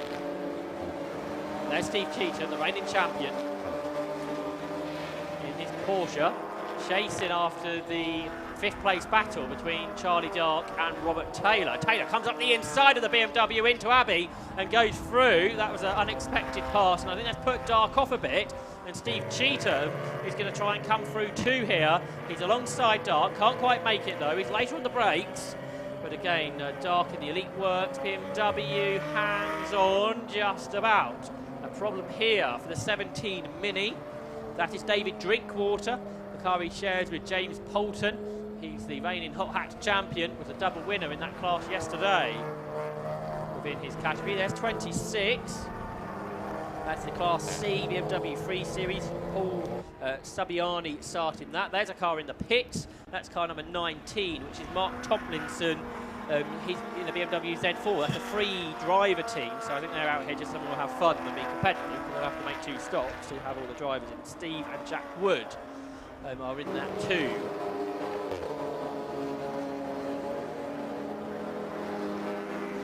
There's 69, that's Andy Schulz, the BMW he shares with Matthew Hampson, that's running in 4th position. Pulled away now from those behind. In 5th position is now Robert Taylor after that pass we saw, and Steve Cheetham has got past Charlie Dark too, so Dark's dropped to 7th in the 2 Series BMW.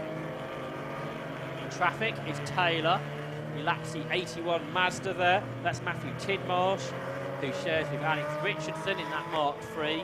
There's the Dark BMW in P7. Now Taylor's lapped one of the area Civics, I think that's Luke Handley's car. Very busy now on the Hanger Straight.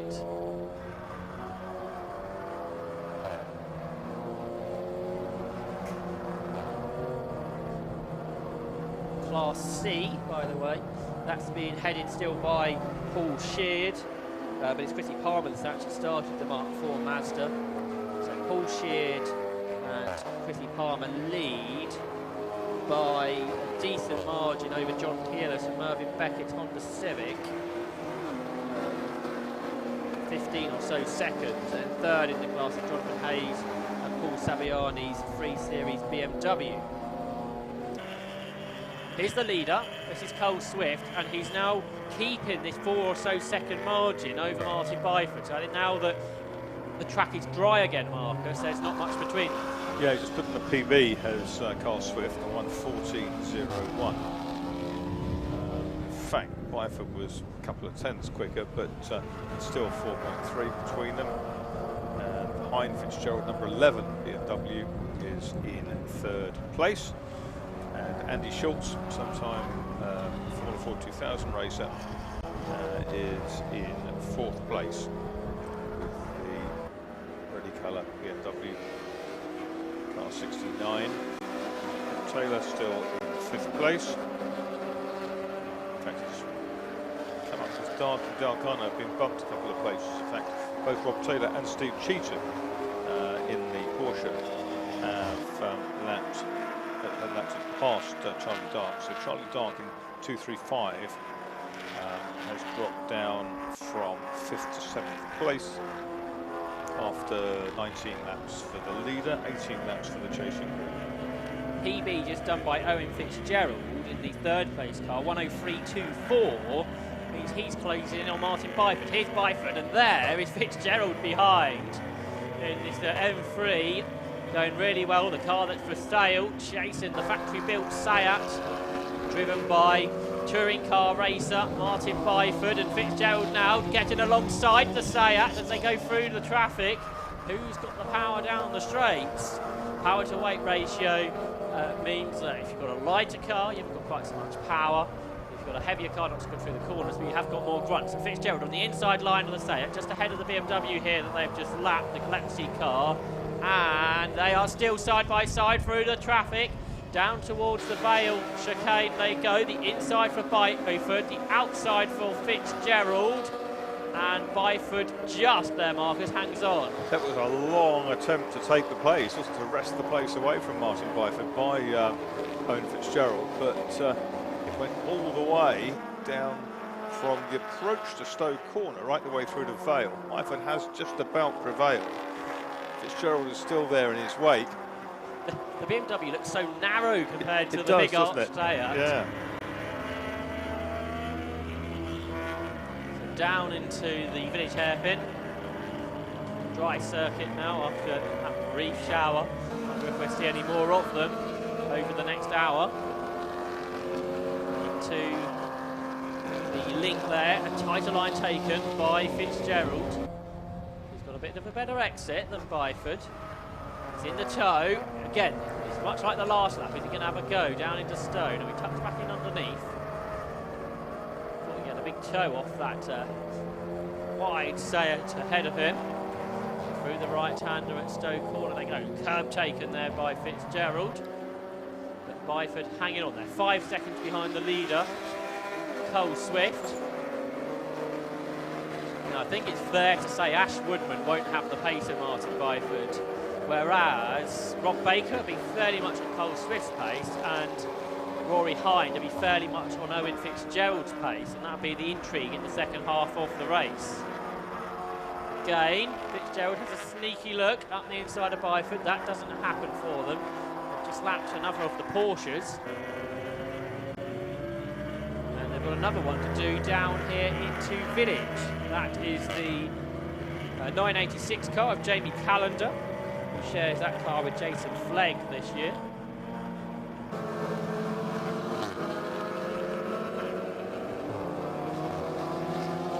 Out onto the hanger straight they go.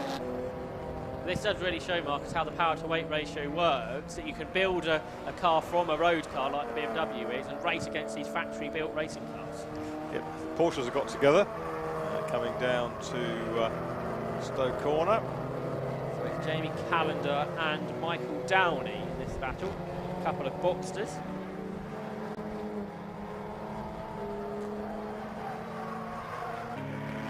Here is the Class B leader. This is car number 14, the Honda Civic, currently driven by Chris Freeman. He shares that car with Jonathan Munday. Alpha Power Cleaners livery on that car turns its way onto the hanger straight.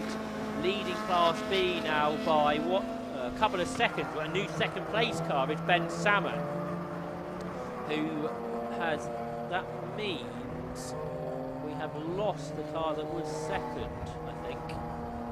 The William Beach Gulf, perhaps that's had a pit stop.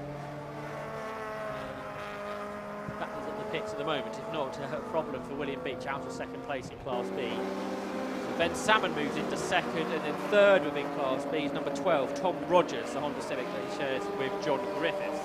So here's the leader in the class, that is Freeman. Accelerating through Club Corner. Class B for cars up to 240 brake horsepower per tonne. Last year's class champion moving up to Class A, Steve Cheatham, so allowing some new guys to have a go at the front of the category. Overall champion coming from any of the three classes.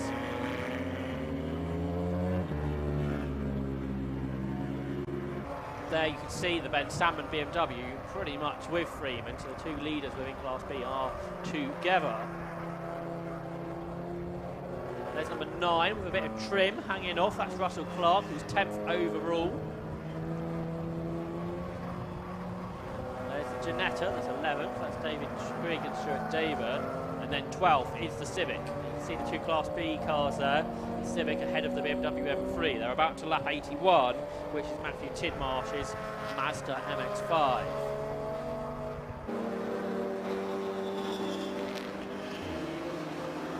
So we've had 40 minutes on this race now, we have a further hour to go.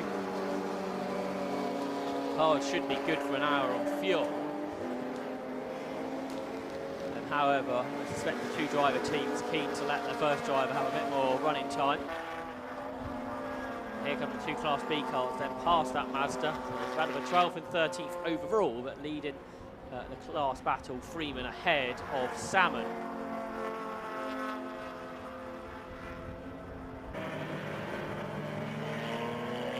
So we're watching Matthew Tidmarsh in his Mazda. Class C, though, still being led by Chrissy Palmer's Mark IV.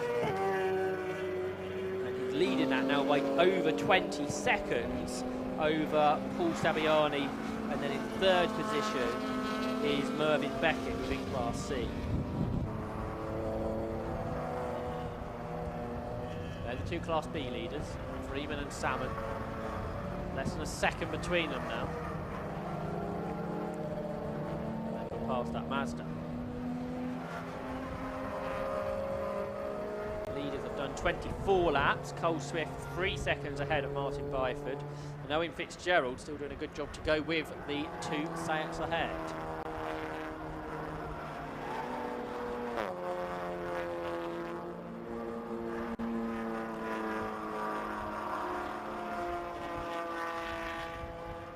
Both leaders lapping about a second outside their personal best for this race so far. The Byford time of 1:13.11 is still the best of anybody in the race. 26 there. It's the 318 Ti BMW. And Paul Spiani.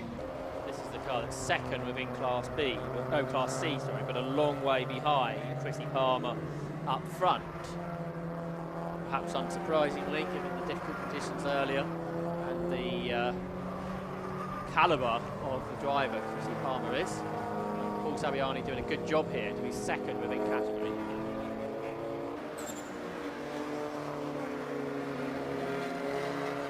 The overall order, this BMW is 23rd. And then 10 or so seconds ahead of Mervyn Beckett, who is third within Class C.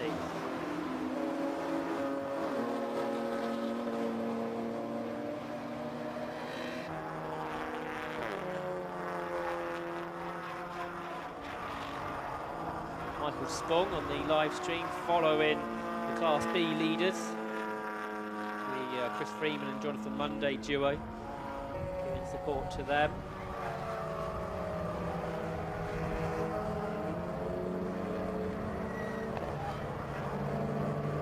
Confirmation that Elite Works BMW is a road car turned into a race car rather than the factory built cars, so good to see Charlie Dark and Joe Delgado going through well.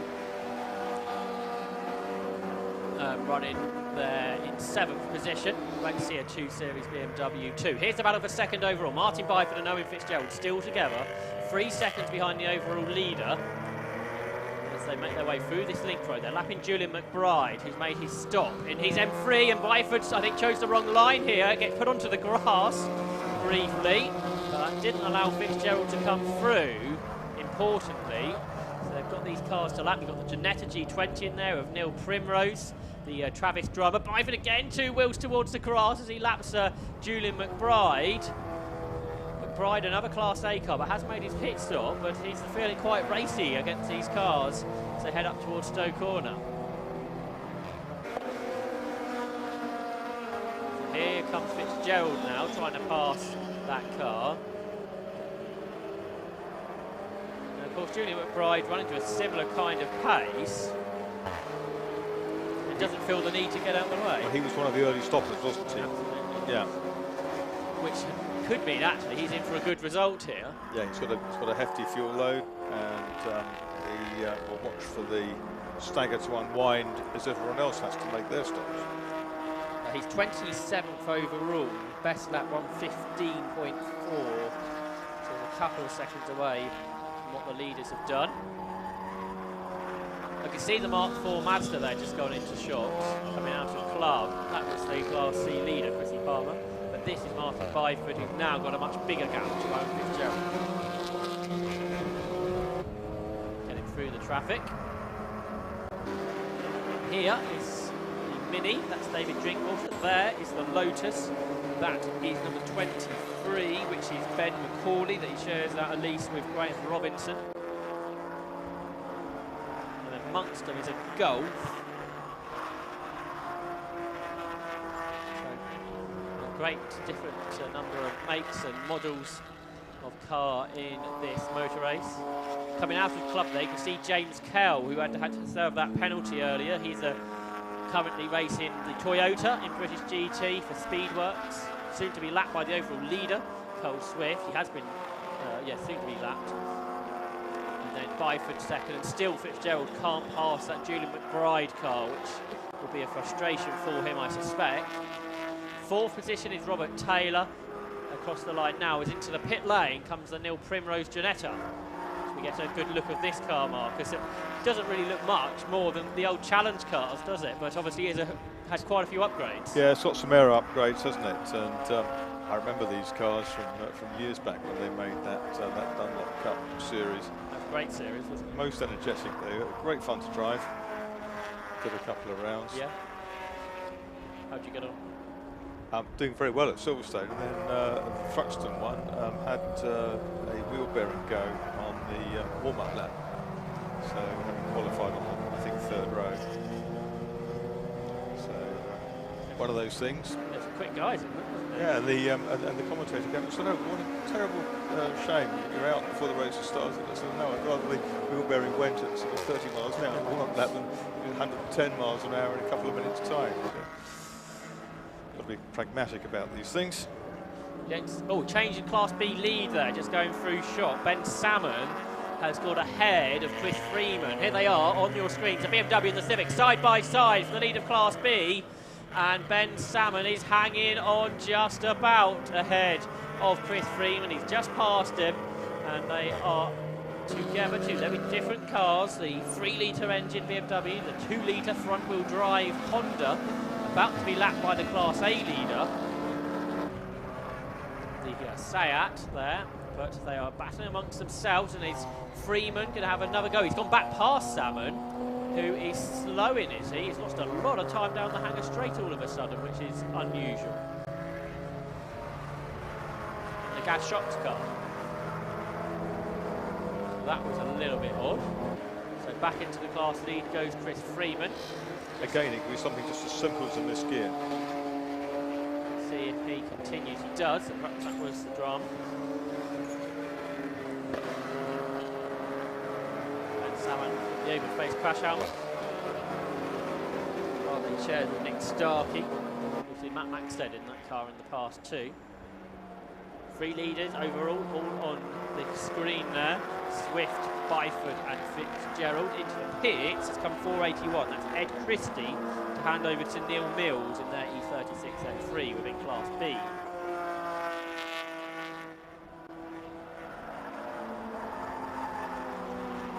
You see the Smart on the screen there. That's Jonathan Packer, who goes with Rob Baker. That Smart 4.4 with something like 350 brake horsepower. Not standard, I suspect, Marcus.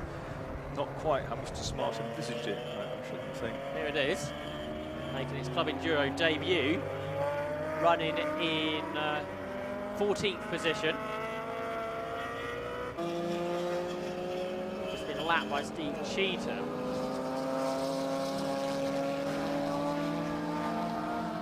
Sarah Moore's driven that car in the past as well, very well. So it's got plenty of grunt then and weighs about as much as a damn bus ticket. There's Steve Cheetham, the champion from last year, who is currently running in 5th position. Has that car been upgraded to... yeah, they've got a bit more power in, took a bit of weight out, and going really well in 5th position. And Steve Cheetham always seemed to come up the order in the second half of races. Yes, yeah. With some good strategy and teamwork from the Lodge Sports guys, so one to watch. There's the Smart again. Driven by Jonathan Packer, the quicker of the two drivers in that car. I think it's running the Invitational class again, much like its teammate at EGF Motorsport. The Primrose Ginetta just come out of the pit lane, the army green coloured car. Like that Travis Drummer.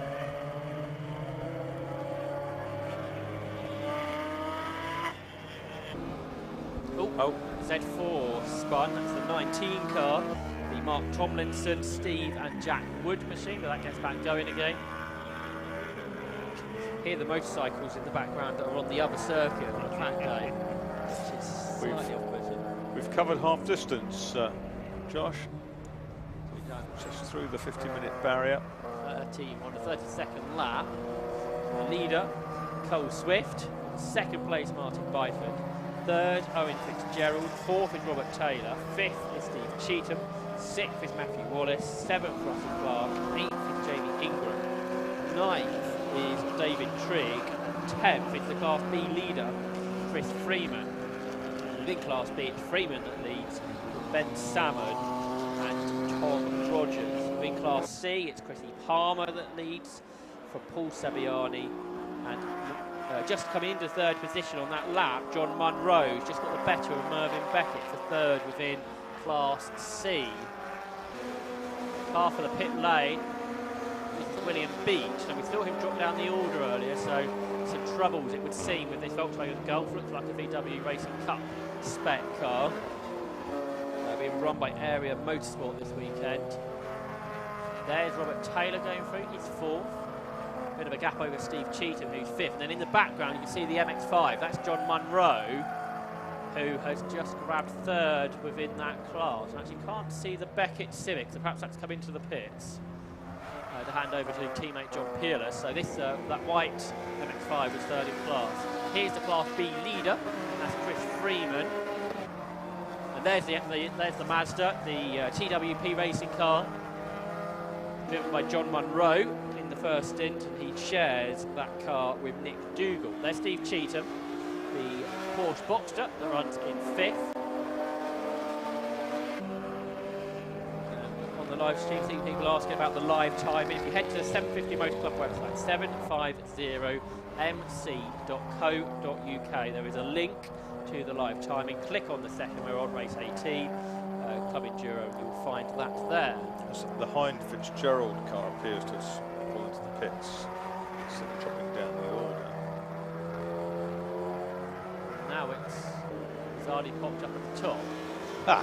So, but it was dropping down to 6th, 7th and things, so maybe it's a transponder issue. I wonder if that is in the pits because it's sort of come.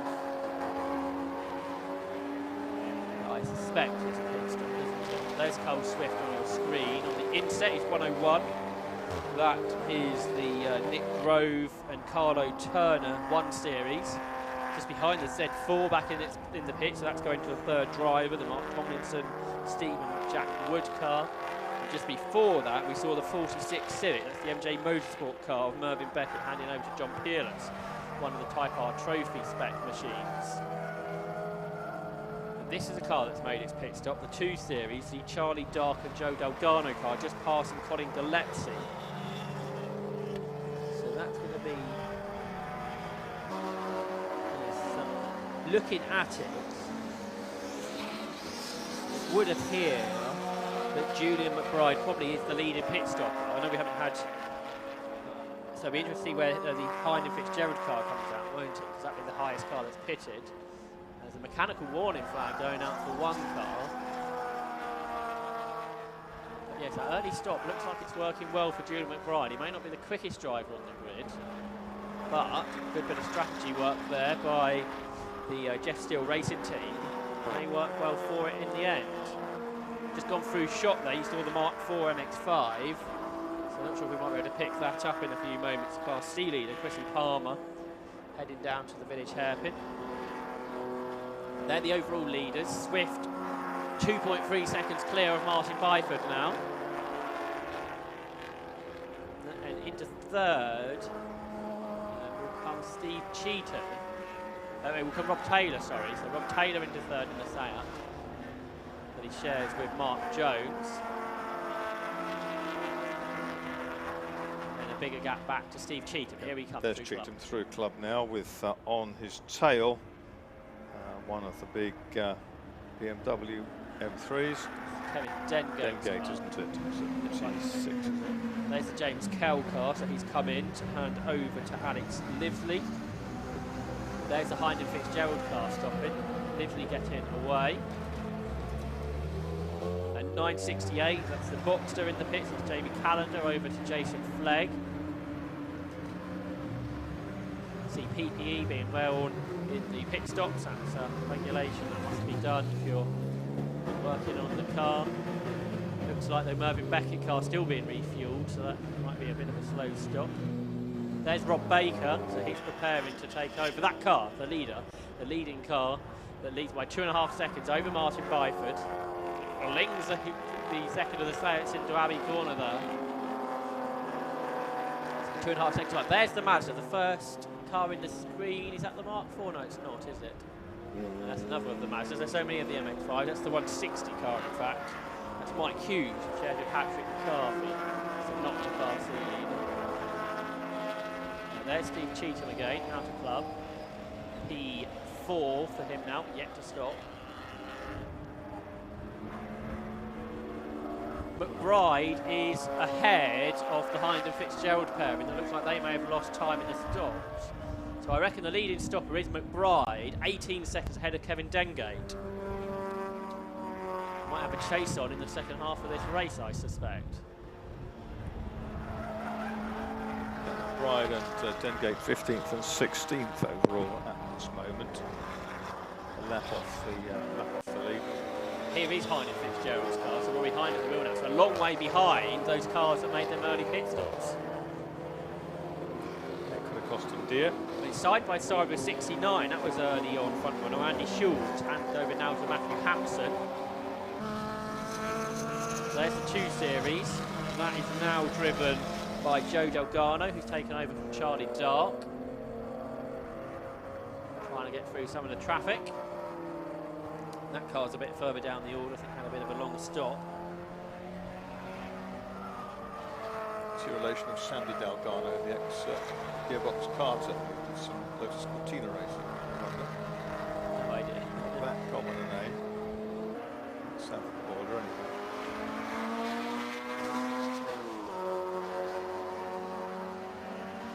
There is Delgado in that Elite Works Motorsport BMW M235i. Good looking thing, that, isn't it? It's very compact and it's really well built. Jack Kitchener supporting them on the live stream, so giving the Elite Works BMW some airtime now, heading through Abbey Corner, running in what is 24th overall, but when the pit stops flow through, it'll be much higher. yes, you come to that point when they've all made their stops and the lap charts will start to unwind and the stagger will unravel. We'll get a true picture in the last maybe 20 minutes or so of the race. It's because this is a shorter race, means that fuel window is a lot bigger than the 2-hour races. Which Yeah, it gives you more options, doesn't it? And certainly options when safety car, yellow flag interventions are called for. Just have that one, of course, at the very beginning of the race. So it's too early for most of the team, but not all, and it's those teams that did come in early that might benefit the reward. We believe it is Julian McBride, the first of those stoppers. From Kevin Dengate, and then Colin Gillespie as well. And Colin Gillespie's a Class B car, so Gillespie might be good for Class B honours, you may wonder. So we're an hour into the race now, pretty much, with 40 minutes to go therefore. That Gillespie just going out of your shot. Gillespie, yes, Gillespie.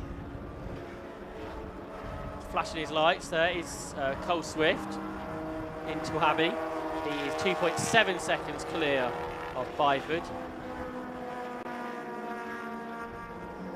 And there is the now we're behind at the wheel of the M3. That's a long way behind our leading stopper, Julian McBride. I reckon it's about a minute, so that might be a gap to watch in the last 40 minutes of the race. There is McBride just heading into Abbey.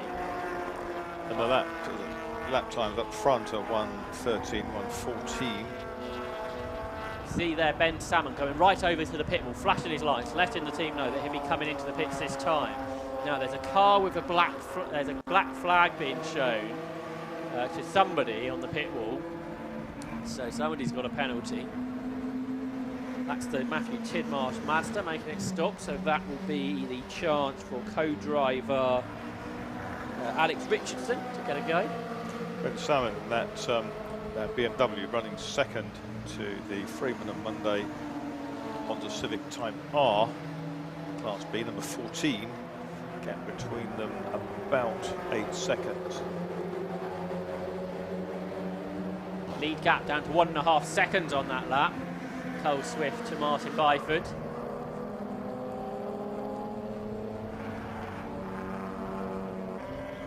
There they are, turning into the hairpin with a lapped car between them. That was car 9, Russell Clark. So here comes Cole Swift, and the Area Motorsport Sayat. Area Motorsport running 6 cars in this race. That's the EDF car, driven by Byford. And only 20 seconds back is Robert Taylor. Feels like seeing a good drive from him. Steve Cheetham is 4th. And Russell Clark, who they are lapping, is 5th. Byford squeezing up the inside of him into Stowe. And he goes through on that inside line. Because Mark Jones, who drives with Rob Taylor, he has done some BTCC, hasn't he? Not racing historic. Same Mark Jones, is it? Same part of the world. Okay, all from Cheshire. So if that's the case, then it should be quick in the second stint, shouldn't it? You'd have thought so. Leaders across the line. Gap 1.3, it's coming down further. Into Abbey they turn. Through Farm Curve.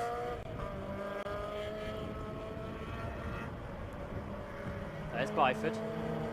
98.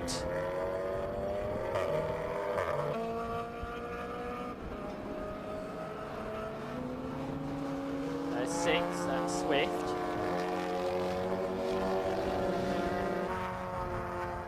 Won the Burkitt Relay, didn't he, Cole Swift, overall in that car a few years ago when it was really wet.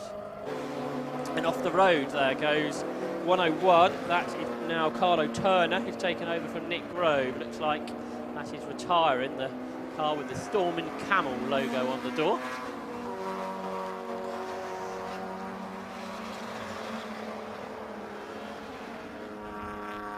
Here's Primrose in the Ginetta up the inside of one of the Civics.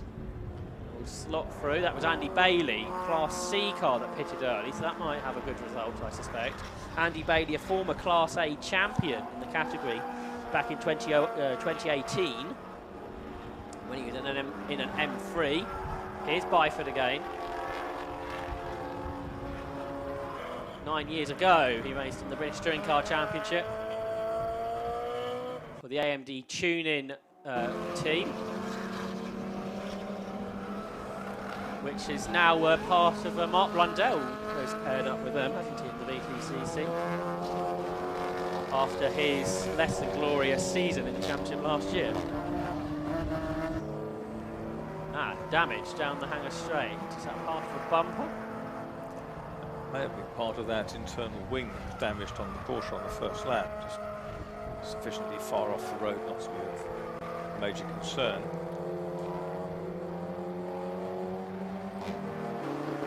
Here's 112. This is Manjor Patel making his debut in the Tigawar Club Enduro Championship in 2020.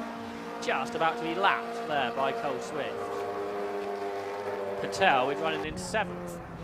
A load of cars. Right, the front of this group is the Mark IV Mazda. And off the road goes Julian McBride, the car that we thought might have had a chance of winning. Now, has he run out of fuel? That would be very early on if they did think that would be able to go to the end. But Julian McBride pulling off then down the Hanger Straight with a problem. And was our leading pit stopper, but is no more. Then at the front of this group, just going through shot, that is the Class C leader, Chrissy Palmer, just ahead of these cars. So whether we can take a closer look at the Mazda MX-5. And the first car coming down towards Abbey now. That is Chrissy Palmer that shares with Paul Sheard. But into the pit here, car number 12. This is Tom Rogers, who shares with John Griffiths in a Honda Civic. This duo raced a Clio last season. They were going pretty well in the top 3 in the class, I think. And into the pits too has come Robert Taylor to hand over to Mark Jones.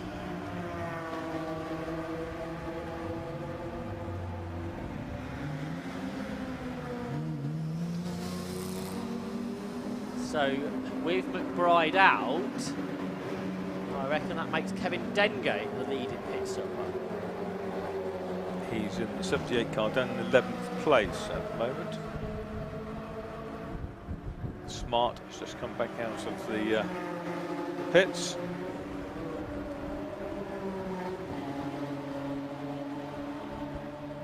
Gillespie in 15, it's the second of the stoppers, and then it's Rory Hind half a minute behind Dengate. Then we'll see where Mark Jones comes out.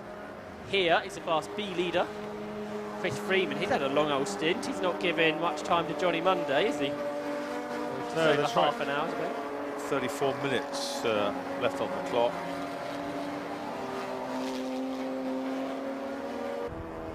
Much like Cole Swift isn't giving Rob Baker much of a drive, and Martin Byford is not giving Ash Woodman much of a drive in the overall front runners. It's one or two of those tactical moves just to sort of play to the strengths of the team, the relative performance of each of the drivers.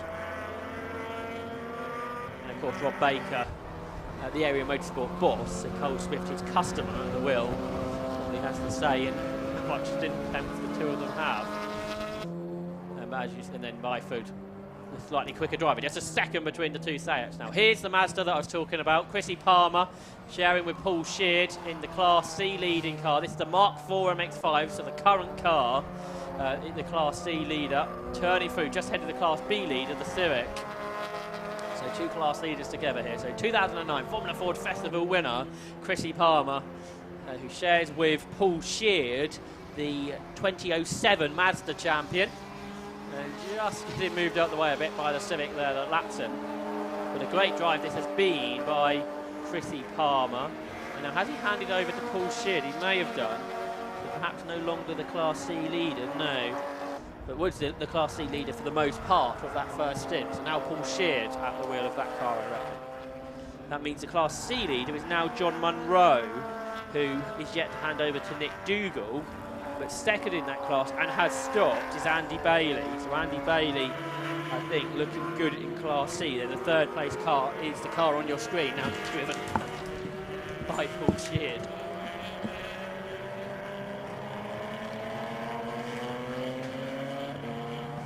So that car still in third place within Class C. But Andy Bailey, I think, is going to be the car that has Class C wrapped up if he can last it on the fuel, because that is the problem, Marcus, with the early stoppers. If you've got enough fuel to do the distance. Yeah, we used to see it in the Spa 6 hours. If it was a wet race, some of the 911s could go pretty much all the way on a tank of fuel. So they can make some very quick changes, driver changes, etc. And one or two good results. That hasn't been for a few years now. Here are the two leaders, less than a second for the first time between them. Cole Swift, top club race driver. Martin Byford, former national race driver, multiple champion. Cole Swift, who started off in autograss racing. Only been doing circuit racing for a few seasons now. Well, most of a decade, I guess. And Martin Byford, who had a single-seater racing career in the 1990s. So quite interesting, Marcus, watching these two in very similar cars. Yeah, and Byford's been quick in everything he's driven over the years. He's always had very well-prepared cars, and he's done plenty of testing, etc. We were talking about Formula 4 earlier. He famously won one of those races in a Formula Ford, beating all the 2-litre winged cars when it was wet, or it got wet, and they started on wet where all the others started on slicks. Just outdrove them. Yes, absolutely, and had the right tyres to do so. It's part of the A&B Glass dynasty from Sudbury in Suffolk, lives in nearby Colchester. Addison and Byford. Rob Addison was a racer too. There are the two Seats together. The 98 car not in a class as such and won't be scoring points. But I think they will be keen to take an overall victory here. So it's, even as an invitee, it's allowed to win the race if the drivers merit that, but it doesn't get points for the championship, simple as that. And no trophies. Yeah. Well, I think there's an invitation trophy, but not a Class A trophy as such, which... But yes, it'll be on the result sheet as the winner if it comes out on top. And down into the village hairpin they come. They've got the Mini there to lap, which I presume is now James Poulton, who's taken over from David Drinkwater.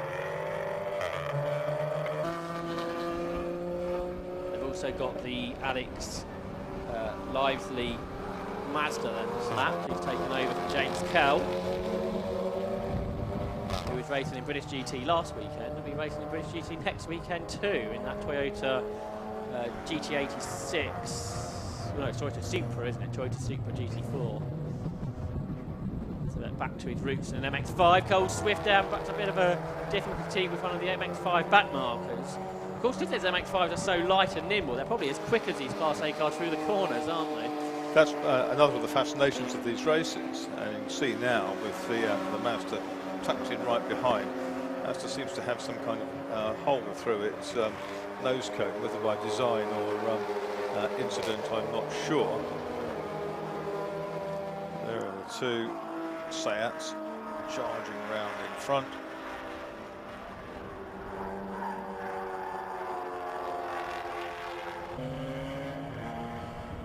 Into the final half hour now. Just imagine they're a lot of fun to drive, those cars, because they're pucker race cars.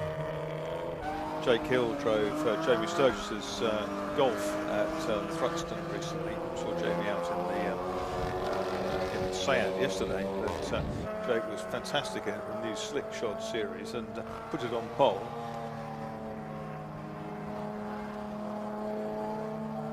Still Kevin Dengate that leads the stoppers by 23 seconds over Rory Hind. We're yet to see where these two cars factor in. The Mark Jones and Robert Taylor Seat a bit further back. Byford for the pits. So 98 into the pit lane. So Ashley Woodman is going to get a go. For what, 24 minutes, something like that, once the 3.5-minute stop has been made.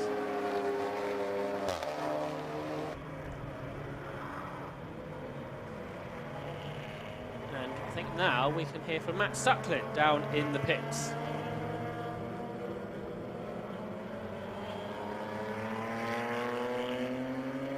Taylor, who's just jumped out in the number 48 Seat, and has done a great job to remain inside the top 5. Robert, great stint. How was that for you?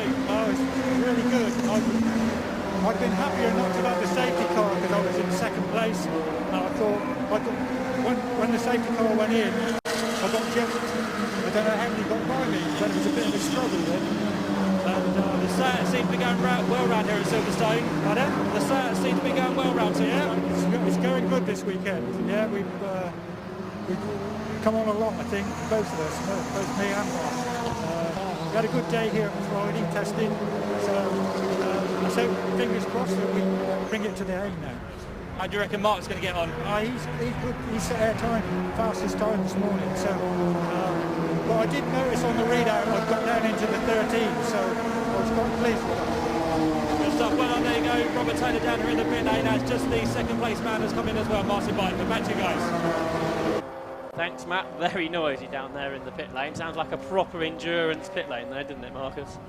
It does, and it gets very busy in that pit lane at various times, but the one thing we lack on our screen is just an indicator of who's made a stop. Especially as you had that sort of extra confusion at the beginning. Yes. So therefore people sort of snuck into the pits. And therefore they're out of place in the out of position currently, but hopefully won't be when it comes to the final reckoning. I think it's Dengate, isn't it, ahead of Hind, then Gillespie. Yes, the Dengate car is, what, 18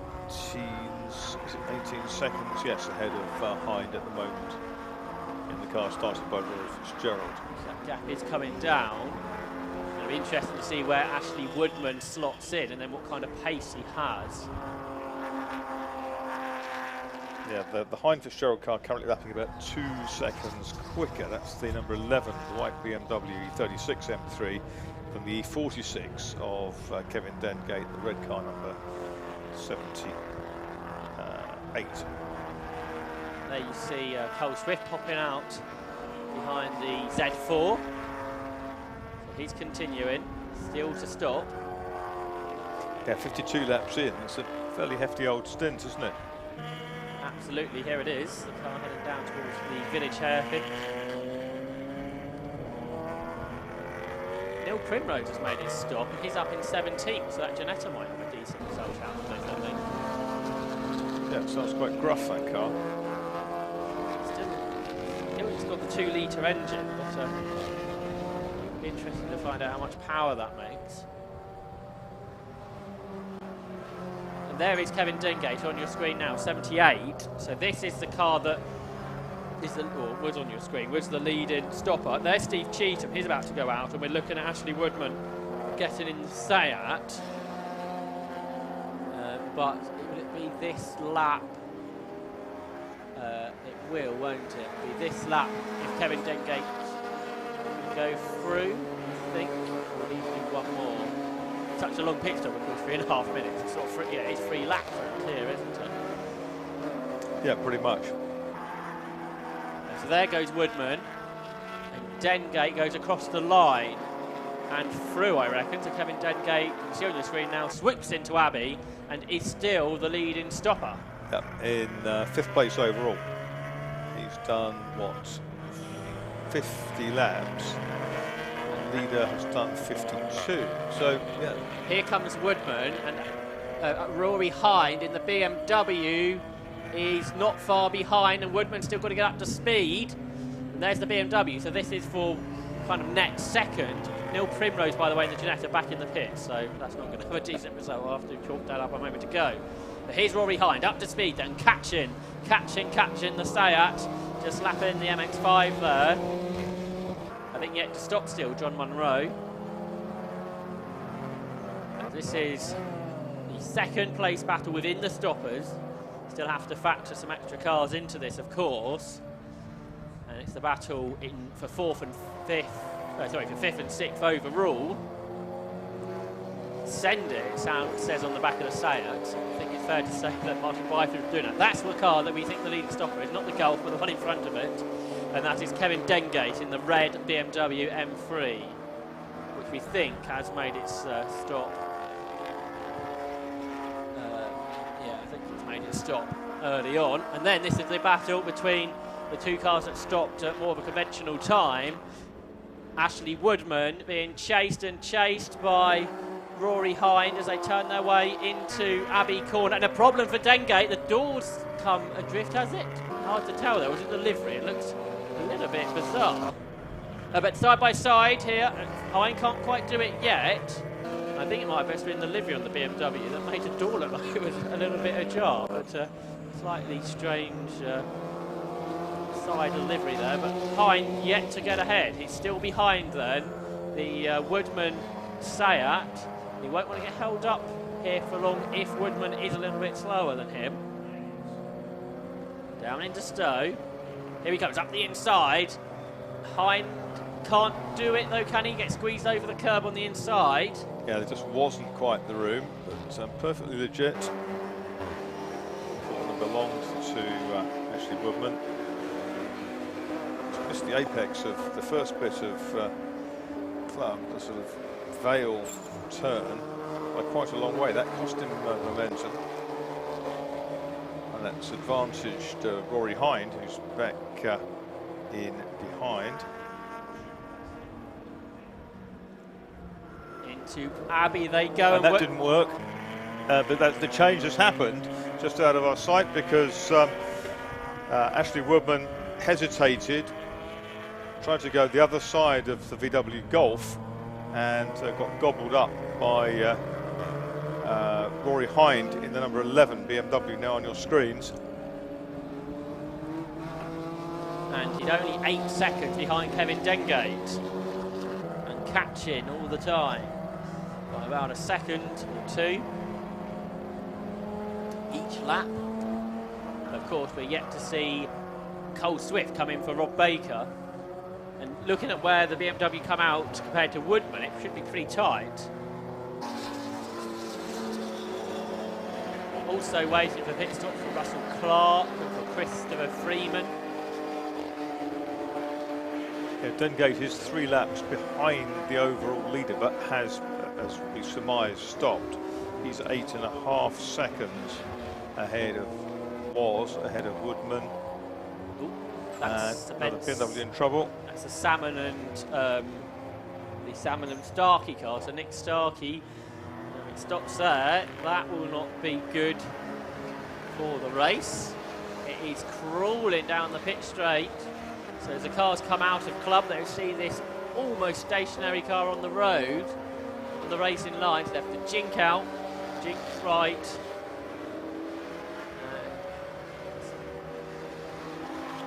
It's not going anywhere quickly. No, and it's not in the position where the it's got going again.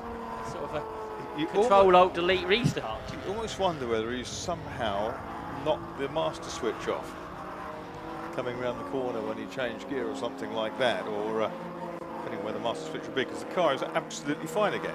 Now there's a car that's just gone into its garage that looks Sayat shaped. I reckon that was the Mark Jones car that's pulled off into retirement. We'll see if it starts dropping down the order. We just did a slow last lap, 1 minute 24. Yeah, it's down in 12th place on the chart at the moment, Josh. If it was that, it went straight into its garage and out of the race. Here's the overall leader, Cole Swift. It's a marathon stint he's driven. And once more, we can hear from Matt Suckling in the pits as we got dramas for Neil Primrose's Janetta.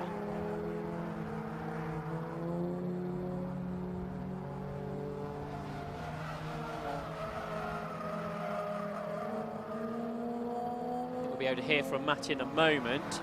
We'll see Neil Primrose was slowing, as was that Starkey BMW, so it does seem to have some dramas, but it can get down. We'll see them cars go into the pits, and in the pits is where we will find Matt Suckling.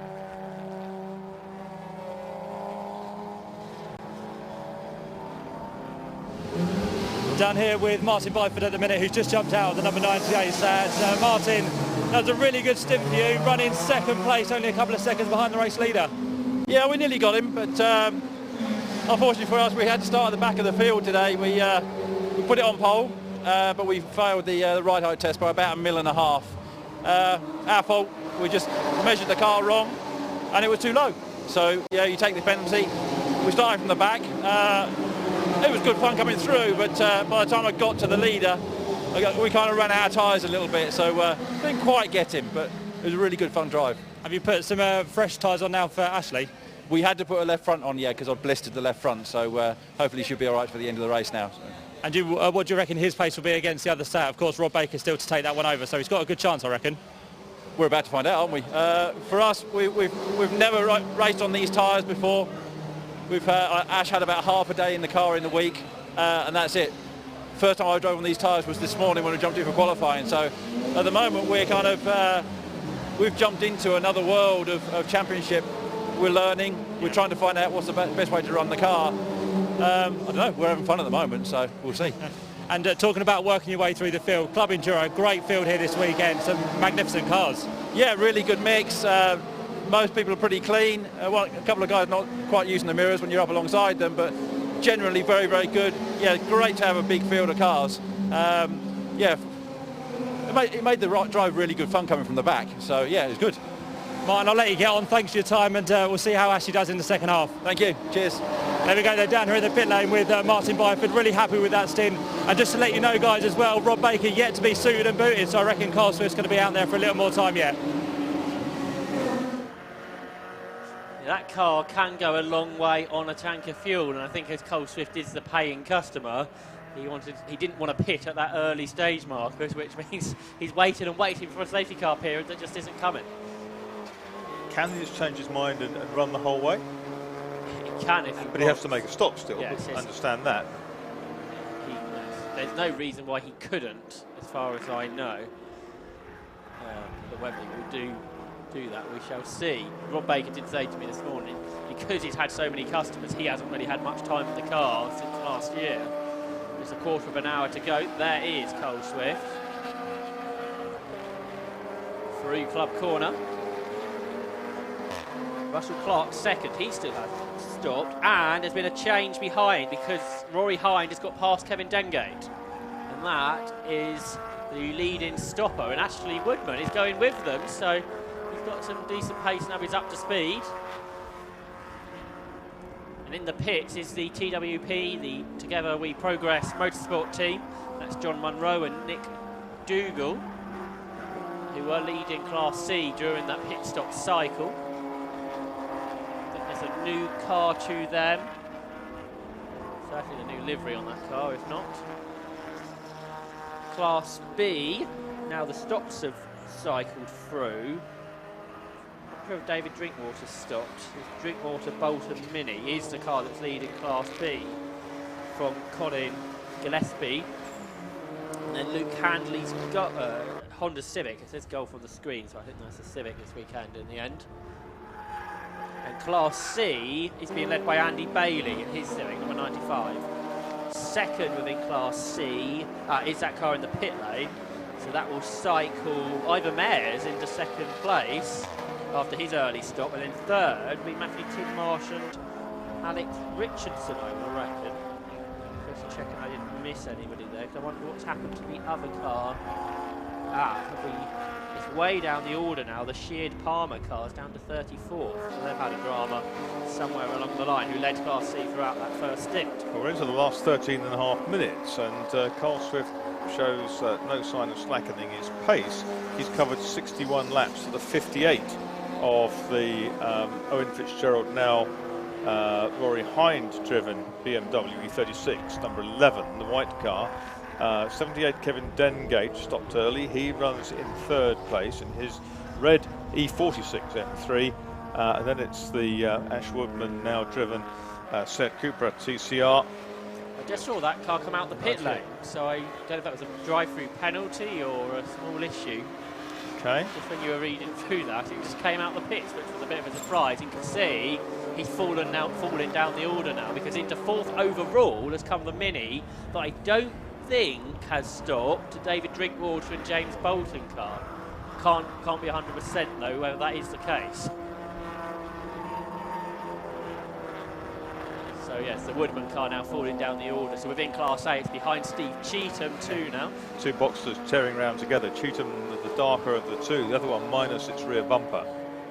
so that might be the bumper we can see out on the circuit. Possibility, yeah.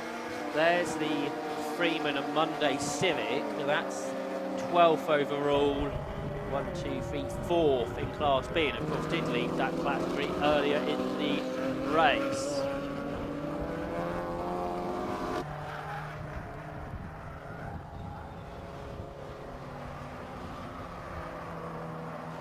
Joe Cheatham watching his dad, Steve, who's now 6th in the race. Jake Oxley, so good luck to Ash Woodman now, who's taken over from Martin Byford. Support 2 for the TWP Mazda that we saw in the pit lane.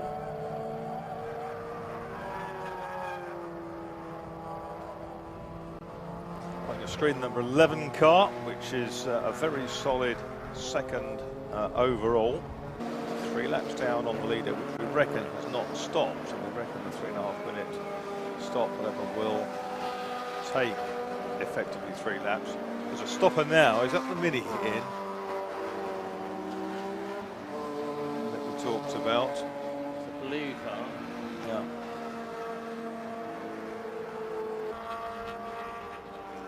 See if we can pick that up on the pit lane camera.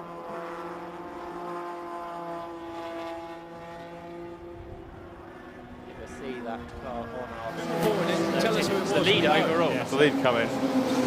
They have got to put some fuel in it, but only 10 minutes worth, which you wouldn't have thought is very much. So Cole Swift into the pits to hand over to Rob Baker, the overall leader. Will Rory Hind get ahead of it? Owen Fitzgerald spoke to me this morning. He said that BMW M3 is for sale.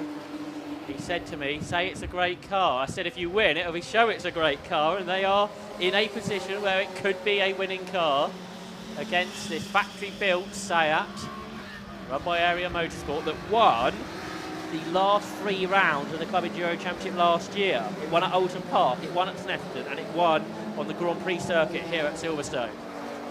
There it is, the car that's chasing. Rory Hind at the wheel, that he shares with Owen Fitzgerald, who started the car. 3 laps down. So it's now eating into that deficit, which we expected to be about 3 laps, given that the pit stops are so long. The Mini is in the pits now, you can just see it on the left-hand Yes, there it side. is. So Yeah. pretty much everyone has either in the pits at the moment or have already pitted.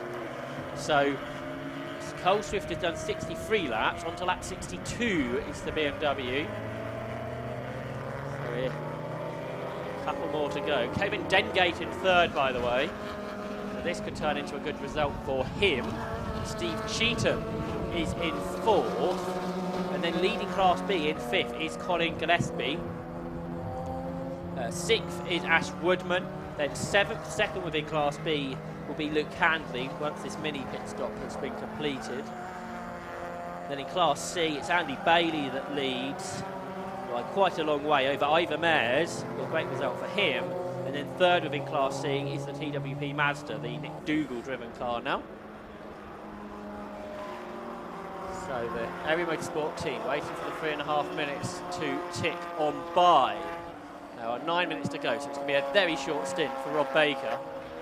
Yeah, Hind and Fitzgerald in that number 11 car have now just crossed the line again, have they not? Yes, so they go on. Yep. So that should be onto the lead lap. 62 down, really, shouldn't it? Yeah, because already crossed the line as the area car, so that's just completed 63. Yeah, that's right, so 62, so the area car's done 63.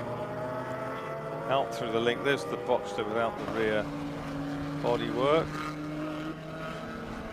It's a long old wait, isn't it? Yeah, it is. What you don't want is some kind of heat sink into the engine, which you can find on an earlier car, not one of these modern newfangled things, but find some of the car wouldn't burst back into life. Down at Stowe is the car which is about to rattle off its 63rd lap. The Seat is still in the pits. It's counting it down though, so I think Rob Baker is now left its position, but already going down towards the Vale is Rory Hind. There's not going to be much between. Now I think the Seat's going to be out ahead, but Baker fresh into the car. He's only going to do about 6 laps of this race. He's now going to start climbing up the hill within the pit exit, so could start accelerating. There he There he goes. goes. So he's just ahead, but not by very much. What, 10 seconds perhaps? Yeah, something like that. You could see that on the insect, and then through Abbey comes Rory Hind, who is very much up to speed. He's doing decent laps. There he is, trying to chase down the leader, Rob Baker. There he is, the Seat, the area car that leads the motor race. Steve Cheetham is very impressive, isn't he? He's always there or thereabouts, runs like a metronome. It's even Croft last year, he did the 3-hour race solo, which is incredible.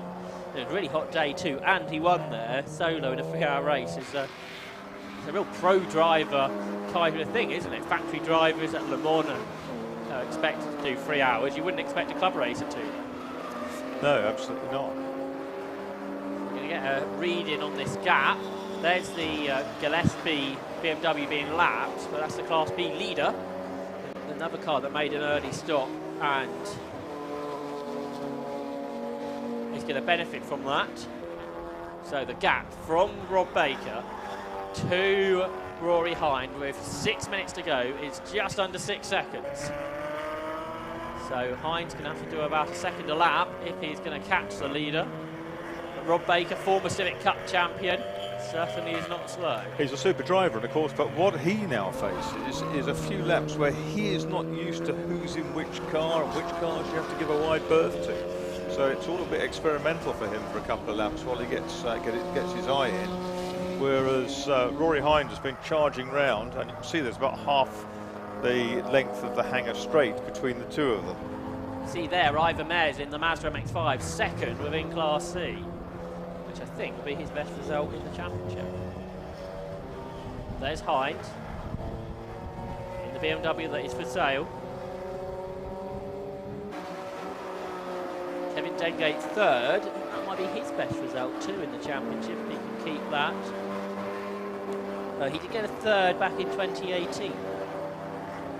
Meanwhile, Rob Baker's teammate Cole Swift is downstairs with Matt Suckling. 5 minutes to go. Down here with Cole Swift, who's just jumped out of the Seat. Cole, brilliant stint, a really long one as well. Was that planned? No, we're just going to go until it's a safety car, really, so we're not too fussed who does more time in the car. It's about winning. We've got to the point now where we needed fuel, so we had to stop. It's been a Seat race, really. You had Martin Byford behind you by about 2 seconds for most of that second part. Yeah, well, these invitational, they're running more power, I think, or something different because they don't fit into the class, so he'd got a bit more pace, but managed to hold him off when he caught up. Now, you just rejoined with Rob. You got the BMW right behind you. It's going to be a close one. Didn't realise it was that close. Couldn't see it in the mirror. We'll see how it goes. But a great race for you. You enjoyed Silverstone today? Yeah, it's been great. The track's a bit slow and frustrating, but yeah, it's always a good race around here. Oh, well done. Let you get back off. Good luck for the final few minutes. Thank you very much. There we go. Cole Swift down here in the pit lane, happy now, and Rob Baker behind the wheel. So we'll see how he gets on in the closing 5 minutes of this race. Thanks, Matt. So Matt will now go and prepare winner interviews, but who will be the winner? The gap at the end of 65 laps is 5 seconds between Baker and Hind. The BMW was quicker than the Seat ahead. They complete 66 laps now, and the gap, which was 5 seconds, becomes 4.5. So Hind is quicker, but there's not really enough laps left at that rate to catch the Seat there, the leading car. No, not with 3.5 minutes to go.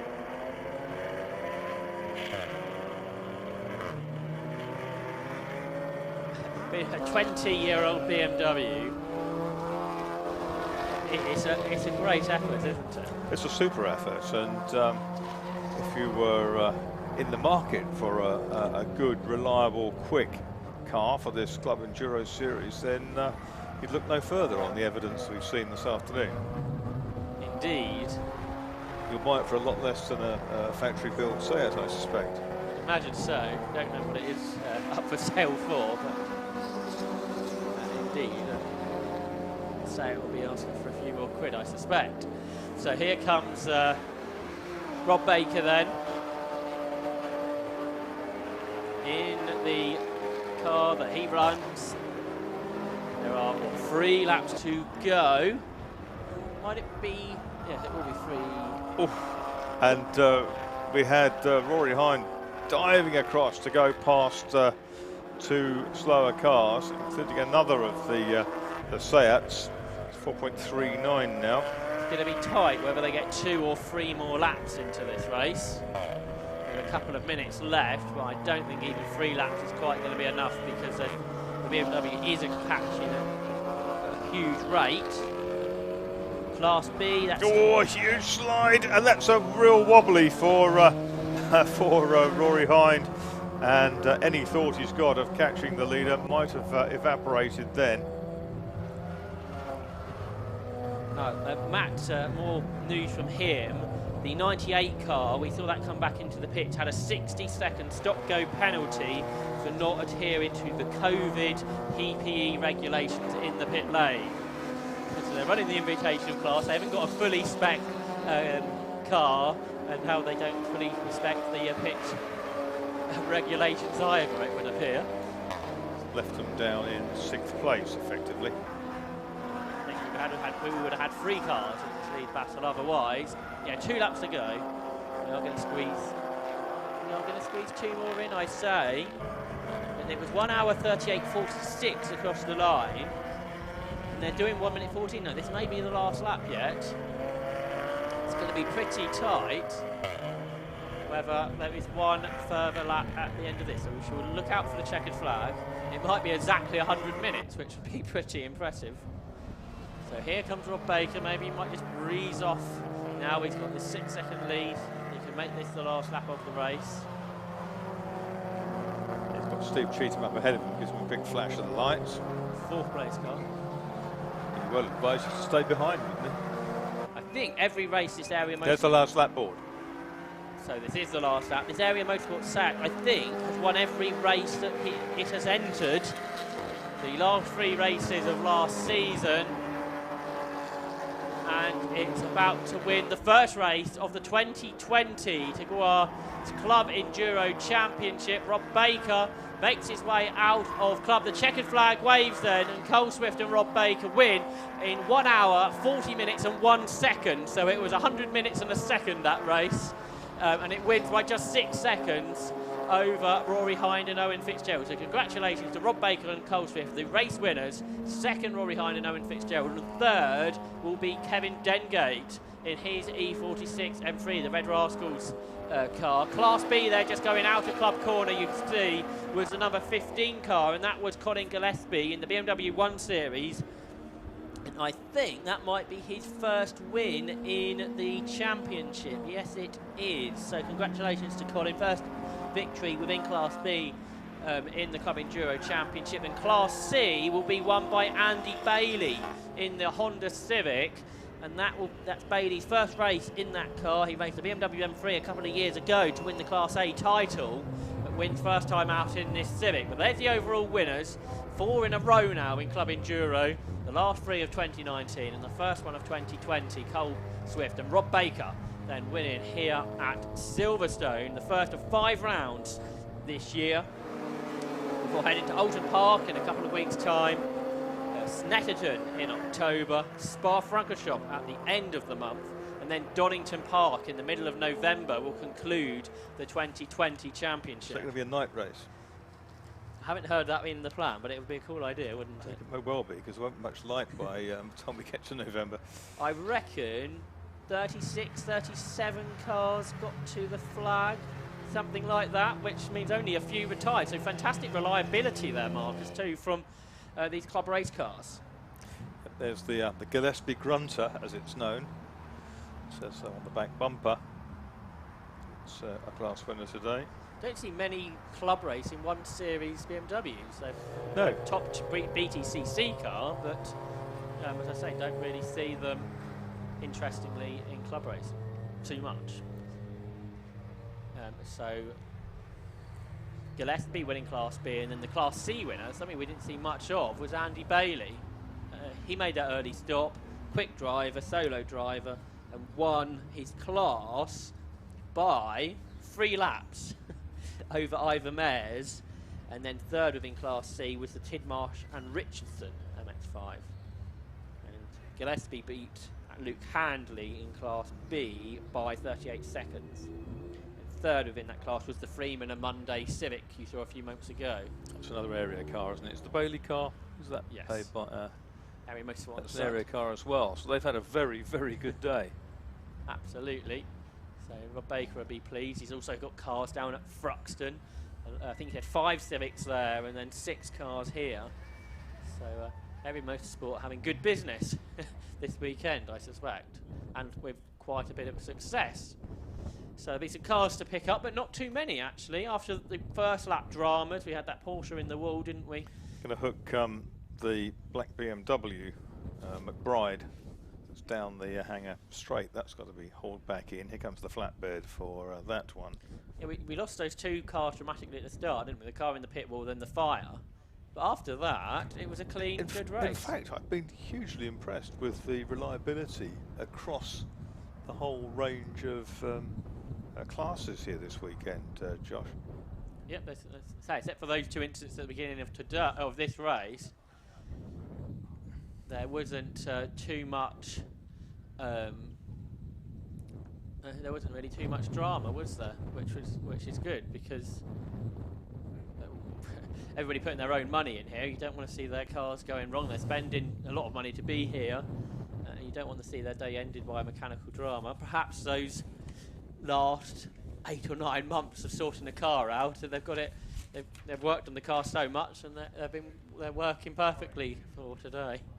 And after all those months off, now the Club Enduro competitive only got to wait a couple of weeks before they go to Alton Park. That's when the real challenge begins. That's re-preparing the car for Alton.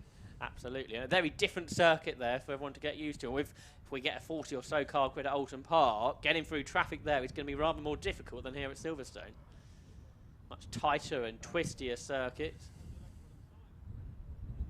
And let's hear from Matt Suckling. Let's see how many drivers he can chat to.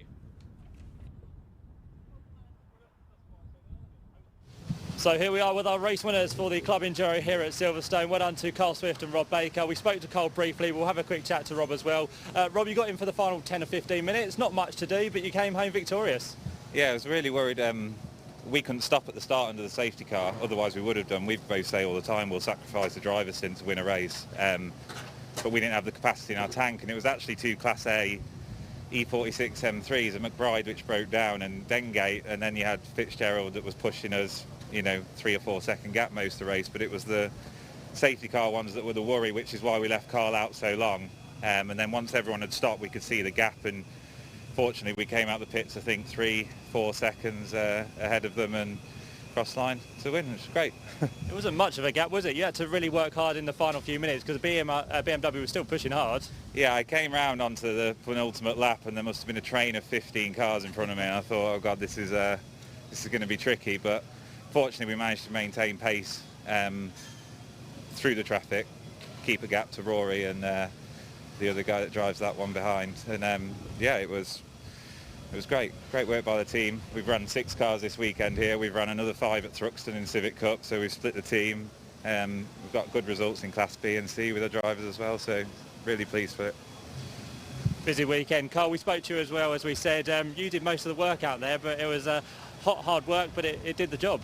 Well, I did most of the work in the race, but Rob did most of the work in quali. He definitely had the pace this morning, so if Lee got us up the grid to get that good start and get a breather after the safety car. Moving on to the next one, I think we're at Alton Park next. You doing that one? Yeah, absolutely. We'll be there for them all.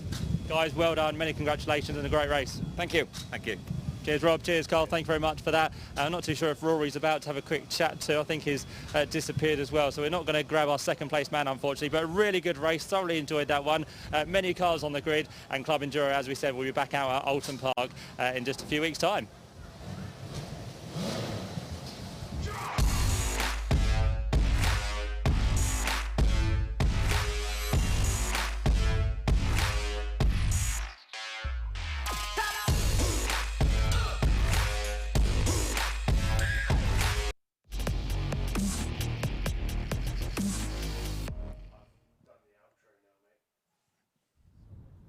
We now can move on to our final race of this mammoth summer weekend for the 750 Motor Club here at Silverstone, the Race Parts 750 Formula Championship. It'll probably be a few moments' time before we get the cars onto the grid, with 1 or 2 cars to pick up.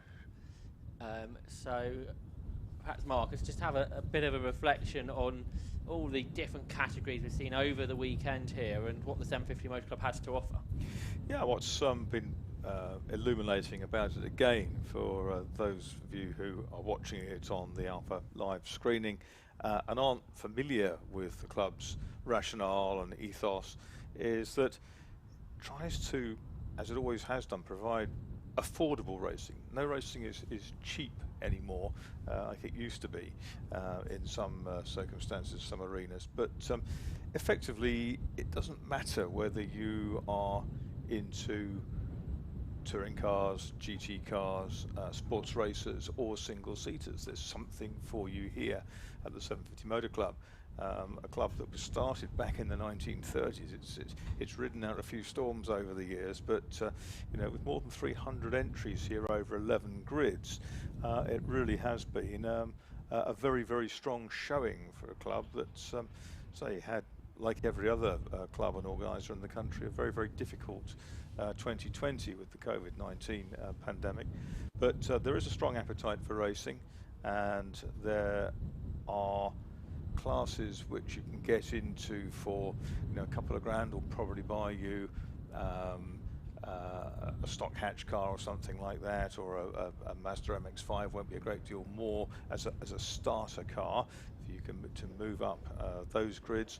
The racing today has been fast, furious, and above all clean and safe, which is very, very important, and it sends out a fantastic message to the world at large that, you know, if you fancy a go at racing, you can, given if you've got a modicum of mechanical talent, or perhaps the money to engage a decent mechanic or a team to look after a car, if that's not your bag, then you can come and have a play. It's not just the domain of the rich man.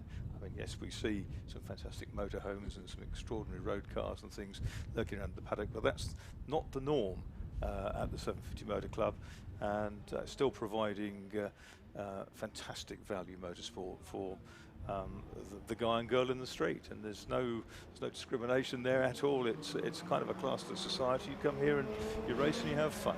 Absolutely, well said, Marcus. Cars now heading on to the circuit, so good work by the marshals to clear those one or two cars up. So the final race is the championship that has been about with the 750 Motor Club for so long, the Race Parts 750 Formula Championship. It started back in 1949, and this is how they will line up for round 4 of the championship. On the front row, Peter Bove and Mark Glover. On row 2 will be Andrew Kemp and Chris Goff. On row 3, Bob Simpson and Steve Boover. On row 4, Richard Jenkins and Ian Barley. On row 5, Rod Hill and Tony Brazier. On row 6, Martin Kemp and Daniel Welsh. That grid set by the second best laps in qualifying, which took place this morning. The 750 Formula Championship cars run the 1108cc Fiat Fire engines and run on Yokohama slick racing tyres. And the regulations provide scope for the amateur to design and build their own car from scratch. You see some great different shapes of car in this category, and we saw a great race earlier on, which Peter Bove won, but it was a pretty tight run thing at the end of the race, where Chris Goff and Mark Glover were within a second of Bove, and Andrew Kemp, who got the fastest lap, was only a couple of seconds away. So this race should be interesting, I would imagine. A 15-minute race, back to sprint racing here at Silverstone. It should be a good one. This grid rather smaller, unfortunately, than the rest we've seen today, but the race this morning was as good as any, really. And the cars making their way to the grid then, with 3, I think, former champions on it: Peter Bove, Mark Glover and Bob Simpson. And Bob Simpson has been in this category now for over 50 years, 4 times champion, starts in the middle on row 3. Yes, that's right. We've lost Rod Hill in the Mystic, haven't we, which broke, that car broke in the first race, but it looks like most of the others are there. Tony Brazier's got his BFS back together, running in the violet national colours of Egypt, in case you've forgotten. This is round 4 of 6 of the 2020 championship, so just 2 further races to come at Snetterton. I'm not actually sure if a decision has been made on how many drop scores there will be this year, because it was only on Friday the announcement came that the Anglesey event is off because of the local council and government that have made that decision. But the championship could well be decided in this race, because Peter Bove has won 3 of 3 so far. This is round 4 of the Race Parts 750 Formula Championship, and it gets underway. Away they go. Watch out for Andrew Kemp. He was strong on lap 1 in the earlier race. Chris Goff has made a good start here. He's trying to come at the inside of the 2 front row men. Around the outside of them comes Kemp. He has to jink as Bove comes across on him. And Mark Glover, the double reigning champion, leads. One has spun towards the back. I think that's Daniel Welsh. And now Bove trying to come back at Glover. But Glover hangs on the inside. Here comes Goff now on the inside of Kemp for 3rd. As the rest of the field flow through this link road section between the village hairpin and the Hanger Straight, and they turn onto that now, and Goff comes alongside Kemp. Can't quite get there. Now, in the earlier race we saw Mark Glover's car wasn't the quickest in the straight line, and again that seems to be an issue as Peter Bove comes alongside to grab the lead, Marcus. That's that. Bove wasn't the quickest either. I think the quickest car in a straight line was probably Chris Goff's, the clover coloured car in 4th. But here comes 42, which is Kemp, out of Glover's slipstream into Stowe Corner. The 2 Race Kits Falcons running side by side. The kind of works car with covered in wheels at the back I see now. And Bove it is, though, who rides out the attack initially, but Kemp tries to come around the outside. Glover still on the inside, made good ground through the first apex of the corner. And the 2 Race Kits Falcons are side by side coming through the last part of Club Corner, with Goff whooshing up behind in the flying saucer, the Disco Volante, and Peter Bove it is, the man who's won all 3 races so far. He's got a lead of just about half a second-ish, something like that. See what the others can do about it. It's strange how much Glover's car is off in the straight line, whether it's got some engine dramas that Mark Glover hasn't found yet, and that's why it hasn't got the grunt.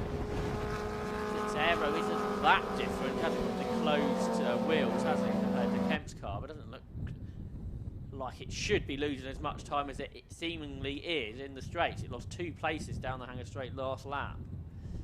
Now sitting in the tow, Glover can stay with Kemp, or small engines. Here, Bob Simpson comes up the inside of Steve Boover for 5th, and will go through, will he, in the Simpson Special. Boover trying to hang on the outside line in the Derby. Simpson nosing ahead, down into the Vale, and yes, P5 is his, the 4-time champion in car number 4. Yeah, Bob Simpson's raced exclusively in the 750 Formula since the kind of back end of the 1960s, which is extraordinary, supporting his father doing it. And here they come then, chasing on behind Peter Bove. Peter Bove's won the championship, what, 4 times, something like that in the past, I think? Okay, most recently was 2008. Yes, a long time back. He won 2 or 3 in pretty close order back then. Big moment for Steve Boover, who spins the 2nd of the Derbies. He was in 6th. He will get back going. He's running in Class B for those drivers who haven't had so much success in the past. So here are the leaders down the Hanger Straight. It's Peter Bove with this gap over Mark Glover. Fastest lap from Peter Bove, 1:16.4. First flying lap. There's 7, that's Chris Goff. There's Tony Brazier in drama once again. He's parking up at Club. So he will get out of the PFS. And there are the 2 leaders closer together. Mark Glover chasing after Peter Bove. Out of Club they come then. Andrew Kemp and Chris Goff struggling to go with them in this race. New best lap from Glover, fastest lap of the day from this category, 1:16.07. So that's a bit better from the reigning champ. He's finished 3rd in both races at Mallory Park. And finished third earlier too, didn't he? So he finished third in every race this season so far. Running second at the moment though, and going after the leader. So the Derby of Bove that leads, the race kits of Glover and Kemp in second and third, and then the CGR2 of Chris Goff. We don't have Hodkin today, do we, with his car? No, he chased Peter Bove really well at Mallory Park. Former champion Dave Hodkin. Yes, he came in and had one or two seasons going really quickly in his sort of car that was a mix and match of a Derby and something else, wasn't it? What they called it now? HRD that won in 2013. Hodkin Racing Derby or something. That's a car from Mallory Park. He was, or a Mark II version of it, as he called it. But yes, race 1 was won by 1.8 seconds there, and race 2 by 3.4. Mark Glover was about 20 seconds Goff's back. just made a really brave move up the inside of Abbey to rob Andrew Kemp, and that was a superb move up the inside. No one thought about lifting not even 1 nanosecond, and that commitment took the over-coloured car through into third place. Interested to see now if he can go after the top 2. There's a bit of a gap now, 4 or so seconds. Behind, Bob Simpson is being chased by Ian Barley, who's having a good run here. Well, that time Glover took some time out of it, didn't he? 0.92 between them after 4 laps.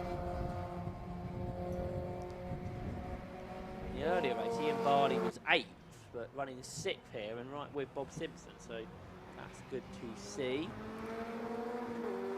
Ray Barley will race the car at Mallory. There's Glover in second with Peter Bove as they come out of Club Corner. So 2 leaders together as we come towards the halfway mark of this 15-minute race. 4 tenths the gap as they turn their way into Abbey. Chris Goff is lapping slower than them, so I think it's a 2-car race in this second race. And Glover's slowing, so he's dropped away, has he, from Bove.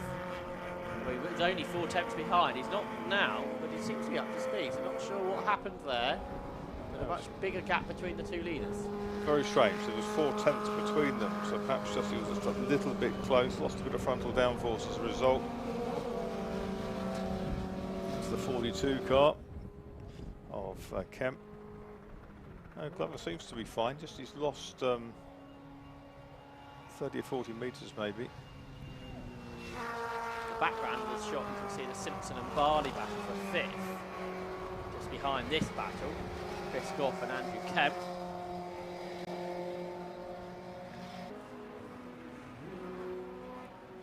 Kemp coming back at Goff now to the outside for the chicane. Sweeps around the outside for the left-hand Vale, and Kemp goes back into 3rd place. But will he drift wide? Is the better of Goff? He does, so he stays in 3rd. Gap up front has extended up to 2 seconds in whatever happened to Abbey on that last lap. There's the Simpson and Barley battle, so good to see Ian Barley going well in the 3rd of the race kits Falcons, chasing after the Simpson Special, drove by Bob Simpson.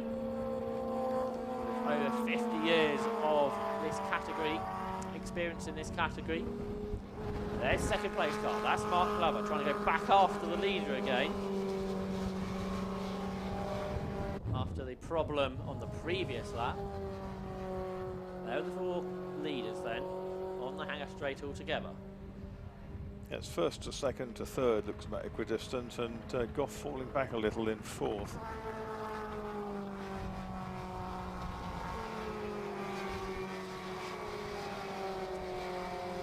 Spectator on the grass there. Blackbird, I think. Sounds bigger than a blackbird, it was a crow or something.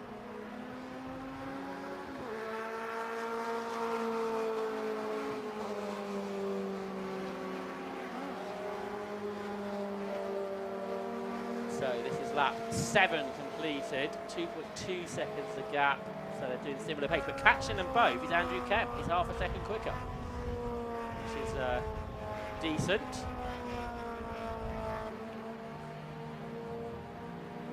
Here's a good battle. This is the 7th. Steve Boover recovering has passed both Richard Jenkins and Martin Kemp. Kemp in this race kit Merlin with the really low rear wing, comes up the inside of the Shepherd, driven by Richard Jenkins and slots through.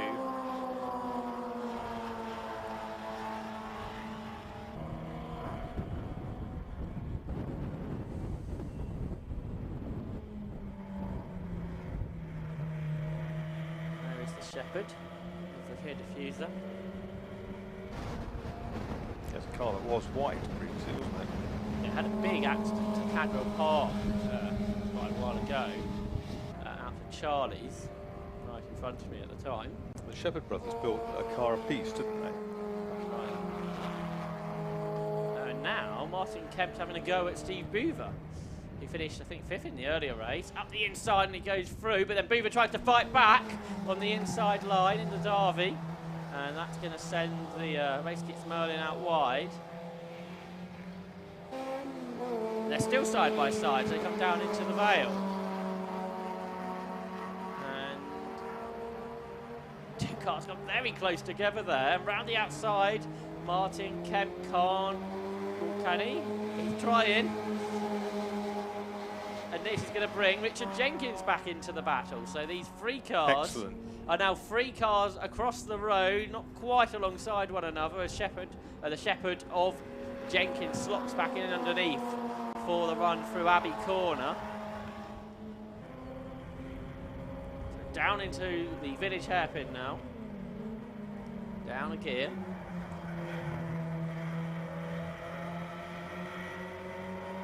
Through this link road section, back onto the Hangar Straight. The small engine in these cars, so important to carry the momentum out onto the Hangar Straight. It's quite clear that Martin Kemp's Merlin is quick in a straight line, isn't it? Because having lost places before, he quickly regained that speed. And here comes Boover again, looking down the inside into Stowe, but it's not going to happen. Glover's made some ground that lap, a slower lap for Peter Bove, and 1.7 again. Now, is this doable? I wonder, with what, 3 minutes to go? 2 more laps after this one. Andrew Kemp is going quicker than both of them too. So Glover caught Bove by half a second, and Kemp caught Glover by half a second. Yeah, his 16.28 is not the quickest lap of the race. That's the 16.07 of Mark Glover's in car number 1 earlier in the race, one of the race kits Falcons. Meanwhile, here is Ian Barley, who's dropped away from Bob Simpson now. Simpson 5th, 6th for Barley. There is Simpson ahead. And then in the background, the Kemp, that's Martin Kemp, and Steve Boover battle. Here is Barley. Meanwhile, the leaders complete another lap. So they're squeezed 2 further laps in at the end of this. Gap is still 1.7 seconds. Yes, they were 100th of a second different in their lap times. The faster lap to Peter Bove, 16.56, played 16.57. So again, Andrew Kemp quicker, so there he is, Andrew Kemp, who is the quickest driver on the circuit at the moment, 42, but just not close enough to challenge a few seconds away. He's just taken 4 hundredths of a second off his previous best, reducing it to 16.24. Kemp Senior has done an 18.52. And now an 18.53 to back it up, so he's super consistent too. Boover's herring after Martin Kemp again. With an 18.46, he has been in the 17s earlier in this race, Steve Boover. Here's Peter Bove, the leader of the race, soon to start the final lap in this Derby. The P88. Out onto the start and finish line. Sees the last lap board with Mark Glover chasing. Still 1.7 seconds away. 16.8/16.9 bracket that time for the two of them. That time Andrew Kemp was slower. They're very consistent, these guys, aren't they? Because that gap has been around the 1.7 mark for the last 4 laps. And they're lapping within hundreds of their previous best. So for the final time, the leaders head down the Hanger Straight for the final race of the weekend. And there's not going to be any challenges, provided nobody makes a mistake in this trio. It's going to be 4 wins out of 4 for Peter Bove, which is going to give him a good championship margin. That'll be 18 points, I think, going into the final meeting at Silverstone. He'll be ahead of Mark Glover in the Race Parks 750 Formula Championship. So Peter Bove wins round 4 of the season, and he's absolutely delighted with that by the looks of things. He wins by 8 tenths after he backed off a bit to Mark Glover, with Andrew Kemp in third. He set the fastest lap on the last lap, did Andrew Kemp, a 1:15.77. If he had that pace earlier, he might have caught them. How does that compare with that, David Bartholomew's, that record? 1.6 seconds away. Ooh.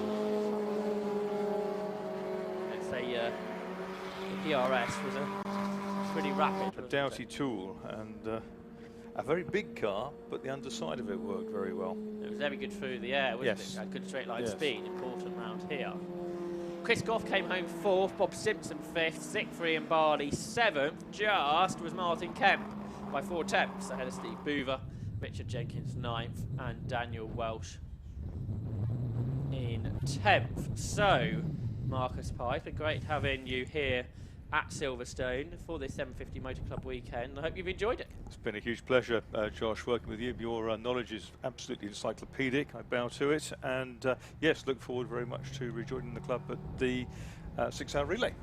That will be live streamed too. Ian Stoneman will be back for that. The voice of 750 Motor Club Racing, missing this weekend due to the rescheduled after Formula 1 decided they'd quite like the weekend a couple of weeks ago. But Silverstone managed to fit us in this weekend, which has been great. We've had a great 19-race programme with 11 different grids, 12 different series, and the 750 Motor Club will be back in action in a couple of weeks' time, because they will be at Oulton Park, which I believe we will have coverage of too. I won't be there. Ian will, with I think Andy McEwen. And then the day after Oulton Park will be this trial event the 750 Motor Club have been asked to do at Anglesey Circuit to help Anglesey get back on track with motorsport. Then the rescheduled Anglesey weekend will be at Snetterton on the other end of the side of the country. It'll be a single day of racing at Snetterton on the 13th of September. The 750 Motor Club will have some categories at Castle Combe on the 19th and 20th of the month. They will be at Mallory Park at the beginning of October, at Oulton Park, then at Snetterton, then here at the Burkitt, and then at Spa with Club Enduro. So they have every weekend in October, the 750 Motor Club will be in action. Then these 2 additional dates. The 750 Motor Club worked hard to get these 2 extra dates in at the end of the year to give competitors that extra weekend of racing, and that will be at Silverstone and at Donington Park, where the majority of the championships will conclude in November, and we're looking forward to the rest of the season. If you want to find out more about 750 Motor Club Racing, head to 750mc.co.uk. All the championships information are there, all the latest news. If you want to get results or championship results, they will all be there too. But if you'd like to find out more about any of the championships, head there, and there will be contact details about how to get involved in any of the championships, if that is what we would like to do. So thank you to Marcus Pye alongside me, Joshua Barrett, and we were here for the final time today from Matt Suckling down in the pit lane.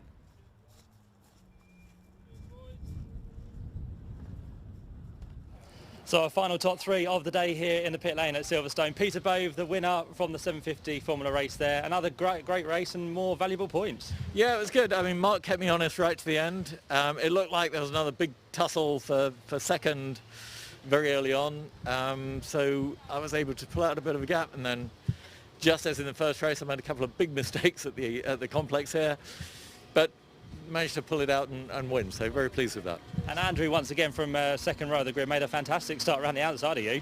Yeah, I need to have words with him about that. Yeah. No, it's been going really well. I mean, he's got a history of doing really well, but I think this is the first time he's ever been here. And it's not the easiest circuit to learn, so he's had a fantastic day, so yeah.